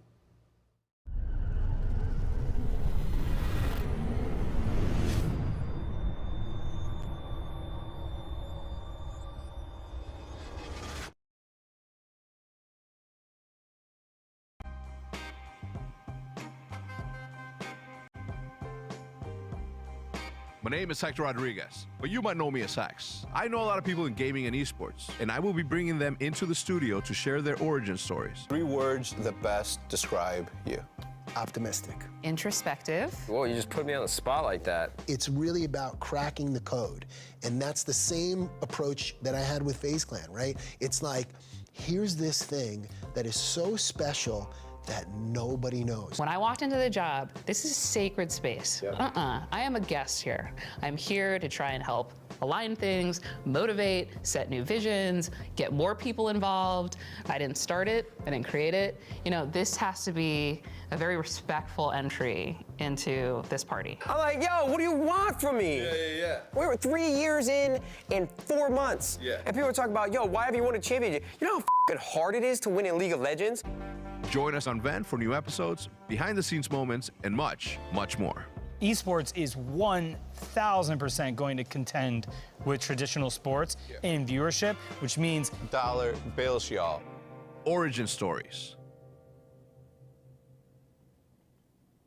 Bro, this is Matt. Hi, Matt. How you doing? Let's do me a favor. So what's going to happen is Hector will introduce you. Yeah. You'll sit down. You better give me the best introduction I can't even wait to give you the intro. The prodigal son. Dude. That was just Stab me in the back. I'm super excited. I'm getting mic'd up right now. I'm about to interview somebody that I've interviewed like 100 times, but I'm gonna try to make it super interesting by asking him questions and talking about that we haven't really ever talked about in public. There he is. Oh, I'm sweating. I am sweating. And I have to pee. Welcome back to another episode of Origin Stories here on Van. My name is Hector Rodriguez. I am your host. Today I have the honor, the pleasure, the true pleasure actually, to introduce my little brother, someone who's near and dear to my heart, Mr. Nate Shot, Matt Haig, CEO of 100 Thieves. I mean, you do it all, baby. Why don't you come in and sit down? You're about to say Optic Nate Shot. You got real close to saying Optic Nate Shot. I almost did say Optic Nate Shot. Yeah, I did. Did you catch that? I did catch it. Usually, I like to start out this show by asking you 3 questions and then another question, but the main one is 3 words that best describe you. 3 words that describe me? Well, you just put me on the spot like that. All right, 3 words that describe 100 Thieves. That one's tough, too. Let me think. Can you describe anything in 3 words? No, I'm not good at descriptive adjectives. Oh. Let me see. Give me 2 seconds. Let me spitball something that's... Well, because I don't like using 3 words because I'm confident in myself and I don't want to sound pompous. You know what I mean? No, you're in good company, babe. I would say goofy, impatient, yes, and squirrely. Squirrely's good. That's what you always called me. So. Yeah, but it wasn't because you were like your brain was elsewhere. It's just because at the look time, like a squirrel. At the time, you did. Chubby cheeks. Yeah, at the time, but now you've grown into a handsome man. Thank you. Who knows you better than anyone else? I would say, if you asked me that question like 8 years ago, I'd say you.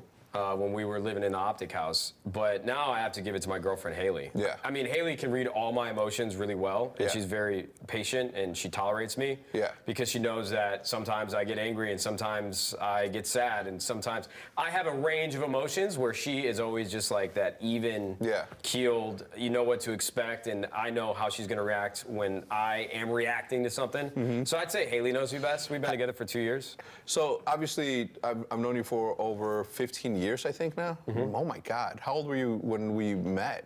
2008, Call of Duty 4. Call of Duty 4, that's right. You weren't in Gears of War. My first event was MLG Chicago 2007. St. Charles. St. Charles, yeah. What the hell? How'd you know that? I know everything. Were you there? I was not. Do you know I got my ass beat? I almost made it to championship bracket, top 16, would have been considered a pro player. Yeah. Lost to Gringo Jr., who was like an 8-year-old kid. Oh, dude, he was like during Call of Duty 2, I heard about that dude. Yeah, kid was nasty. Yeah, he was. Pieced us up on Mansion, execution. Last round was tied 3-3, first of 4. I'll never forget the round. Yeah. Made a call, did not pan out. How many times a day do you say 100 Thieves or 100 Thieves or 100 T? I guess I say 100 Thieves a lot. 100 Thieves, 100 Thieves, 100 Thieves. Yeah. I was doing like a PR tour for Excedrin. We had a partnership to make people aware of mindfulness routine that can help you reduce headaches. And everybody on that call kept saying 100 Thieves, and it was driving me nuts. Yeah. We talked to like 30 different outlets in 4 hours this morning. They all said 100 Thieves. I didn't correct them. Yeah. I didn't want to be that guy. Just 100 Thieves? 100 Thieves, 100 Thieves, 100 Thieves. Yeah. Let's go back to the earliest memory that you have. Born in Chicago, Illinois. Lived in Palos Hills. Palos Hills. Does your dad still live at the same crib? He built the house that we grew up in Palos Hills, and then after my mom passed, I think there were just too many bad memories in the house, so he sold it and moved to a nice part of town, which was like 20 minutes away. It's called Orland Park. Okay. And now he moved again to a city called Lisle. So it's tough, man. I wish I could go back to that house to kind of like face some of the fears that I had from stuff that I saw with my mom, but I'm glad that I can still go back to Chicago. I'm bummed that you guys went to Texas, because that was always like my saving grace. All right, I go see my pops, go hang out with Optic. That was great. But my earliest memory, that's kind of tough. I think one of my earliest memories was probably my dad. He would have to reside the house every couple years because of the material that he used to build it. And he had scaffolding built up the side of this 2-story home. And I was playing on it like a jungle gym, but little did I know that wasps started nesting inside the scaffolding itself. And so like 4 or 5 of them came out and stung me all at one time in my hand, and I've been terrified of flying bugs ever since. How old were you? I don't know, I was young. Like, were you a teenager, or were you like a toddler? No, I was younger than that. Like 7, 8? I was probably like 8, 9, 10. Were you crying? Yeah, bawling my eyes out. I cried a lot as a kid. Did you? Yeah. I was a very emotional young man. I think I cried a lot up until like I was 4 years old, and that's what my parents told me. It's like, it wasn't until I was able to hit someone that I cried, because I didn't know how to release that anger. But once I learned how to punch walls and things, I started doing that in the bed. Yeah, I didn't get angry. I got sad. I was telling Lee Trink the story about me being in Mexico as for my school. It's a Catholic school. Juarez. Yeah, and how the nuns would grab me from the hair here, and then they would just like seriously jerk it. So I was like, oh my God, that hurt. Yeah. Yeah, because they were just disciplinaries. And both of my parents were actually disciplinaries. My dad was super strict, a very quiet dude, but that's because of that. And my mom was just super yeah. And I still became what I became. Just I didn't give a shit. They hurt. I would pretend like it hurt, but I'd be like, it don't hurt. I would look at the wall or my teddy bear and be like, see, I love that. But I think that's what I appreciated actually a lot, getting to hang out with you. You're like 10 years older than me when we first started hanging out. And I always loved your mentality around other people. You're just very tough exterior. And that was something I could appreciate, because my dad was a great dad. I love my dad to death. He's my hero. But there was a lot of things that, I don't want to say, because we're not in the streets in Schaumburg of Illinois, but just seeing how you interact with individuals. If somebody doesn't talk to you right, you kind of let them know that they weren't talking to you the right way. Yeah. And I don't like confrontation, and that was stuff that I wouldn't do.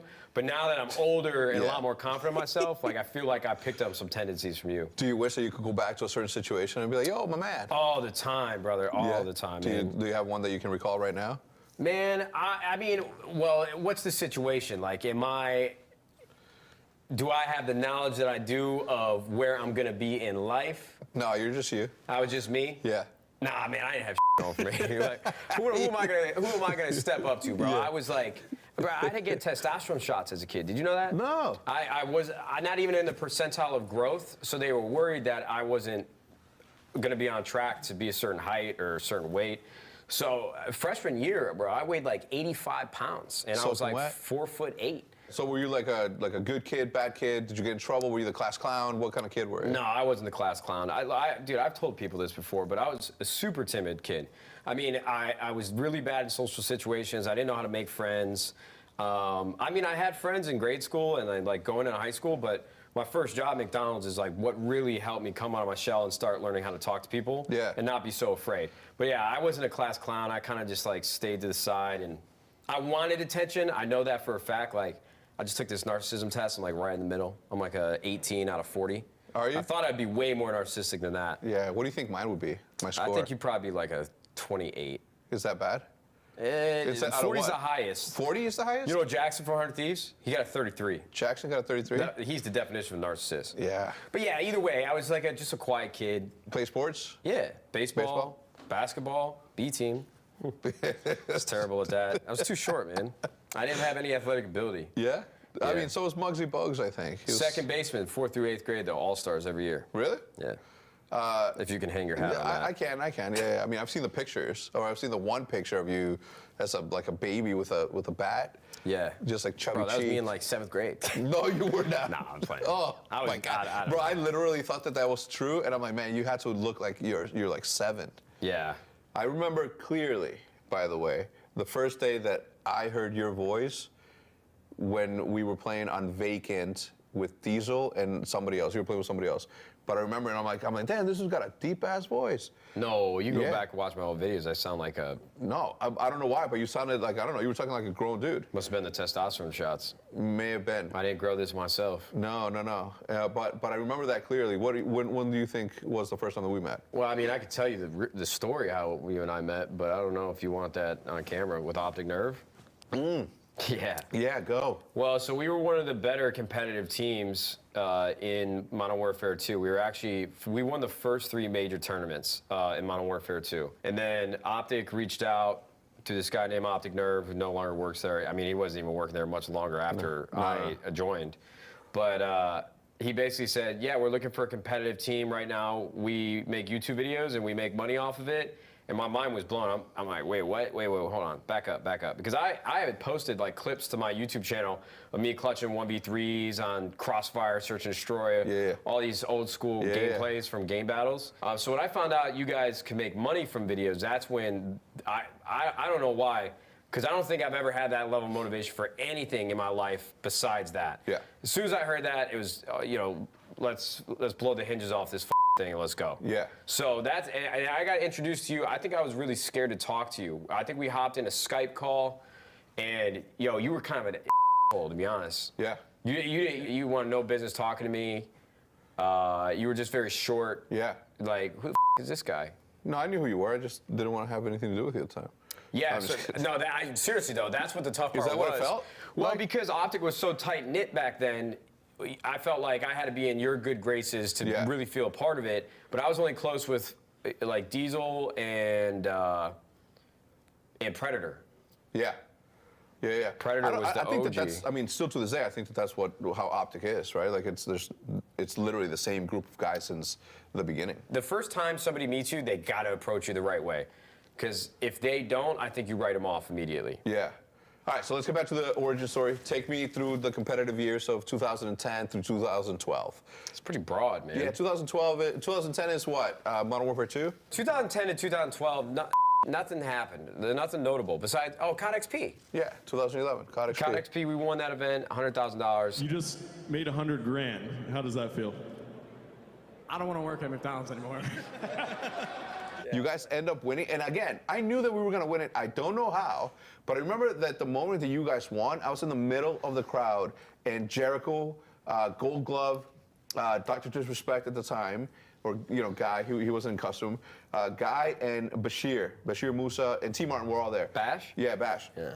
From there, let's jump through 2013, Black Ops 2. Yeah. You're blowing up. For the first time ever, after only sponsoring people in Halo 3, here comes Red Bull. Oh, yeah. So that was really the biggest moment, is I flew out to LA. I was staying at the Gamer Shore House, which was Jericho, Syndicate, and Gold Glove. And I was going out there to sign a contract with Red Bull, part of their athlete program, because I grew up watching Walsh. Was sponsored by Red Bull, and to me that seemed like the coolest thing ever. Same. And I sent them a DM when I was still living at my parents' house, like a year prior, like, hey, I'm really interested in Red Bull and working with you guys. Do you have any plans of getting in Call of Duty? That's when I met a guy named Sam Keen, who's still friends with to this day. Great guy. Yeah. And they flew me out later that year, 2012, signed the contract.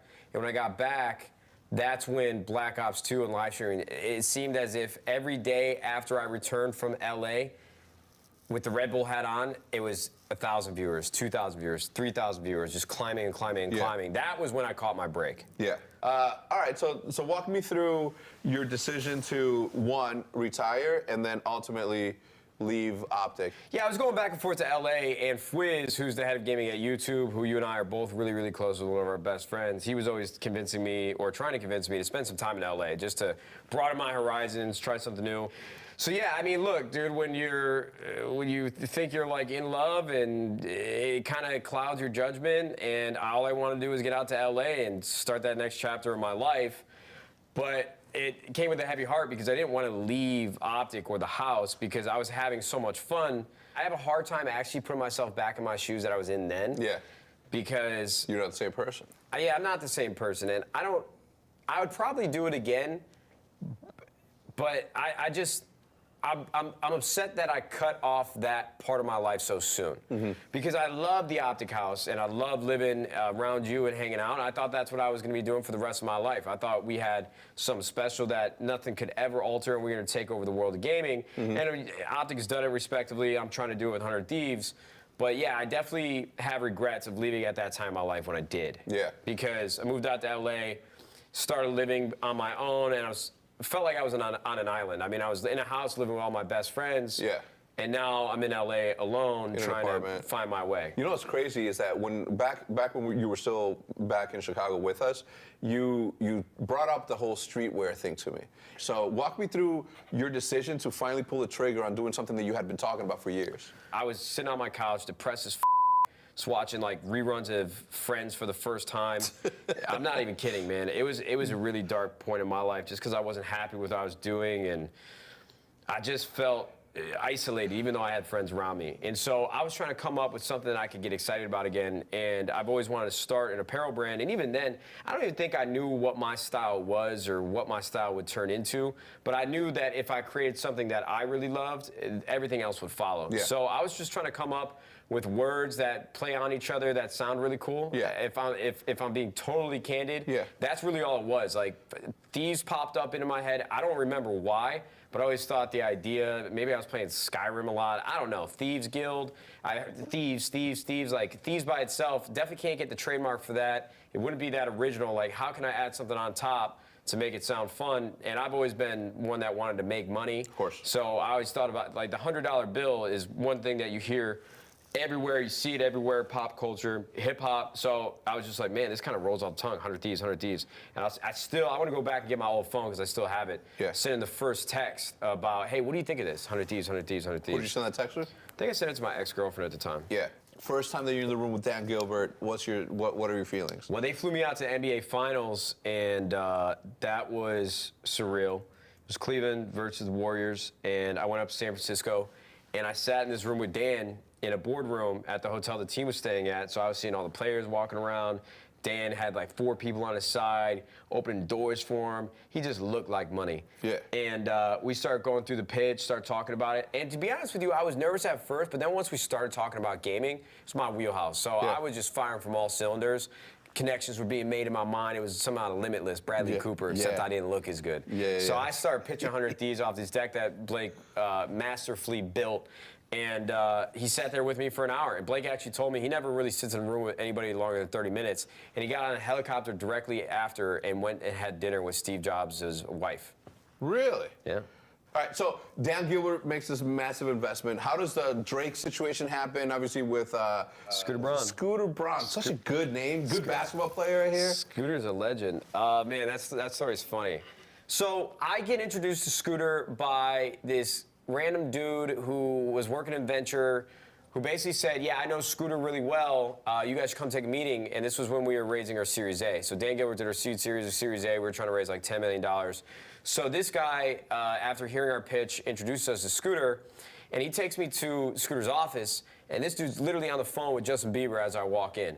And talent managers, they speak a certain way, especially, I mean, if they're talking to their clients and if they're talking to anybody that they're trying to get a deal done for.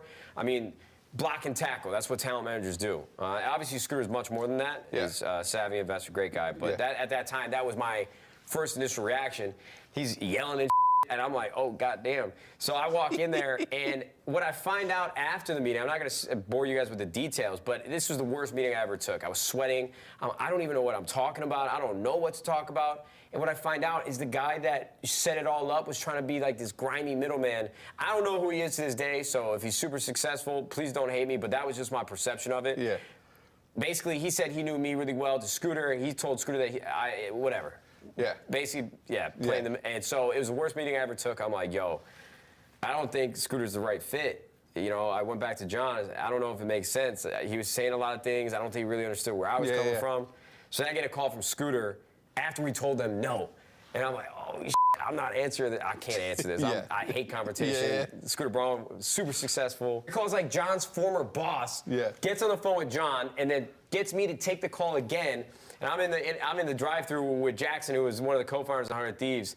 And he apologized to me. He was like, hey, look, man, I didn't know what that situation was, or I had no context to what we were talking about. Yeah. But as I sat down and learned more about your business with your partner, John, I'd really love to be a part of this. I promise you I can take care of you and open a lot of doors that you wouldn't be able to open without my help. And to this day, Scooter has been one of the biggest contributors to our success. Just great guy. 100%, man. That's so crazy. And he introduced us to Drake, too. Yeah, the next day. How did that happen? We're finalizing the deal. He's like, yo, you know who would love this? I got a friend in hip-hop who would love this. I'm like, who's that? He's like, Drake. He calls up Drake's manager, Future, in the room with us, in our tiny 400-square-foot bedroom, which was our office for our leadership team. It's on speakerphone, you hear, Oh, we didn't have it on speaker. He's like, all right, yeah, you're going to come by tomorrow? The next day, Drake's manager, Future, was in our living room, and we pitched him on the business. And then a couple months later, we went and met Drake at his house, told him more about 100 Thieves, and it was a wrap. Damn. That when you dropped that picture, I was just like, I mean, I knew about it already, but everyone's reaction was just like so iconic. Yeah, I mean, it's so tough too because Drake was on tour at that time, so we took a lot of we tried really hard to get in front of him. I mean, he's busy. He doesn't know me that well. He just knows a little bit about the business. He loves gaming. Yeah. I mean, I'd be lying to you if I told you we were really close because we're not. You know, we've spoken over DMs a couple times over the years. But him and Future both still contribute from like a creative level. Our board meetings like 4 times a year. But I was just honored and just over the moon with the fact that he fucked with 100 Thieves just a sliver, just enough to be like, all right, I'm gonna throw some cash at this. And it was a good amount of money, and I met with him twice. It was awesome, man. That's so cool. I'm like, it sucks too because I don't want to go up to the guy and be like, yo, I'm your biggest fan. Yeah. But that's who got me through college, How difficult bro. is that, right? Because obviously there's levels of success and levels of popularity, and obviously you have like a massive, fan base, but he's got a massive, massive fan base. So you don't want to approach a person that you admire and say, yo, I admire you. You know what I mean? Because then you're uncool or you're... Exactly. Because if somebody comes up to me and starts like, wide-eyed, drooling over me, I'm just like...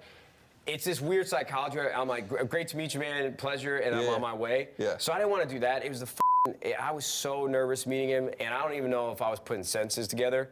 And it's tough too, like I said, because his soundtrack reminds me of so many things. Yeah. His discography of me in high school, just struggling with shit, college, dealing with my mom, like. Ah, man, it was crazy. Got you through some times. Yeah, bro, it got me through some time. So to finally meet this guy, have an investor in a company. One of the best days of my life. So tell me about 100 Thieves. What are you guys doing in the future? I mean, obviously don't tell me what you got, but what are some of the industry thoughts that you have about where your position is in this space? Yeah, so I think what's really important for us is just to continue to push the boundaries of what it means to be an entertainment company in gaming. I feel as if there is a lot of narrow-mindedness in esports because if you do anything other than competition, which teams haven't traditionally done, or that's always what they've done, is just compete. Yeah. There's this negative connotation and stigma around your brand. And so people give us a hard time about slinging apparel and making videos with creators. Yeah. But now everybody's trying to do it. Yeah. And obviously we started that with Optic, and FaZe Clan did it really, really well before too. So that was the model. Like, let's go do this as well as we can. And build something special. What's worse about the space right now is that they get mad at you, at me, at FaZe, and they just get mad at the fact that they're not just a sports team. Everybody's out here trying to be the Cowboys, but nobody's thinking, it's like, I want to be the Cowboys, I want to be HBO, and I also want to be Supreme. Yeah, you can't afford to be the Cowboys in esports. The business model doesn't work yet. I mean, I might one day, but I respect a lot of people that work in esports. I mean, I don't mean to sound like I'm on my high horse. Yeah. I mean, you and I feel like with a lot of the teams that give us grief, besides maybe 1 or 2 outliers, they were really coming up on League of Legends and Counter-Strike when we came up in console, and we were always doing content differently. Yeah. And so I feel like us coming in, I hope they understand that the majority of people that I've seen or work with, I do have respect for. Yeah. But I'm proud of the business that we've built, and I'm never going to be apologetic for creating something that has become a really great business. I mean, we're going to be making some announcements at the end of the year. I think the industry is going to turn their head. Yeah, you should, and you should be proud of that. More importantly, any single time that somebody tells you that you're only a hoodie and you haven't won any championships, just remind them the amount of championships that you won at Optic. Well, and then we won multiple championships on our teams. That's what I'm saying. We won 2 majors of Call of Duty. We won multiple Fortnite tournaments. I mean, people might not count those or whatever that case may be. Won this Valorant tournament, First Strike, a major right there. We've only been around for 4 years. Yeah. We're not even 4. We were 3 years in 4 months. Yeah. And people are talking about, yo, why have you won a championship? You know how hard it is to win in League of Legends when I got these teams spending $8 million on a roster in a year? Yeah. Bro, they can't, and that's not even including buyouts. I'm like, yo, what do you want from me? Yeah. What do you want? Like, truly, what do you want? Yeah, you're actually I feel like Ryan Gosling in The Notebook. Hold on, keep the cameras going because I'm going to keep going. You guys don't understand. I mean, Hector understands. You don't understand how hard it is to win in esports. You come in, and we came in January of 2018. Player contracts and relationships with the owners and the talent managers and the agencies already exist. Yeah. We had to come in and do right by our first couple players to build relationships with other players. And then get into the Counter-Strike. We had bad luck in 2018 with the Brazilian roster. Things didn't pan out. That would have been like a top 5 team on paper. We had a great Counter-Strike team for a little bit. We came in Call of Duty, won championships. League of Legends, if you're not spending the most money, you ain't going to win.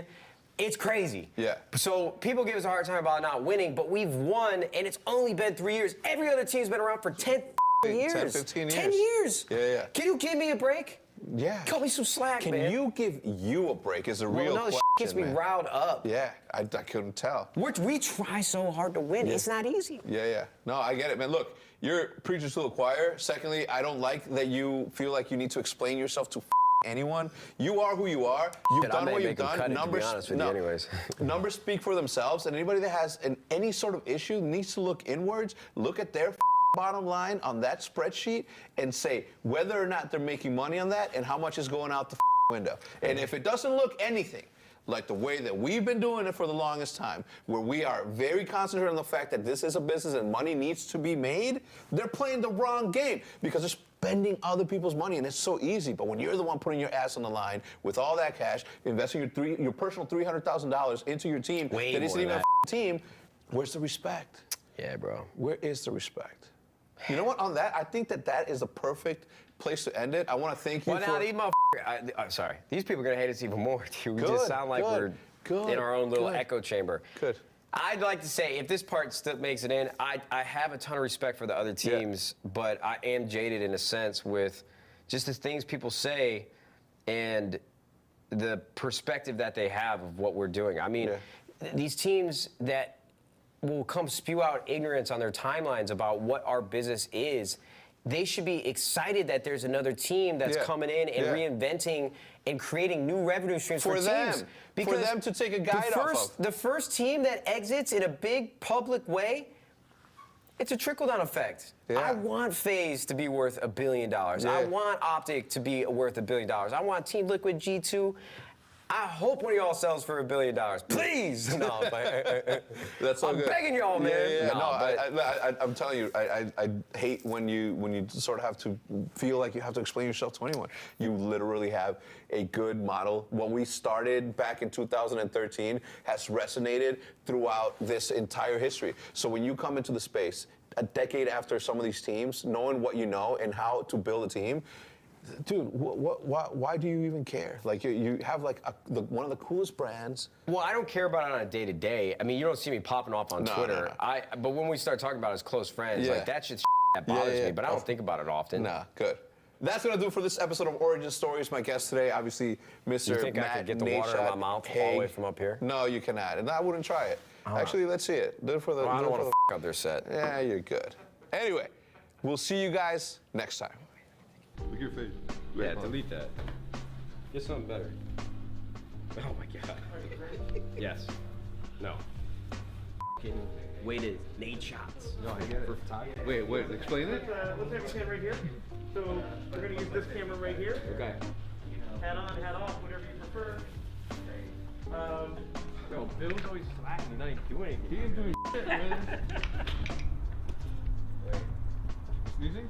Oh, yo, there's a cat and a skunk fighting. No. Oh, don't move.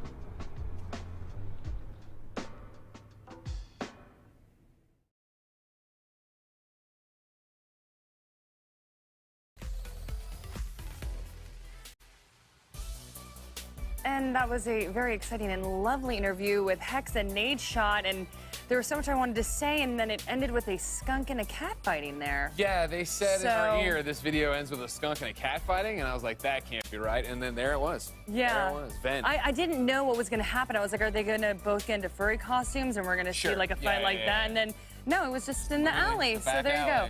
You don't see that every day, that's for sure. But anyway, you know, you and Golden Boy have been working the bomber jacket look, and I was like, I need to get in on that, man. Like, come on. We just heard from Nadeshot himself about establishing a brand, being more than just an esports team, right? 100%. So there you go. Go be part of the E3 esports team, ladies and gentlemen. Of course, you can go to e3expo.com/shop and get all your E3 merch. I'd also like to say, as a woman who is 6'2", and Greg Miller can probably appreciate this as well, sleeve length.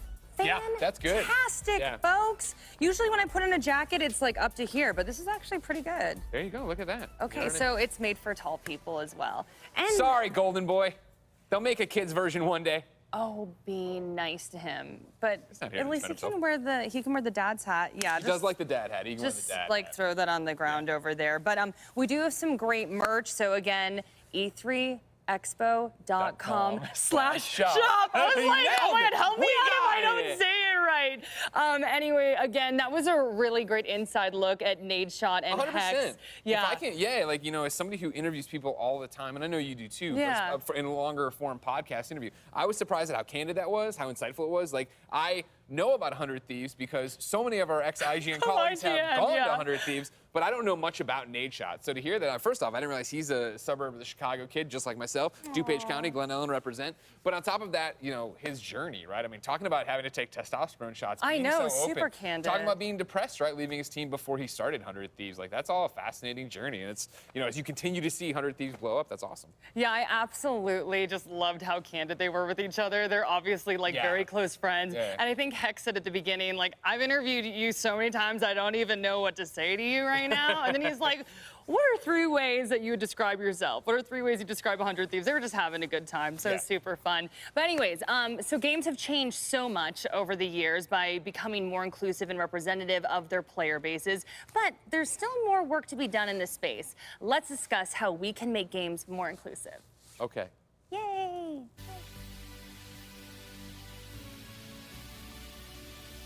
I think that representation is really one of the biggest things that the gaming industry needs to tackle. The more diversity we have in the industry, the more voices we have, and that is how you grow something. There's no one type of gamer. There's no one type of gamer that looks the same either. Bringing in people from different backgrounds makes the place generally more interesting. Like, I have no problem like stepping into the shoes of, you know, of Nathan Drake or like some other like, you know, white male protagonist. But, you know, just realizing eventually, like, wait a minute, nobody is being asked to step into my shoes. What's up with that? I want you to be able, when you pick up most games, that you see yourself in some way in those games. The areas that you don't hear about gaming in which Black people are working, like, I think advocating for their visibility and bringing them up is very, very key as well. When you're developing the game, they're like, okay, we can start adding this Black representation, this, you know, brown representation into the game from the ground up, and then I mean, that alleviates the problem. This is where we need to have programs in place to allow more women, more people of color to have a transition into this space and an opportunity to work their way up the ladder like everyone else. It's gonna make a huge difference on how your games are created. The diversity in the space helps everyone, I promise, I promise, I promise. And I also think that some of it falls on consumers as well, and us and gamers, in supporting these games and supporting games that are positively showing diversity in our community and representing the gaming community. Female gamers make up 48%, and you wouldn't even know it by looking from the outside in. So that's what I would want to change. The next era of gaming is just going to be so sweet, and I am super excited about it. We are definitely heading in that direction, but I can't wait until everyone is part of it and everyone has great ideas and everyone just feels like they belong in the community, and it's just going to be a great time when that happens.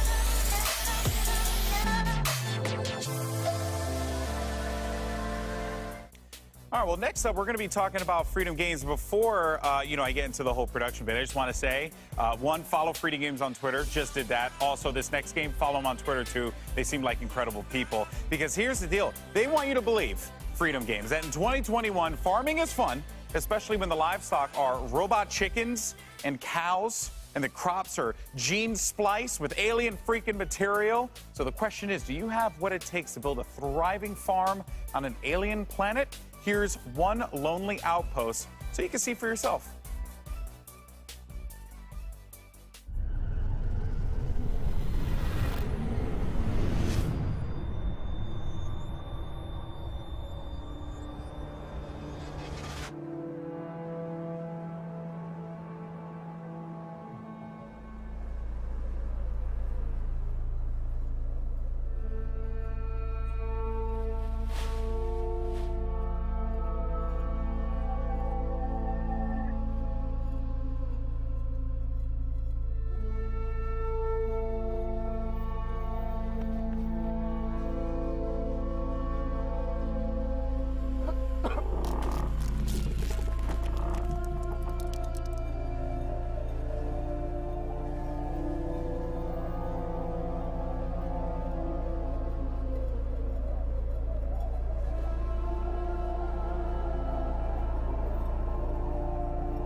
IGN Summer of Gaming has officially partnered with the ESA for E3 2021. IGN Summer of Gaming is now all summer long. From major press conferences and announcements at E3 2021 to the IGN Expo with exclusive gameplay and reveals to exciting first looks at the hottest new games and in-depth developer interviews, IGN Summer of Gaming has it all. IGN Summer of Gaming begins right now.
Crazy to think about it now, like a dream dinner after we've all sort of been stuck inside for so long. I'd stack the deck with a few friends of my golden boy. I mean, I just, yeah, we would have to have him at the table. I'd probably invite Pokimane. Valkyrie, just because she's a boss. Pokimane and Valkyrie, two amazing women that have done so much for the industry and so much for women. But I gotta bring all the voice actors from my favorite video games. Boy. The dude who says boy and the kid who plays the boy. How could you not invite Keanu Reeves? Vin Diesel or Henry Cavill.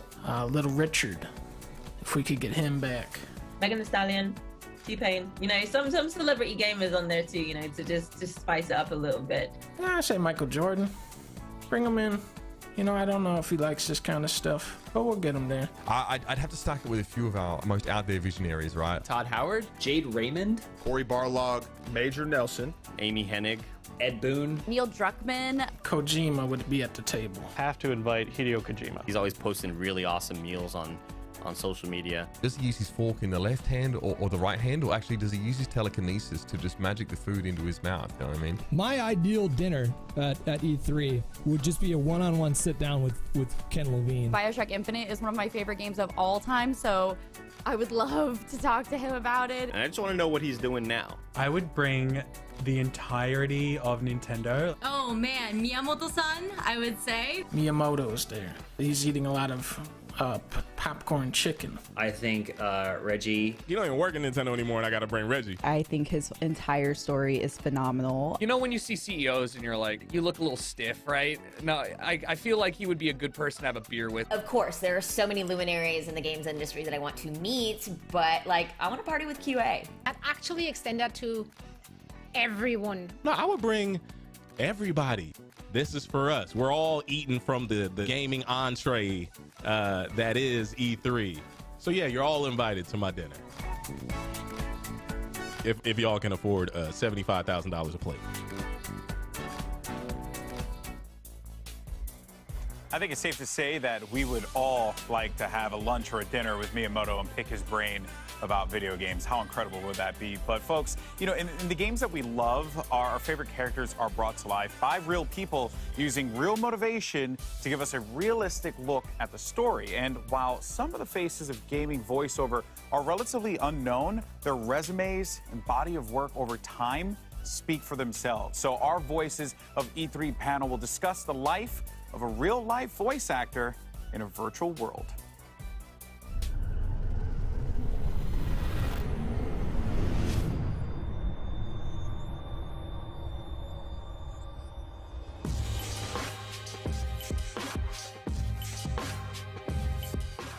And here we are for the Wonder Women and Gaming panel with some incredible women in the industry. I'm so excited to be moderating this. I'm so excited to call most of them friends, all of them friends, right? Some of us are newer friends, but we're all friends. Which one of us isn't a friend? I know. Who didn't make the cut, y'all? Who did not make the cut? You're all friends. We're all friends. All right, let me jump in because we have a lot to talk about, and I'm so excited to pick all your brains and get us flowing and get us moving. So let me introduce the wonderful women of this panel. Oh, I guess I should say what my name is. I'm Kritzia Bajos. I'm also a voice actress, on-camera actress. Yes, part of What the Vox with these wonderful women. But enough about me. Let's get to the women here in the panel. We've got Courtney Taylor Callie-Born, most famous for Jack and Mass Effect, Ada Wong in Resident Evil, Soul Survivor for Fallout 4, passionate about activism. She co-founded the online community of Nerds Vote. Amazing badass all around. We love you, Courtney Taylor. Thank you for being here. Thank you for having me. Anjali Bhamani, I have to say specifically, she is known as the international superstar Anjali. Goodness. Well, you know, that's what was requested. It's a super spy. Sorry, super spy. So even better. But I'll take superstar. I mean, either way. Superstar, super spy. Why can't we have both? Why can't we have both? Sure.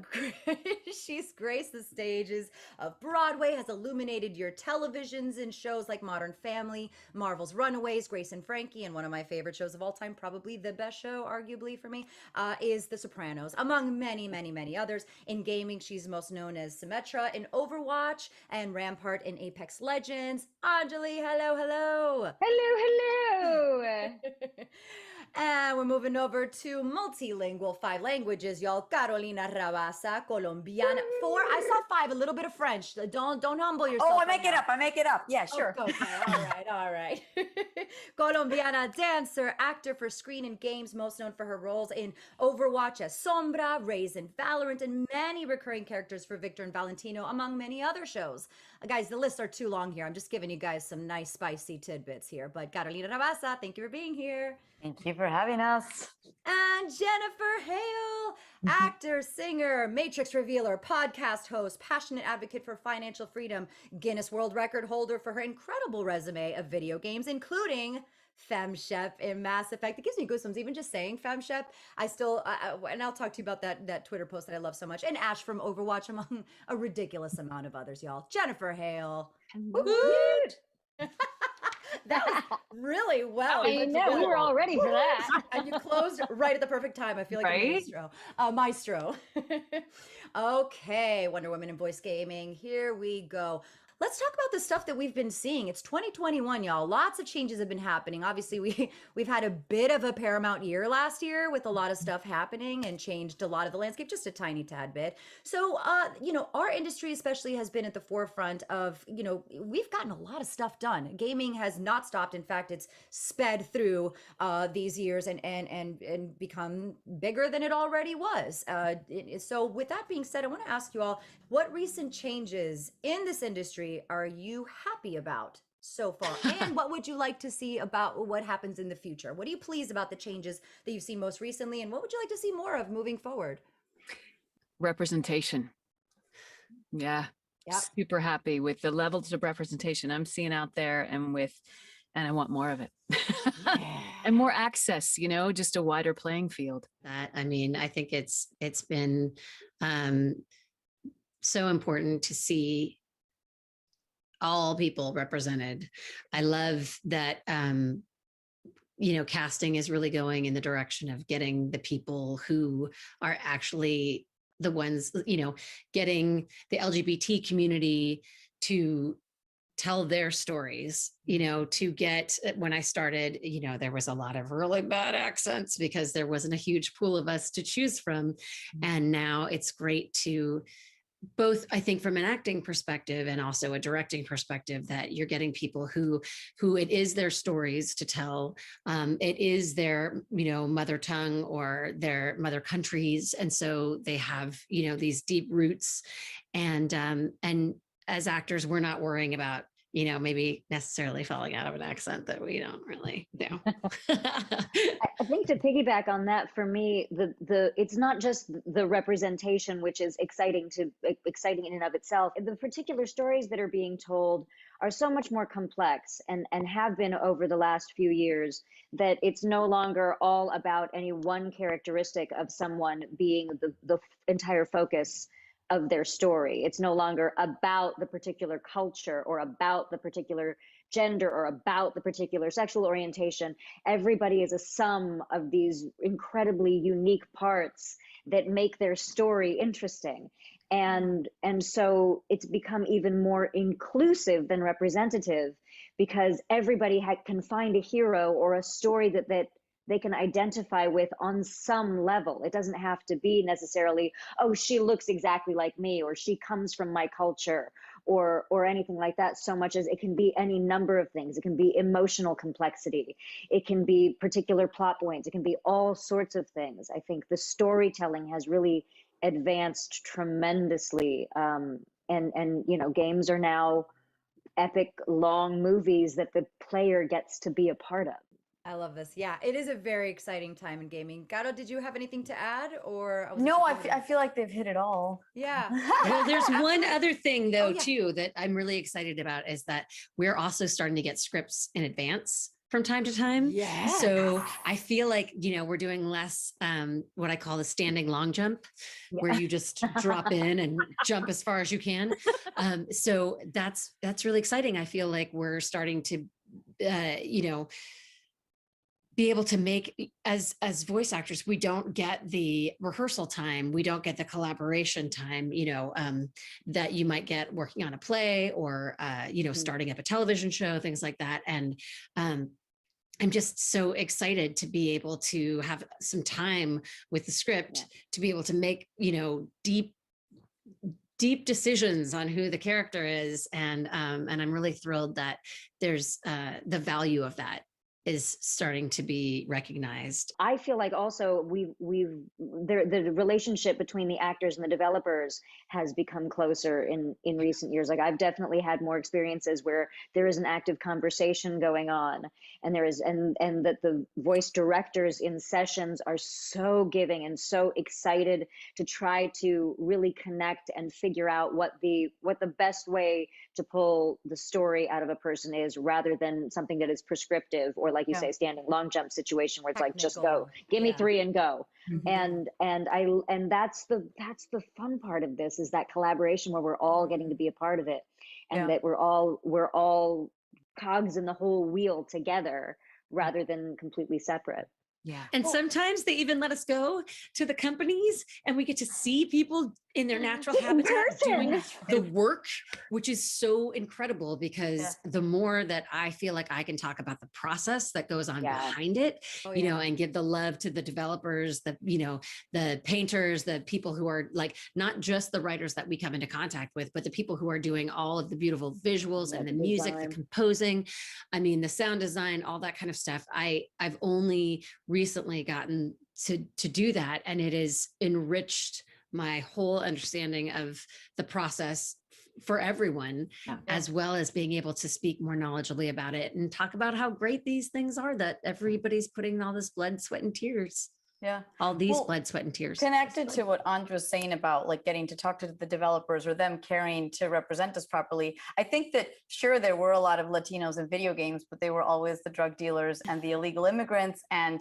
we auditioned for the prostitutes and the wives, or the mobster wives. And, that I think that now it's not that there is more representation and that we are being, they are casting appropriately, but that they care to really do their research and do a positive portrayal of it. And I'm working on a video game now where I play a character of Hispanic descent, and they've cared to ask questions about my personal experience so that it is more specific and it isn't just like, well, they kind of are all the same, when we're like 26 different countries in Central and South America. So, Or also, there was a time, and it still happens occasionally, I'm sad to say, but there was a time when they would just assume, oh, you're Indian, you know all the Indian things and all the Indian languages. And I'm like, let's have a moment about that, because that's not true. I speak Spanish better than any of those. So now they're actually bringing in experts to be the experts so that we can do the job that we were asked to do.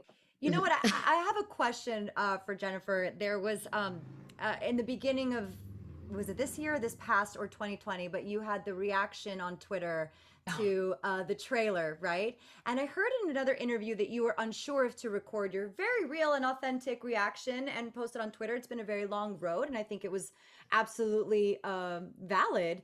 But why do you feel that you were hesitant in that space, in that moment? Oh my God. Well, it was a super personal thing, and I was ugly crying like a baby.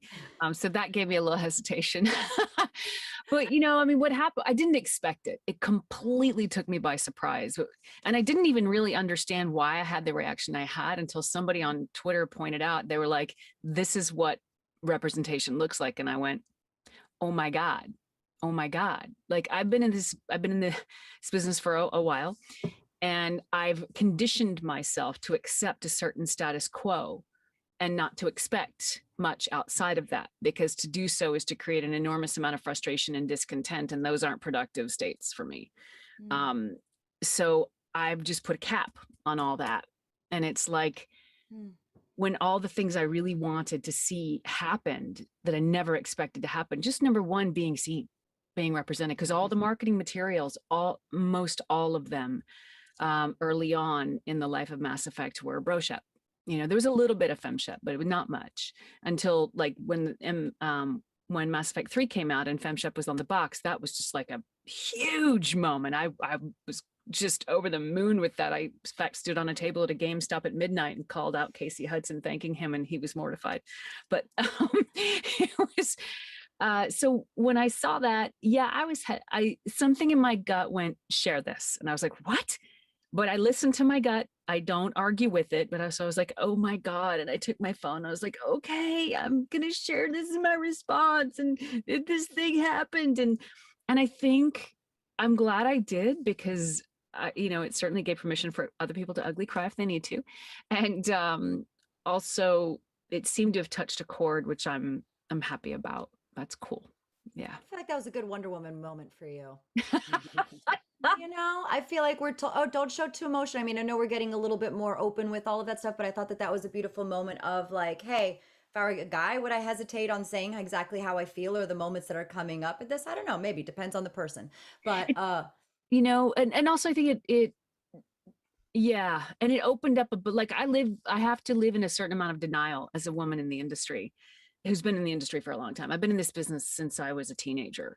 And there's all kinds of conduct that I have just shoved under the table, just smiled through. And because you do, if you want to keep working, you're good to work with. End of conversation. And, nothing too crazy. You can smart enough to get yourself out of those situations. But to now be living in a time where it's different. Oh, it's amazing. I feel like that was a great moment of that. Everything you're saying, it did feel like a capping, like just your cup runneth over. You're like, everything I've been holding on to, all the drops of water for over 2 decades. It's like, and I'm done. Oh no, they're still here. There's more. They're still here. There's more. Maybe we've lowered the cup a little bit. We've got a little bit more to fill. Oh, it was substantial. Just because here's what I know, like, and part of why we are the collective that we are is to shed more light on voice actors, on women in gaming, on underrepresented peoples and inclusion. And I know that there's going to come a time in the not too distant future when voice actors are seen and voice actors are respected, not just by fans, but by corporations as well. I know it's going to come. I may or may not be here to see it, but I will always own my piece of getting there. Always. Yeah. Yeah.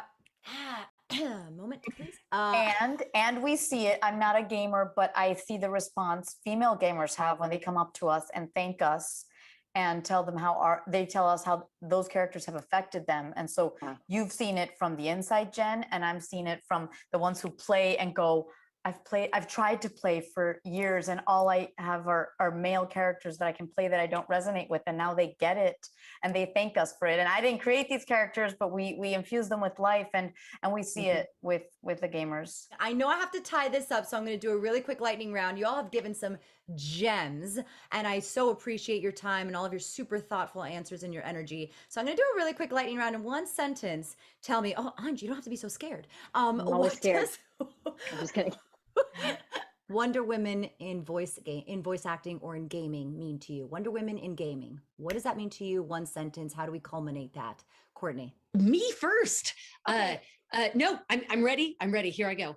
It means being the pillar of support that everyone needs in the community. It means a rising tide, lifting all boats, helping other women in this business, but also just helping everyone and being an example of what collaboration can look like.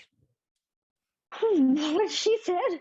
Can I just say that? In your own way? Very similarly.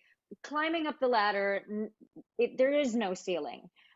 And reaching back down and pulling people up along with you to tell new and exciting stories and collaborate as much as possible, bringing the collaboration together more and more and more, I think is the big thing. Good. That wasn't a really good grammatical sentence. No, but you know what? The feeling is all there and that's what matters. I feel it here. Caro?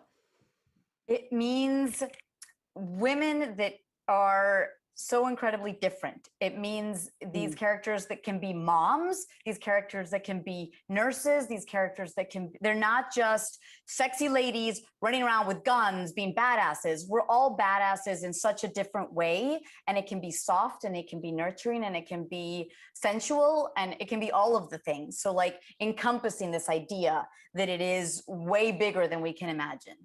Oh, I love it. Jennifer, close us out. All right. What the Vox, Wonder Women in Gaming. Because we're here because it's time to change the world. We're linking arms because all boats rise together. No grand act of the universe is coming to do this for us. We are the ones we've been waiting for, and we're here and ready. You guys got chills? Anybody else got chills from that lightning round? Thank you. Thank you so very much. And I can't wait. Thank you.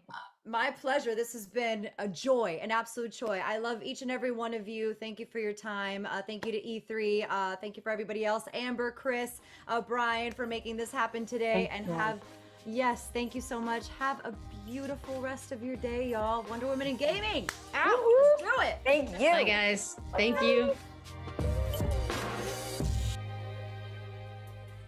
Jennifer Hale, why do you insist on making me tear up all the time? God dang it, man. Yeah. Jennifer is saying, you know, she's contributed. She might not see us get. You're going to see us get there to equality and all the things that you want, Jennifer. I mean, geez, Louise. Yeah, she's voice great. acting. Oh, I know. Yeah, exactly. Jennifer Hale, of course, FemShep. Right now, Rivet and Ratchet and Clank just crushing it as she does, and so did the rest of the panel, Courtney and everybody else. But Jennifer was on We Have Cool Friends over at Kind of Funny just this past pandemic, whenever the year was. I can't keep track. I know, and right? of course, like I've interviewed her so many times throughout my career, and she never fails to be such a source of inspiration. Her story and what she does, and I think part of that, of course, is tied to how much the characters, these voice actors, play, and how much those characters mean to us, Jackie. Yeah, honestly, that was a really moving panel.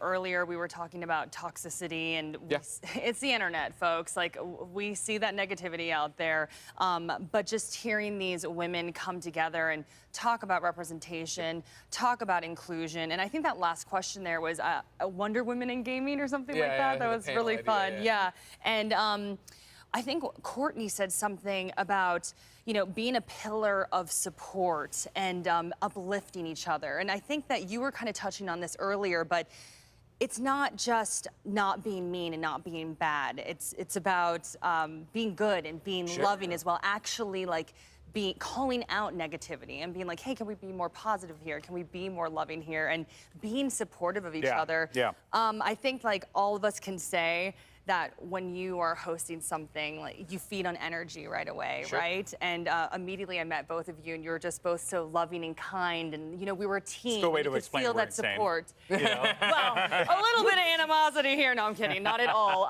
Really, really great vibes. But for me, it was just like, you have a choice, right? Like, you can be negative or you can be positive. And they were like, hey, like, let's support each other. Let's be good to each other. Let's be loving to each other. So no more fighting, you two. Oh, no, that's definitely going to happen. We fight in the WWE way. We fight in the WWE Great way. wrestling, In the WWE way. We put each other over, bury sometime. It's okay.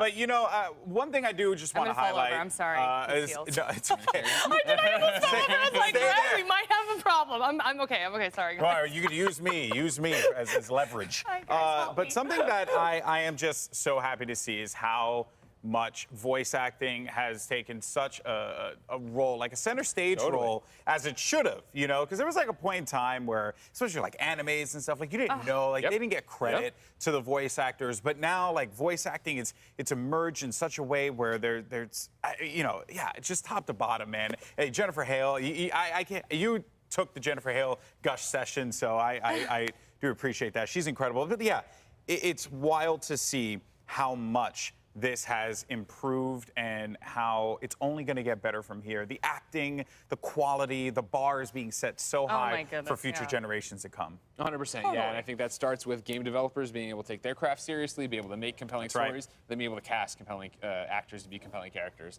I think you look back to everything Naughty Dog's done, the original version of Telltale, with Walking Dead, and the way you saw Dave Fennoy flock to that, right? And you've seen people like Ashley Johnson become stars as voiceover artists, and now artists, actors, right? And don't even get me started on Troy Baker. Oh, yeah, Troy Baker doesn't deserve more love. Outside of voice acting, of course, music is an important part of the games we love, creating intensity, drama, or even just a theme song you'll hum for the rest of your life. Thank you, Metal Gear Solid Peace Walker. So, who better to talk about music and gaming than the hosts of Rolling Stone on Twitch, Tia and John?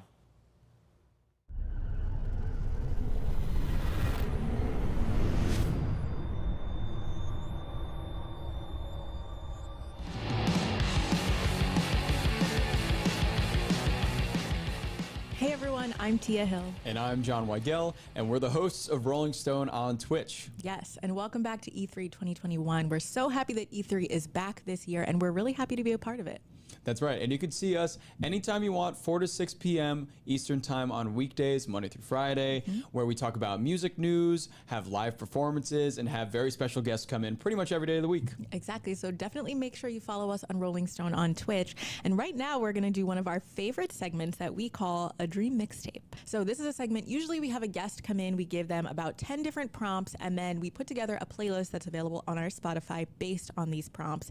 But this is a very special dream mixtape in honor of E3 coming back, and we're doing a dream video game mixtape. That's right. If our channel was a video game, these are the songs that we feel would be the soundtrack to our video game. Yes. That we're currently in. Exactly. And this would be the cover of the video game. If our channel were a video game, it is a drawing of John and I that we had on the channel. It's a beautiful drawing. It is done by Ross Tran from Ross Draws on YouTube. He did a great job. He made us our different characters. He made Tia kind of this hacker kind of persona, and me this big old meathead with an axe or a guitar axe. So it's looking great, and that would be the cover of our video game. Exactly. If we had one, which we do now, theoretically. Exactly. Well, we have a soundtrack for one at the very least. So starting off for the first track in the video game, probably the most important thing because it's the first thing you hear, the title screen. Right. Right. This is like, you know, of course, when you start the game, like, you know, the Halo starting screen where you see all those ships flying everywhere and you hear the, oh. Exactly. That is kind of like what we're going for here. Maybe not the exact same song. Yes. But Tia, what song did you select for our title screen / press start screen? So I picked Miss the Rage by Trippie Redd and Playboi Carti.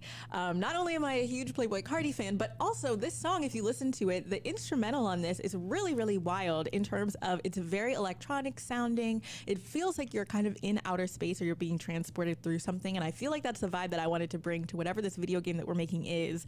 So I feel like this really captured something that would feel like you're being jetted into a video game universe. So I had to pick Miss the Rage. Yeah, I think it's a great selection. It's very gamey. And you know, Tia, you've been going on for months to me about how you really, really like the instrumental for this track and have even just been bumping the regular instrumental. So I think that it would be a great fit. It's also very, again, very video gamey, very kind of synth driven, has that vibe to it. So I really dig that. Thank you. Thank you. I'm glad that you like that one. Yes. So, okay, now we're going to move on to the next one. And this one is a choose your character screen. And we've definitely all been there. I feel like I spend a lot of time in the character selection bay in like a Mortal Kombat. I really like to take my time. And when I'm thinking specifically about time, I take my time. If I'm ever playing The Sims, you know I love The Sims, I will spend a good hour making my character. That's like me in Super Smash Brothers. First of all, I can never pick the character because there are just too many now. There's just so many. And then when I'm going through to pick every one of them, I finally pick like freaking Captain Falcon like always. But then I'm like, okay, like let me like make him pink. So that takes an extra few minutes. Exactly. Then when you're playing with other people, they're like, come on. But anyways, what song, Tia, did you select for a choose your character screen? I picked Tierra Whack Cable Guy because, like you were saying, it's you take your time when you're picking your character, and so this is a song that the song itself is only a minute long, but it's something that if you were to loop it over and over again, it's very unobtrusive. It's really smooth, it's really nice, and it calms you down enough so while you're making that, you know, important choice of which character you're trying to get, you're calm with the music in the background. So I thought this was a nice choice. This the title of the song really makes me believe that Larry the Cable Guy would be a selectable character in whatever game that we're having. Exactly. Which would be very interesting. Exactly. So what do we have next? The starting town. Yes. This is important. Where you begin your journey. Exactly. And this makes me think of Link again, my favorite. Yes. Or, you know, when you're playing Zelda and he's just like running around the town and you're just like getting your bearings in any video game. Just you're meeting up with the Koroks, you're having a good time. Talking to the NPCs. Figuring out what's going on. Trying to break some barrels for some rupees, for some sweet, sweet green rupees. Exactly. This is the song that you want to hear in your starting town. This was my selection. Yes. So what did you pick here? So I selected, this is Old Town Road by Lil Nas X. I feel like some people know this song out there, maybe just a few. It's not that big though. But specifically, when you take this song for a starting town, what I want it to do is loop. So you know that part in the song where it's just the chorus. It's like, take my horse and the whole time I want to ride when I can no more. I want no verses.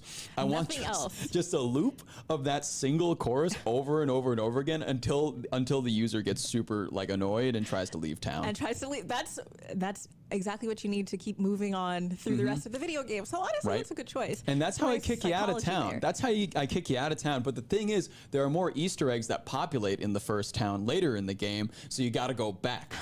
So you got to use your time real wisely. That's how you get them. Is it the regular Old Town Road? It's not any kind of remix, right? No, it's the regular Old Town We're Road. talking no Billy Ray Cyrus on the track, No just Yodel. Lil Nas X in his olden days on Nice, the Old nice, Town nice. Road with you. Good, good choice. Good choice. Next, we have the loading screen. This is another one where I feel like it needs to be something relatively calm. I felt that for the loading screen, this is the only track in this entire listing that I picked out from an actual video game. Oh, yes. This is from Celeste, the original soundtrack. It's called First Steps. It is, I believe, the second track off of the soundtrack. Celeste is a video game, and it's kind of like an 8-bit style song. It's very like 1980s, old style video game vibe. That's perfect. And that's what I really love about it. And I feel like for a loading screen in specific, it would work perfectly because you're waiting and you're hearing just a beautiful kind of, 8-bit lullaby tune to help That's you nice. wait. And then it makes you not irritated when things aren't loading at the appropriate time. So that's perfect. Exactly. You need something calm. That's nice. I like that. Well, next we have the in-game world music, which is really honestly some of the most important music because this is what you're going to be listening to probably the most throughout the entire game. Most of the time. If you've been like in a lot of games too, there is a song. Sometimes songs vary by level in a lot of video games, but there are some games that a song persists through the entire game. And if it's going to be that way, like we're going to have it right now, it's got to be good. It's got to be something that I'm going to want to listen to and not mute my TV and turn on something else in the background. That's very, very real. That is very, very real, which is why I chose a Glass Animals track, Tangerine. I feel like this song is well, first off, we had Dave Bailey from Glass Animals come on the show a few weeks back, but also this song is super immersive. This is from their album Dreamland, and a big thing that they wanted to do was make it feel like you're in a dream. So all of the songs really sound like you're being dropped into this world that they've created. And if you listen to Tangerine specifically, there are all these little sounds. There's like laughter in the background and all these different sound effects, which kind of remind me of when you're playing a video game and you just hear like, the pitter patter of the footsteps. Indistinct chatter in the background and things like that. And just nice things that really build the world and bring it to life and make you want to kind of live in that video game. So I felt like this was a good choice for something like that. And I feel like the Dreamland idea really fits with the kind of aesthetic that we're building out for this game. Very like spacey 1980s Dreamland-esque. Like I remember I used to play on my Game Boy Advance Kirby Nightmare in Dreamland. Oh my goodness. Which is probably one of my favorite mobile games that I've ever had in my entire life. And that is like a perfect fit for this. Oh, that very would be dreamy, perfect. very all of those wonderful stars That and is a clouds. great one. Well, getting more intense after you've explored the whole world and you get to the final boss battle. That is right. The final battle of the game. Exactly. Here is our boss for our channel's video game, our super producer and moderator, Chris. He is our final boss battle every day. Exactly. Look at him spin. Exactly. Look at that. Look at him rotate. And I believe this was your choice, John. What did you pick? That's right. So I figured for a final boss battle, you need a big epic feel. You need there to be a lot of different instrumentation. You need there to be an orchestra. You need guitars, distorted guitars. So I picked a band that I really love called Born of Osiris. The song is called The Machine. It is a great track, very epic feeling at the end of a game when you're about to win the game, about to finish it up. And this track starts out with a huge orchestra beginning to play, and it is lovely. It has strings throughout, it has distorted guitars throughout, sick breakdowns, sick solos. You're gonna love this when you're fighting the last boss. I feel like a big orchestral track is exactly what you need for something like this. You need something intense, you need something big that's gonna make you feel like, oh my gosh, this is a moment in the game that I'm playing. Exactly. Perfect choice. Make it feel huge. You're about to finish this game. Make it feel huge. Final boss. Speaking of finishing games and things being over. Yes. If you fail to defeat Chris, our boss in combat, you will then fail the game and you will die, as most people in video games do. And when this happens, you kind of want and you have a title card at your game over screen as well. Like I feel like my favorite title card for a game over screen is usually Fire Emblem for Nintendo, when there's just a sword jammed into the ground and it looks like everybody's dead around you and it's horrific, terrible. So I figured I'd pick a song for this that fit that idea. So let's go to it. So it's a great one. If anybody knows Evanescence, this is Bring Me to Life. I feel like it's good in both lyric and concept, with death and being dead in a game. And again, the more you hear it, the more you die in the game.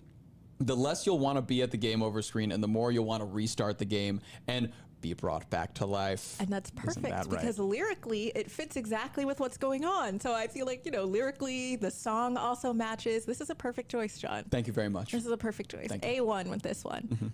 Well, next we have the in-game radio track. So we've described there's a lot of different elements to this video game we're creating. I'm going to add this kind of GTA element because I'm picturing GTA radio when I think in-game radio track. And for GTA radio, I would pick future March Madness, if that's the vibe we're going for. It just seems like we have a car in this game all of a sudden. And so we're driving around doing our thing. And this is a great song to just kind of drive to. I'm also a big Future fan because it adds to this world that we're creating that is in space, but also has cars, but also we're fighting bosses. Right, There's a lot going on. We're fighting our boss. Yeah, if you were to get into this car, right, and you were to you're tinkering around, you're like while driving this like fictional car, you were like, oh, let me see what's on the radio, and you just accidentally hit the X button or something, and then just Future comes on. It'd be a nice surprise. It'd be a really fun surprise. Exactly, it's like a nice little moment. So I thought I had to throw that in there. The entirety of the game takes place in the month of March. Exactly. There we go. There we go. That's how it's relevant. That's a good one. That's how it is. So next we have a song that sounds like how Mountain Dew tastes. And what we mean by this is a song that really gets you fueled for your game, a song that really makes you energetic and gives you that sugar rush that you need to get through the game with that green power that we can only associate with Mountain Dew. Exactly. So what song did you pick for it? So the song that I picked for this is a song by the band called Magic Sword. It's called In the Face of Evil, and Magic Sword is kind of a Daft Punk-esque band. They are all dressed up like Daft Punk. There are 3 of them, but they have a neon stripe that goes right around their eyes. Basically, they're kind of an 80s Tron-style synthwave, vaporwave group, and they make these songs that really, really inject, I feel like, a sugar rush into me every time I hear them, so that's why I picked them for this. Specifically, this song has a lot of arpeggiators, really harkens back to that 1980s old video game sound. Love that. Not exactly an 8-bit song, but it is a track that gets me really riled up and really excited to continue playing. So that's perfect. That's a perfect choice. Prompts that we selected because there are just so many possibilities. There are so many possibilities. I think this is our last prompt as well, but when I think of minigame music and I think of minigames, I think of something that could be chaotic. There's a lot going on in the minigame, and clearly the game that we have created has many elements, so we don't even know what this minigame is going to be. You finish this ridiculous game that we've created There's for you. cars You're done. There's horses. It's there's all bosses. over. Right. You've ridden your horse down the old town car. And the whole game has happened, and then you get back and you're like, all right, what's the replay value? I'm going to play some mini games. And you got to pick a song in this that's going to be super erratic and fit any situation. And Tia, what song did you select for this? Well, erratic is a perfect word because I picked by 100 Gex Ringtone. It is the remix with Charlie XCX and Rico Nasty. This song just has a lot going on in it. It has a lot going on. There's a lot of different sounds. It is a hyperpop song, and it's also, it gets really, really intense. There's this break in the middle when Rico is kind of yelling and doing her thing, and there's so many different sonic elements to it, and I feel like whatever mini game we're playing, this matches it perfectly, no matter what the game. So had to pick a 100 Gex song for this. I love the selection of 100 Gex because I feel like that also just fits a video game realm so well, that kind of hyper pop edge to it. And also, like, when you're in a mini game, you could be doing anything. We could I would say, I would gather that we have at least 5 mini games in our game. Oh, absolutely. All of them are each you're doing something completely ridiculous and completely different than the last one, I'm sure. Yeah. Who even knows what it would be? The next video game soundtrack we do, we'll one of the mini those details. One of the mini games got to be like, you got to host the whole 2-hour stream. You just gotta do the whole thing in front of your console and just talk for 2 hours straight. No, that's perfect. That's perfect. The chat's covered up too. Exactly. You gotta like dodge things. So that's great. I love it. So everybody, that was our mixtape. We had a really great time putting it together, and we have put a link for that mixtape and our other mixtapes in our link below on Spotify. If you also want to make any of your own custom mixtapes on Spotify, you can send us the link to the email address below. Yes, we definitely want to hear from you all. And if you enjoyed this, you can follow us and check us out every day, Monday through Friday from 4 to 6 p.m. Eastern on twitch.tv/rollingstone. And you can catch us anytime, 24/7 on our Discord. We would like to just thank everybody for coming out, watching the show today, and enjoy your E3 2021 experience.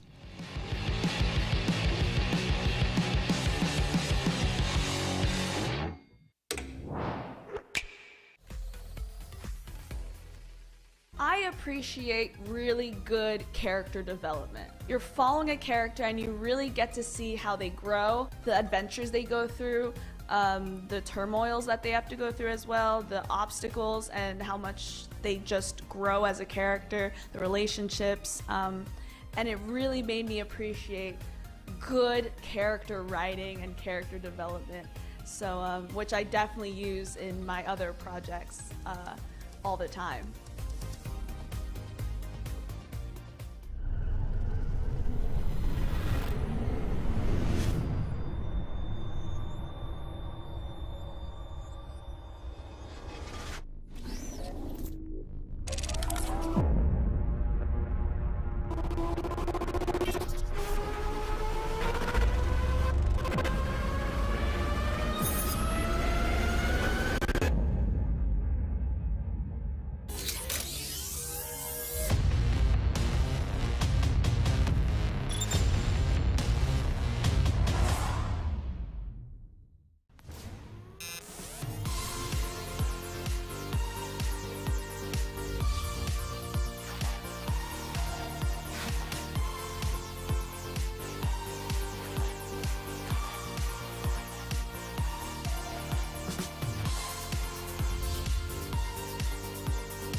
篝火营地是中国领先的游戏媒体，创立于2018年，致力于为全世界的中文游戏玩家提供专业、精准、迅速的资讯情报。篝火营地立足于中国，与多家国际一流游戏媒体同行达成正式内容合作关系，源源不断地将最新鲜的游戏资讯第一时间带给全球中文游戏玩家。自成立以来，篝火营地在全网的内容浏览量已经超过5亿，服务了数百万的读者和玩家。我们的愿景是做游戏文化传播者。您可以在全球各大手机应用市场下载篝火营地 APP， 或者访问3w.gamebonfire.com 来加入游戏传播者的行列。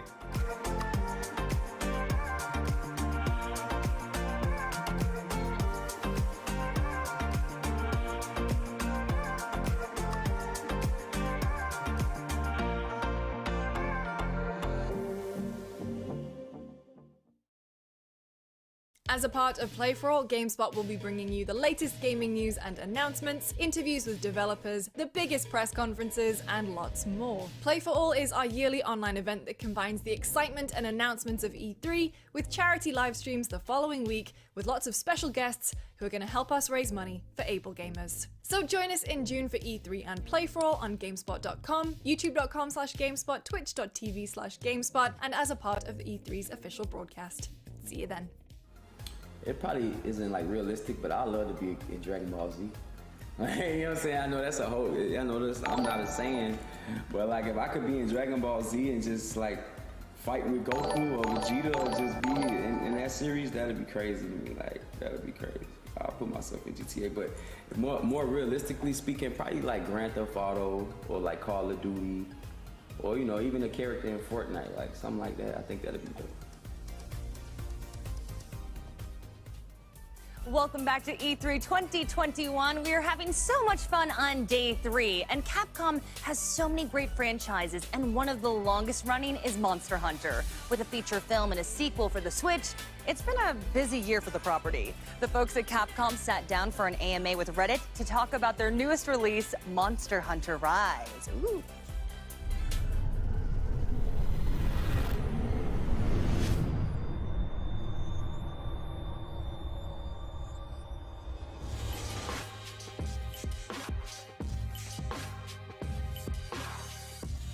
Hello Reddit, I'm Yuri from the Monster Hunter community team at Capcom USA. モンスターハンターライズプロデューサーの辻本です。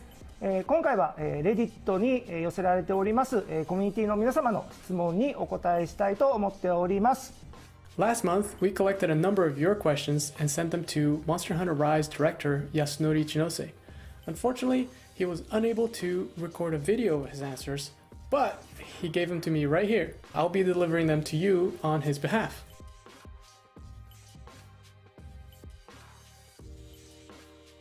All the newly added monsters are my favorite. If I were to choose one that I like the most, it would be Magna Malo. I've been working on Magna Malo for so long, and it took me a long time to complete it, so I have strong feelings about this monster. Initially, I wanted to create a tiger-shaped monster. However, the main planner came up with the idea of an armored warrior with a long spear, and the prototype of the current Magnamalo was born. はい、明けのシルームです。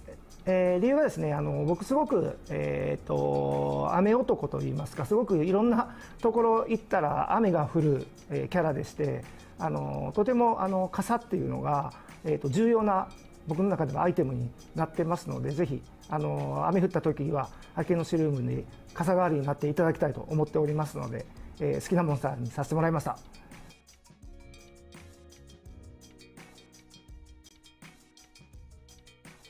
Magnamalo does not feed only on fresh meat, but also on decomposed meat. It decomposes the meat in its body and produces a special gas which does not smell very good. 僕のはですね、鉄柱回転攻撃が、好きな技となっています。理由の方はですね、僕はハンマーを使ってるんですが、鉄柱回転攻撃ってすごくやっぱり、派手な攻撃でもありますし、すごい多段ヒットするので気持ちよさもあって、あと、距離もだいぶ詰めれますので、僕の中では結構ハンマーの中でかなり中心で使っている攻撃技となっています。My favorite Silkbind move is Earthshaker.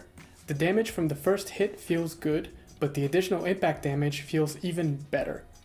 You can enjoy the feeling twice with one attack.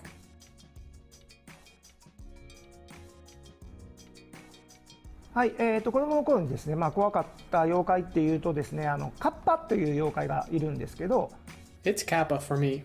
When I was younger, I saw a scene on TV where a man was dragged into a river by a kappa. そのカッパという妖怪がですね、川とか、And from that, I learned that it is dangerous to go near rivers. 池とかそういうところに潜んでてですね、結構人をですね、水の中に引きずり込むみたいなことが言われてる、妖怪なので、子供の頃川とかにも遊びに行ったりとかもしてたんで、結構身近にいそうで怖そうな、妖怪です。During development, I often played Hunting Horn and Heavy Bowgun. Hunting Horn was a weapon I've played in the past, but for Heavy Bowgun, I used the weapon to test out long-range distance. はい、一番好きな武器はですね、ちょっとご存知の方もいるかもしれないんですけど、僕はもうシリーズを通してずっとハンマーを使ってますので、もちろん今回もハンマーを使っております。で、ハンマーしか使ってませんので、ギルドカードの、武器の使用も、ハンマーのみが、ついている、仕様としてついている状況です。My favorite armor is Bishaten. I love the light design and how it emphasizes mobility. It is inspired by the costumes of Japanese ascetic monks and mountain priests. My favorite skill is Horn Maestro.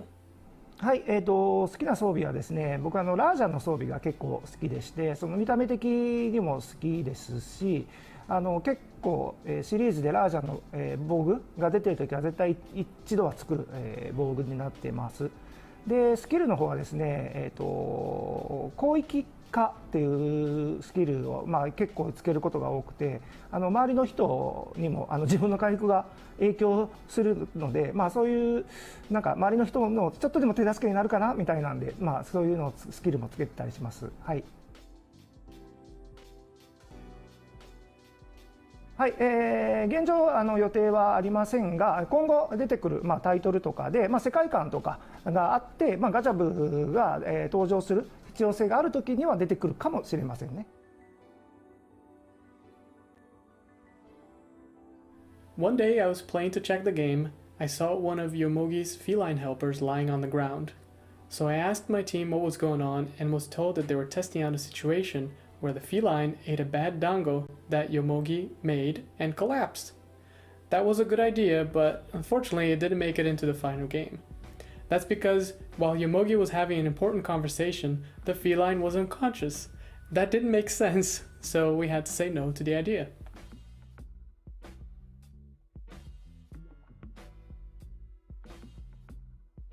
I wanted an iconic scene that would be recognized as Monster Hunter Rise just by looking at the food scenes. I decided to use elements that were different from those used in the past, such as meat and fish. I personally love sweets, and since the theme for this game is Japanese, I decided to use Japanese sweets as motif. And who doesn't like sweets, right?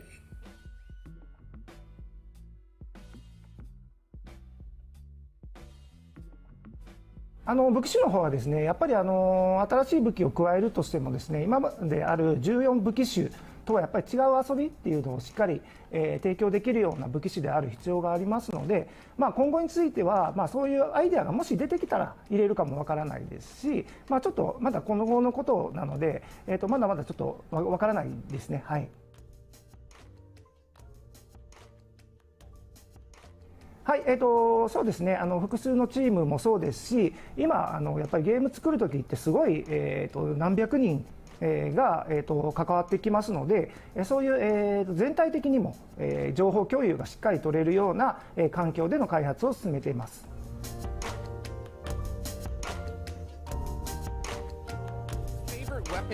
Is the hammer? I wrote that down no too. Way. I was like, I love it. The wind up. I did 135 hours Monster Hunter World dual blades. That's where you get it. You get in there. No, dual blades. Just like that. Dual blades for defend speed. 100%. Nobody can. But nothing feels so satisfying though when you get that hit with the hammer and it's so heavy and it's just whoa. But then you get caught and they're on top of you. It's just too slow. Not fun. I understand. You gotta get in, you gotta get out. But there's a certain. I agree with you, Jackie. There's like a certain kind of satisfaction when you finally get the wind up, right in the feels, and the hit, right out of the park. Especially against the T-Rex. Yeah, okay, well, it's not actually, it's not officially a T-Rex, Jackie. Okay, I'm sorry. I'll let the sorry. internet and your YouTube comments correct you on that. Oh, no. That was a great one. Thank you so much for that, Monster Hunter AMA, of course. And remember, ladies and gentlemen, if you have questions you want answered at E3, hashtag E32021, you can get your comments on the little ticker that goes by. And, of course, we're running polls throughout this. We've been running polls all day long about the old Capcom, because, of course, we are coming up pretty dang quick on the Capcom presentation. As a rundown again of what we know officially for Capcom. Of course, to be hosted by our friend Seltzer. Then we know we're going to get stuff on the Great Ace Attorney Chronicles. We're going to get stuff on Monster Hunter Rise. We're going to get stuff on Monster Hunter Stories 2. We're going to get Resident Evil Village. That is what they have officially said. Of course, I still hold out hope for more on Resident Evil 4 VR. I hope more on that Resident Evil multiplayer game. Yeah. And then if you really want to start dreaming, I know earlier you want to talk about Lost Planet, like that's going to Sorry, guys. I went down the rabbit hole. I don't want to get anyone's hopes up here. Although it would be fantastic to have it. But let's focus on what we already know. I'm looking forward to seeing what Resident Evil Village content they're planning to bring to the table. Game's been a massive hit. I'm expecting them to come out, talk about that, and also maybe give us some new stuff. Yeah. Jackie, what do you want? Okay, so I am not super into puzzle mystery games, just being completely honest. But I mean, Ace Attorney just totally plays to me. Obviously, I'm a big weeb. I absolutely adore anime. So just seeing the protagonist being like, objection, like I'm just like, I am absolutely 100% here for it. Also, there's a character in there named Herlock Sholmes. Of course. I mean, that alone, I'm just like, exactly. I was like, I love this, so I'm definitely here for it. You have to pay anybody on that. It's so smart, right? Yeah, you'll be getting it, of course, Ace Attorney, the Chronicles here, the Great Ace Attorney Chronicles, 2 games that were released in Japan, finally coming here on July 27th. And it's about time, ladies and gentlemen. This is what you've been waiting for, right? The Capcom presentation is starting in 5, 4, 3, 2, 1, go. Go do Capcom.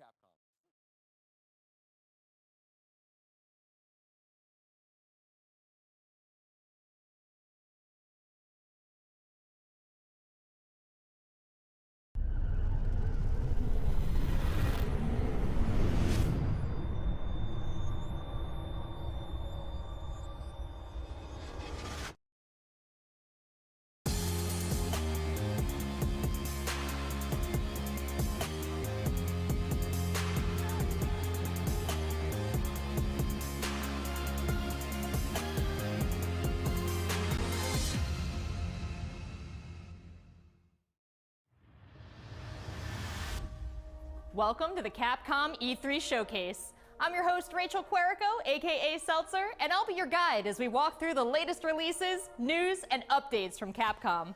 We'll hear from the Resident Evil Village team, share some news from the world of Monster Hunter, and get the latest on Ace Attorney. Then we'll wrap up with some updates from our friends at Capcom Fighters. So what are we waiting for? Let's get started. Our first stop today, Resident Evil Village. The Resident Evil franchise continues to pioneer the latest and greatest in survival horror. The team has been blown away by the response to Resident Evil Village, which launched last month. It brought the world another chapter in this decades-long story as the franchise celebrates its 25th anniversary this year. I'm honored to be able to introduce Tsuyoshi Kanda, producer on Resident Evil Village, with a special message for the fans. Another time. Bye-bye.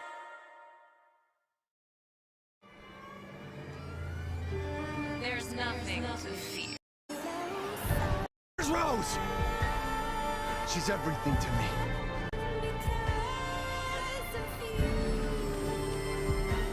I think it's time you left things in my hands. Go on, rest now.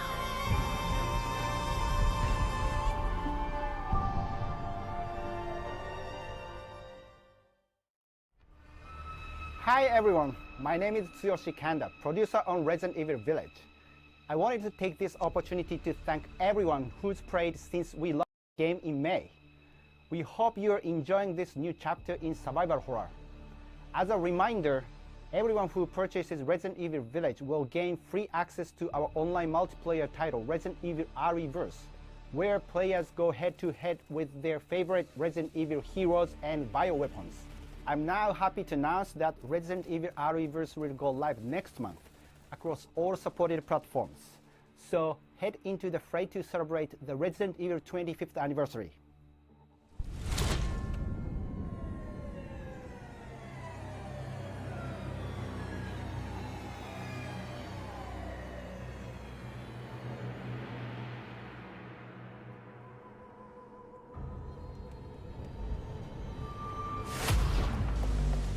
Thank you, Kanda-san, for that wonderful update. Next up, some long-awaited news from the world of Monster Hunter.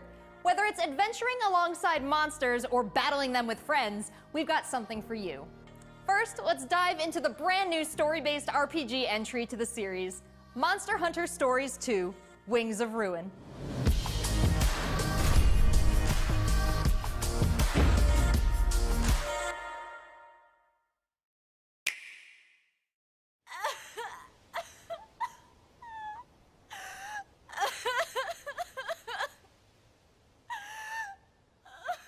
This was his fate.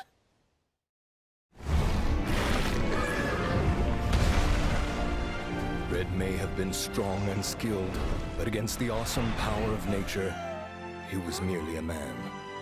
He never stood a chance. All around, things just kept getting worse. But I heard that Guardian Ratha had survived and returned to Hekola Island. I went there to see Red's old monster again. Then, of course, that's when I met you. You were given Red's kinship stone and now a Rathalos egg. This is destiny. This is the legendary monster, Ray's Wing Ratha, the monster with the wings of ruin. It's said that a beat of its wings can bring about waves of destruction. Many people believe there's a connection between the strange happenings and the wings of ruin. The pits are appearing everywhere, and they're emitting a strange light.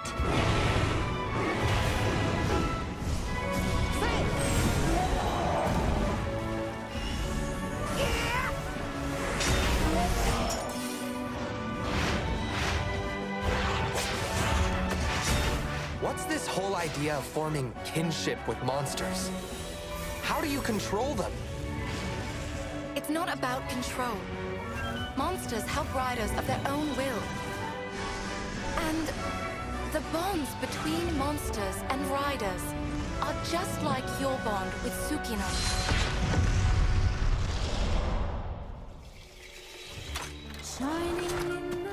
What kind of power does Ratha really have? Why are all of these pits appearing? And who are those people who want to take Ratha for themselves? All I have are questions. If there's worry or doubt in your voice, Ratha will become anxious too.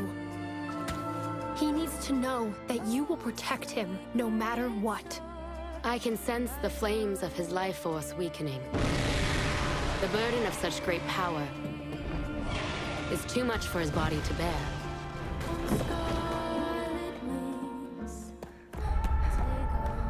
A voice. Can you hear it?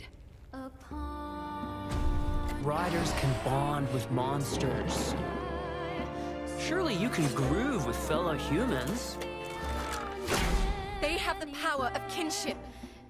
They're friends, they're monsties. Humans carry the strength of everyone they meet.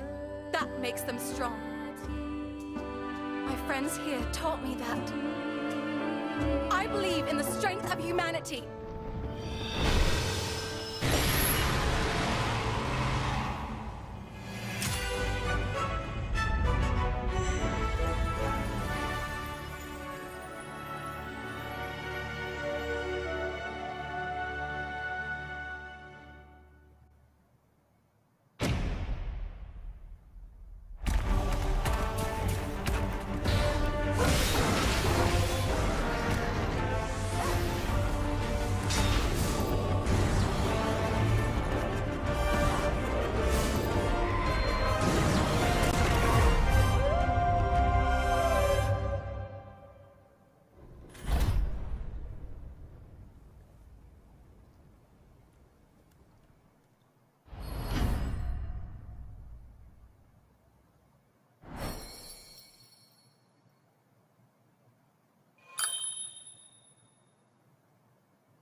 Looks pretty epic, right? And how about that announcement? The canine companion Palamute from Monster Hunter Rise. السلام عليكم ورحمة الله وبركاته، كيف حالكم؟ شو أخباركم؟ اليوم أنا لحالي ما هو ريان، يعني وقت متأخر، لكن يعني بما أنها كابكوم قلت خلينا نشوف. طبعا يعني هم أعلنوا أصلا قبل وش الألعاب، فيعني ما نتوقع واجد ونتفاجأ ولا ننصدم. هذه طبعا كانت طبعا جيت متأخر شوي، بس هذه مونستر هانتر ستوريز 2 اللي يعني أقرب للار بي جي، فيها شوي من يعني كأنها لعبة الأولى على الأقل، كان فيها لعب شوي كأنها أنا شوي بوكيمون ولا شيء. طبعا هذه عاد أكبر لعبة عندهم مونستر هانتر رايز. طبعا ممكن يكون في مفاجأة، ممكن بالأخير عندهم حركات one more thing ويطلع لك ما أدري Resident Evil 4 ريميك ولا شيء.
الجزء الأول مونستر هانتر ستوريز ما نجح النجاح اللي كانوا يبغونه، كان فيه الظاهر بيصير فيه أنمي فهذه زي التجربة الثانية، الفرصة الثانية. الأول كان على ال 3DS وهذا طبعا على السويتش، فكانهم يعني بيجربون فرصة أخيرة.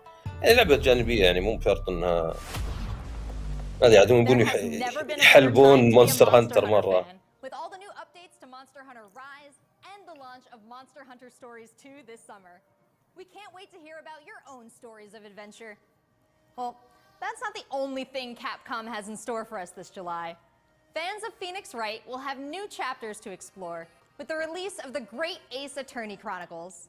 هذه يحس معاناتها ان الحين قاعد اقدم الحالي وهي ماسكه المؤتمر الحالي. On the Great Ace Attorney Adventures and the Great Ace Attorney 2 Resolve, which were previously only available in Japan. You'll travel back in time to the late 19th century Japan and London to play as Ryunosuke Naruhodo, Phoenix Wright's ancestor, in this action-packed prequel. Now let's hear more about the story. هذه توهقوا بس اترني لأن الأصلية ترجموها بالإنجليزي كلش. نشوف العرض. This country is incredible. I will become a lawyer. I have to. So then, let us unravel this mystery and discover what events led to this curious murder. Who are you? Sherlock Holmes. You must have heard of me. We must solve this case, Naruhodo-san. Let us engage in the art of deduction, Mr. Naruhodo. Well, what have we here?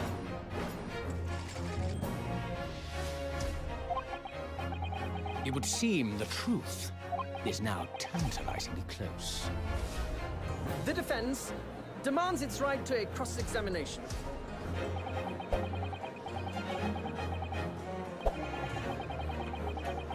Objection!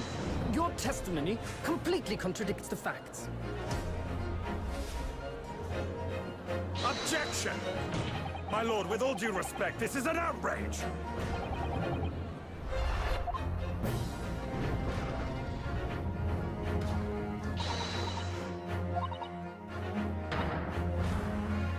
You're the best lawyer in the world!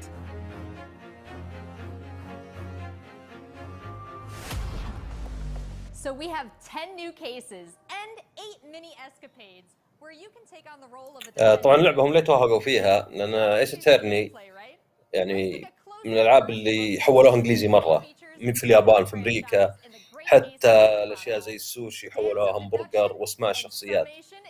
فيوم نزلت هذه البريكول زي اللي جد الشخصية الرئيسية في اليابان وتعتمد على اليابان ويروحون بريطانيا وقت شو اسمه ذا الوقت اللي بدأت اليابان تتحضر فيه قبل الحرب العالمية، هم تحضروا ثم هجت معهم وقاموا يعني يحاربون كلن.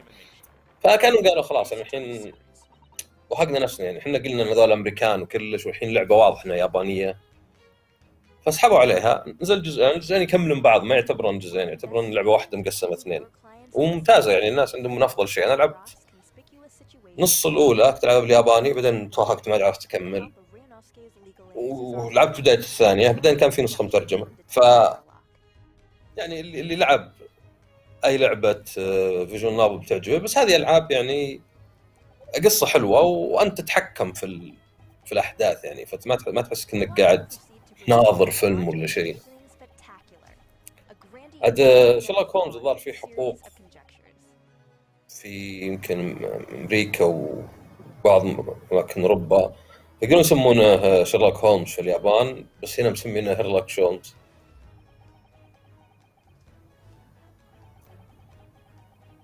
الالعاب اللي ما اعرفها معظم اللعب يعني سواليف على انك يعني تشوف حوارات عن انك تختار بعض الخيارات ولا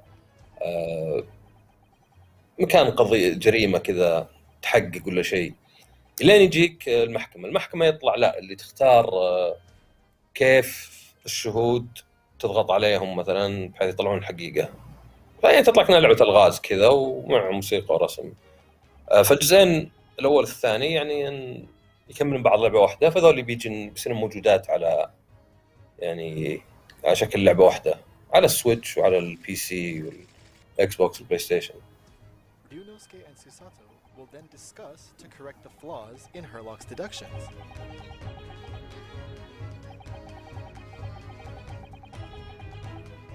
At this point, players will be prompted to search for clues that help identify the errors in the detective's logic and reveal the truth to the mystery.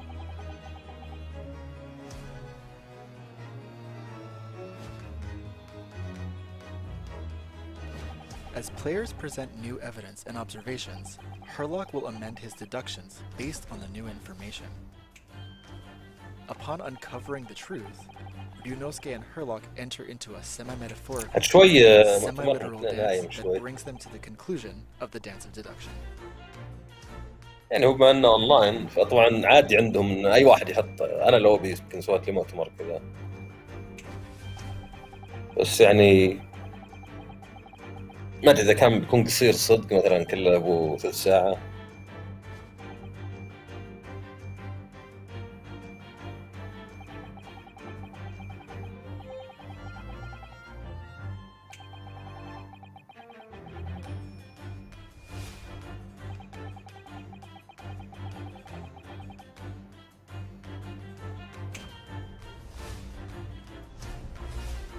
واللي فاتني كان انه كانوا توهم بادين، بس حرقوا شيء شكلهم كانوا علينا ولا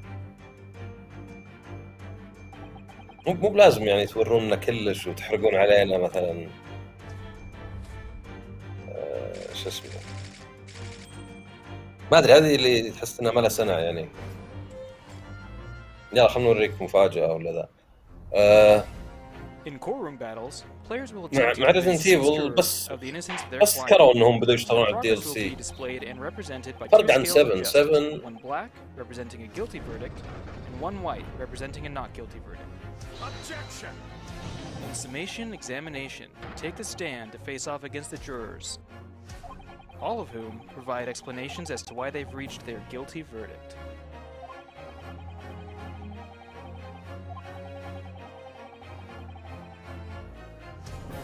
You'll have to identify conflicting statements and sway the jury in your favor. Examine each statement carefully and select 2 contradicting jurors. هي زي ألعاب ساتيرني العادية بس شوي زيادة، إنه في أكثر من محلف تقدر تكلمه في نفس الوقت. Resident Evil 7 نزلوا مع باند فوتج 1 و 2 اللي كان يعني أطوار كذا استهبال وذا، بس ال DLC القصص Zoe's End أو End of Zoe و Not a Hero لا طلع متأخرات، واحد مجاني، فيبدو إنه معيب لأن اللعبة نفسها أكثر محتوى. ما كان في ذاك الوقت إنهم يطلعون أطوار يعني زي مرسيدس بفلوس.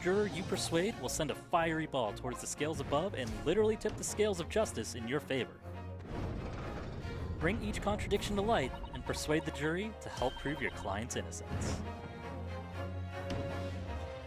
Objection! My lord, with all due respect, this is an outrage! This has just been a small taste of the exciting new gameplay features in the Great Ace Attorney Chronicles.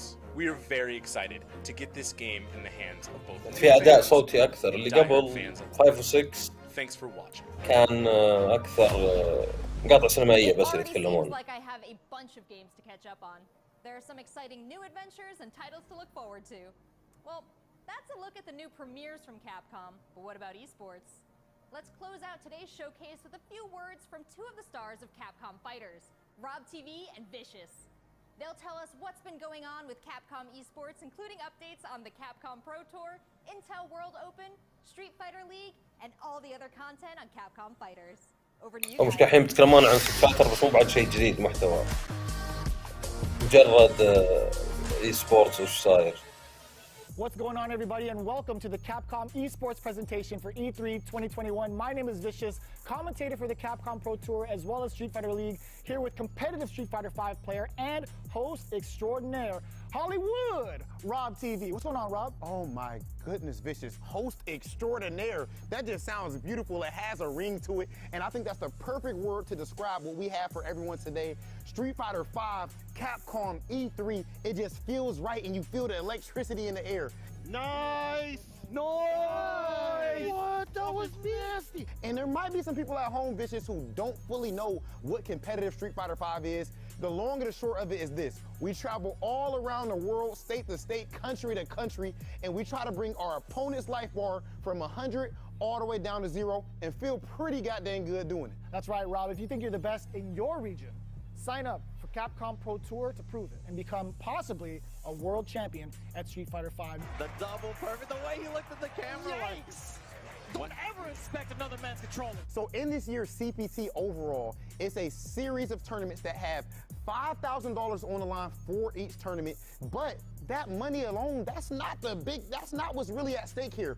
It's about making it to the granddaddy of them all, Capcom Cup. Item just reset in grand finals of Capcom Cup. So behind me, you can see in all of its glory, the Capcom Pro Tour 2021 official stage and set, and that's a place that you are very, very familiar with. That's right, we take all of our events and broadcast it live from this stage, and we check out all of the top competitors from each and every one of these regions. And speaking of, the Capcom Pro Tour has shaped up a lot. واضح كابكوم ما كان عندهم اشياء واجد يعني يشاركون فيها، بس بغوا يستغلون، بس يعني من زين انهم ذكروها من قبل، قالوا ترى عندنا الاربع العاب. تكلم عن فيلج، تكلم عن ايسترني الجديدة، تكلم عن مونستر هانتر رايز ومونستر هانتر ستوريز 2، فما تقدر تقول رفعوا التوقعات ولا شيء. عكس سكوير انكس اللي انا ما ادري، اشوف الناس كلهم سلبيين ضد المؤتمرات، اشوف انا يعني معقول، يعني هذه سترينجر اوف بارادايس نزلتها 3 مرات ابغى العبها وخبطت ما زينها الحين. يعني ما اشوف انه كان شين يعني، بس طبعا كلام بكره عن نتندو. نتندو يعني بكره طبعا بكره بنجيب ريان بالقوه، فنتندو يعني بيكون يمكن يعني من اكبر الاشياء. نتندو زمان في العاب ساكتين عنها، مترويد 4 وبايونيتا 3 زلدا، ما ادري بعد يعني لو نزلت هي هورايزن يصير اعاده للمره اللي فاتت.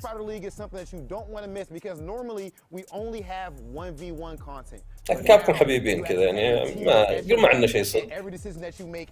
ما ورا منهم كورونا وذا وطلعوا لك ريزنت ايفل فيلج، وطلعوا لك مونستر هانتر.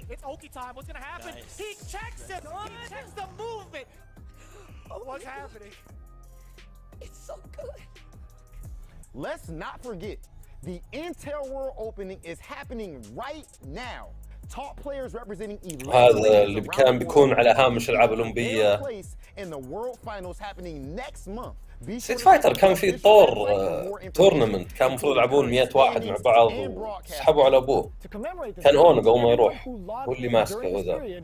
will receive an exclusive competitor title and dojo object. You do not want to miss this. I highly recommend everyone to stay tuned for future Capcom Pro Tour updates on the Capcom Fighters channel. And again, we've had so many events so far. We started off with the Japan region. We've had a couple of more events going on afterwards, but the action does not stop. In fact, we're going to be continuing off with the Midwest region for the Capcom Pro Tour. I know you're definitely excited about that. 100%. I mean, of course, your boy is from Ohio. Make sure you guys tune in to see the tournament. You do not. كانوا يتكلمون عن البطولات، يعني ستريت فايتر طلع لعبة ما بعد شين 5.5 مليون مو بشين، وفي محتوى إضافي ملابس وذا شخصيات، بس أكثر عشان إنهم يحبون يعني يبون الإي 3 يبون الإي سبورت، فزي اللي يعني قالوا ظاهر مرة ولا تسربت يوم تهكروا، إنه خسارة عليهم للحين، مو بشيء يدخل لهم فلوس، بس يعني فكرة إنك عندك يعني لعبة اي سبورت للمستقبل، هذا اتوقع المهم بالنسبه لهم.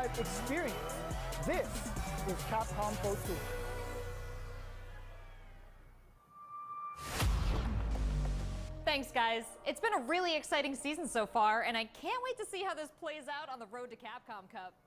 Remember to check out Capcom Fighters' Twitch and YouTube channels for more information and to watch the latest matches. So that's a wrap for Capcom at E3 this year. Let's recap what we all saw. Resident Evil Village is back with the latest installment of the survival horror experience and RE-verse as part of the franchise's 25th anniversary. وذي اللي نسوها طور الأونلاين. Embark on in the world of Monster Hunter with Monster Hunter Stories 2, Wings of Ruin, and Monster Hunter Rise. And don't forget to go back in time with the great Ace Attorney Chronicles to tap into the family history of Phoenix Wright and solve new cases. Finally, don't miss out on the esports fun. Make sure you catch the latest matches with Capcom Fighters. There really is something for everyone here today. But don't go anywhere yet. Join the conversation on Twitter and make sure you check out the Capcom virtual booth on the E3 portal to watch all these videos again and more. الحين بيقولون ما داعي حركتنا، بنجيب لكم شيء كذا مفاجأة.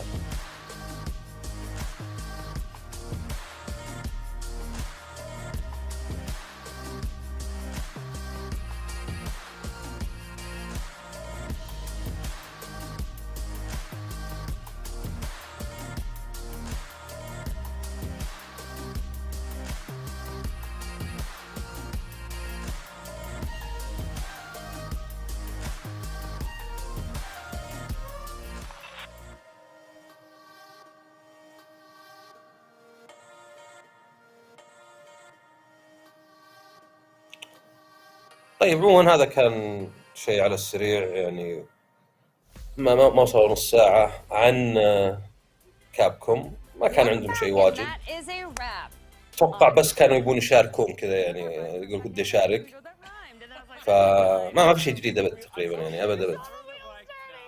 يعني ريزنت ايفل قالوا لك والله في دي ال سي، اكيد نتوقع يعني ولو ان 2 و 3 ريميكات 2 و 3 ما كان فيها هذيك الدي ال سيات، يعني ما كان فيها ابد اصلا. 2 كان فيها طور ذاك اللي ما ادري كان فورث سرفايفر بس شخصيات ثانيه، ولبس الظاهر الجزء الاول الاصلي. بينما 7 كان في باند فوتج 1 و 2 بعدين نوت هيرو واند اوف زوي، فالطبيعي كان هذه يعني بنفس الشيء بيحلبونها، يبون العاب واجد، يعني يبون دي ال سيات واجد. فصراحه ما في شيء ابد، يعني ما لهم رياننا ما جاء.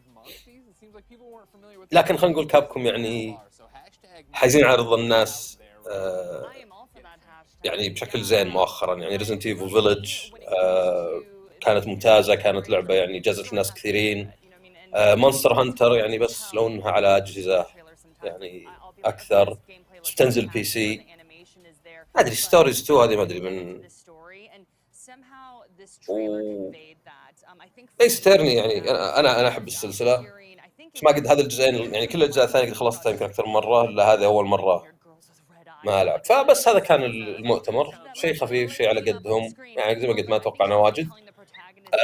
بكره ان شاء الله نقابلكم الساعه 7، يعني هذا بيكون مهم، مؤتمر نتندو مهم، لان السويتش الحين في عز مجده، مو في بدايه مشواره ولا شيء، فيعني عند نتندو فرص واجد. يعني بكره بنتكلم، يعني بنجي قبل البث انا وريان وبنتكلم وش نتوقع، وش ممكن يصير، هل يتكلمون عن سويتش برو ولا لا، وطبعا نتابع معكم البث. فخلوكم معنا بكره ونختم الثلاث 4 ايام هذه حقت المؤتمرات. نشوفكم على خير ومع السلامه.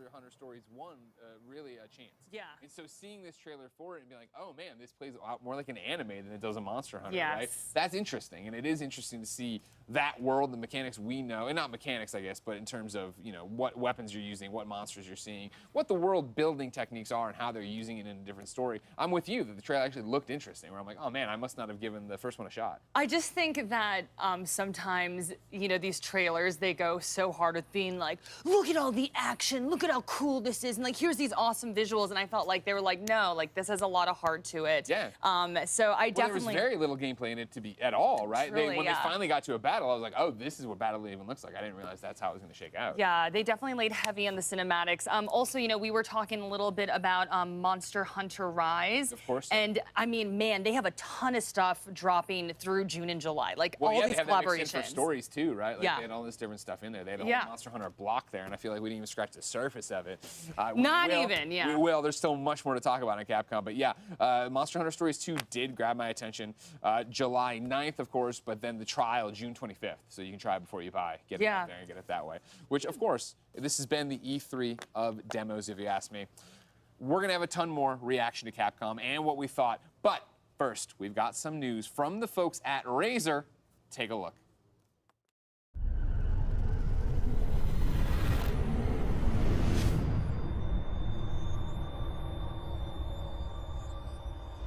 Welcome to the Razer keynote.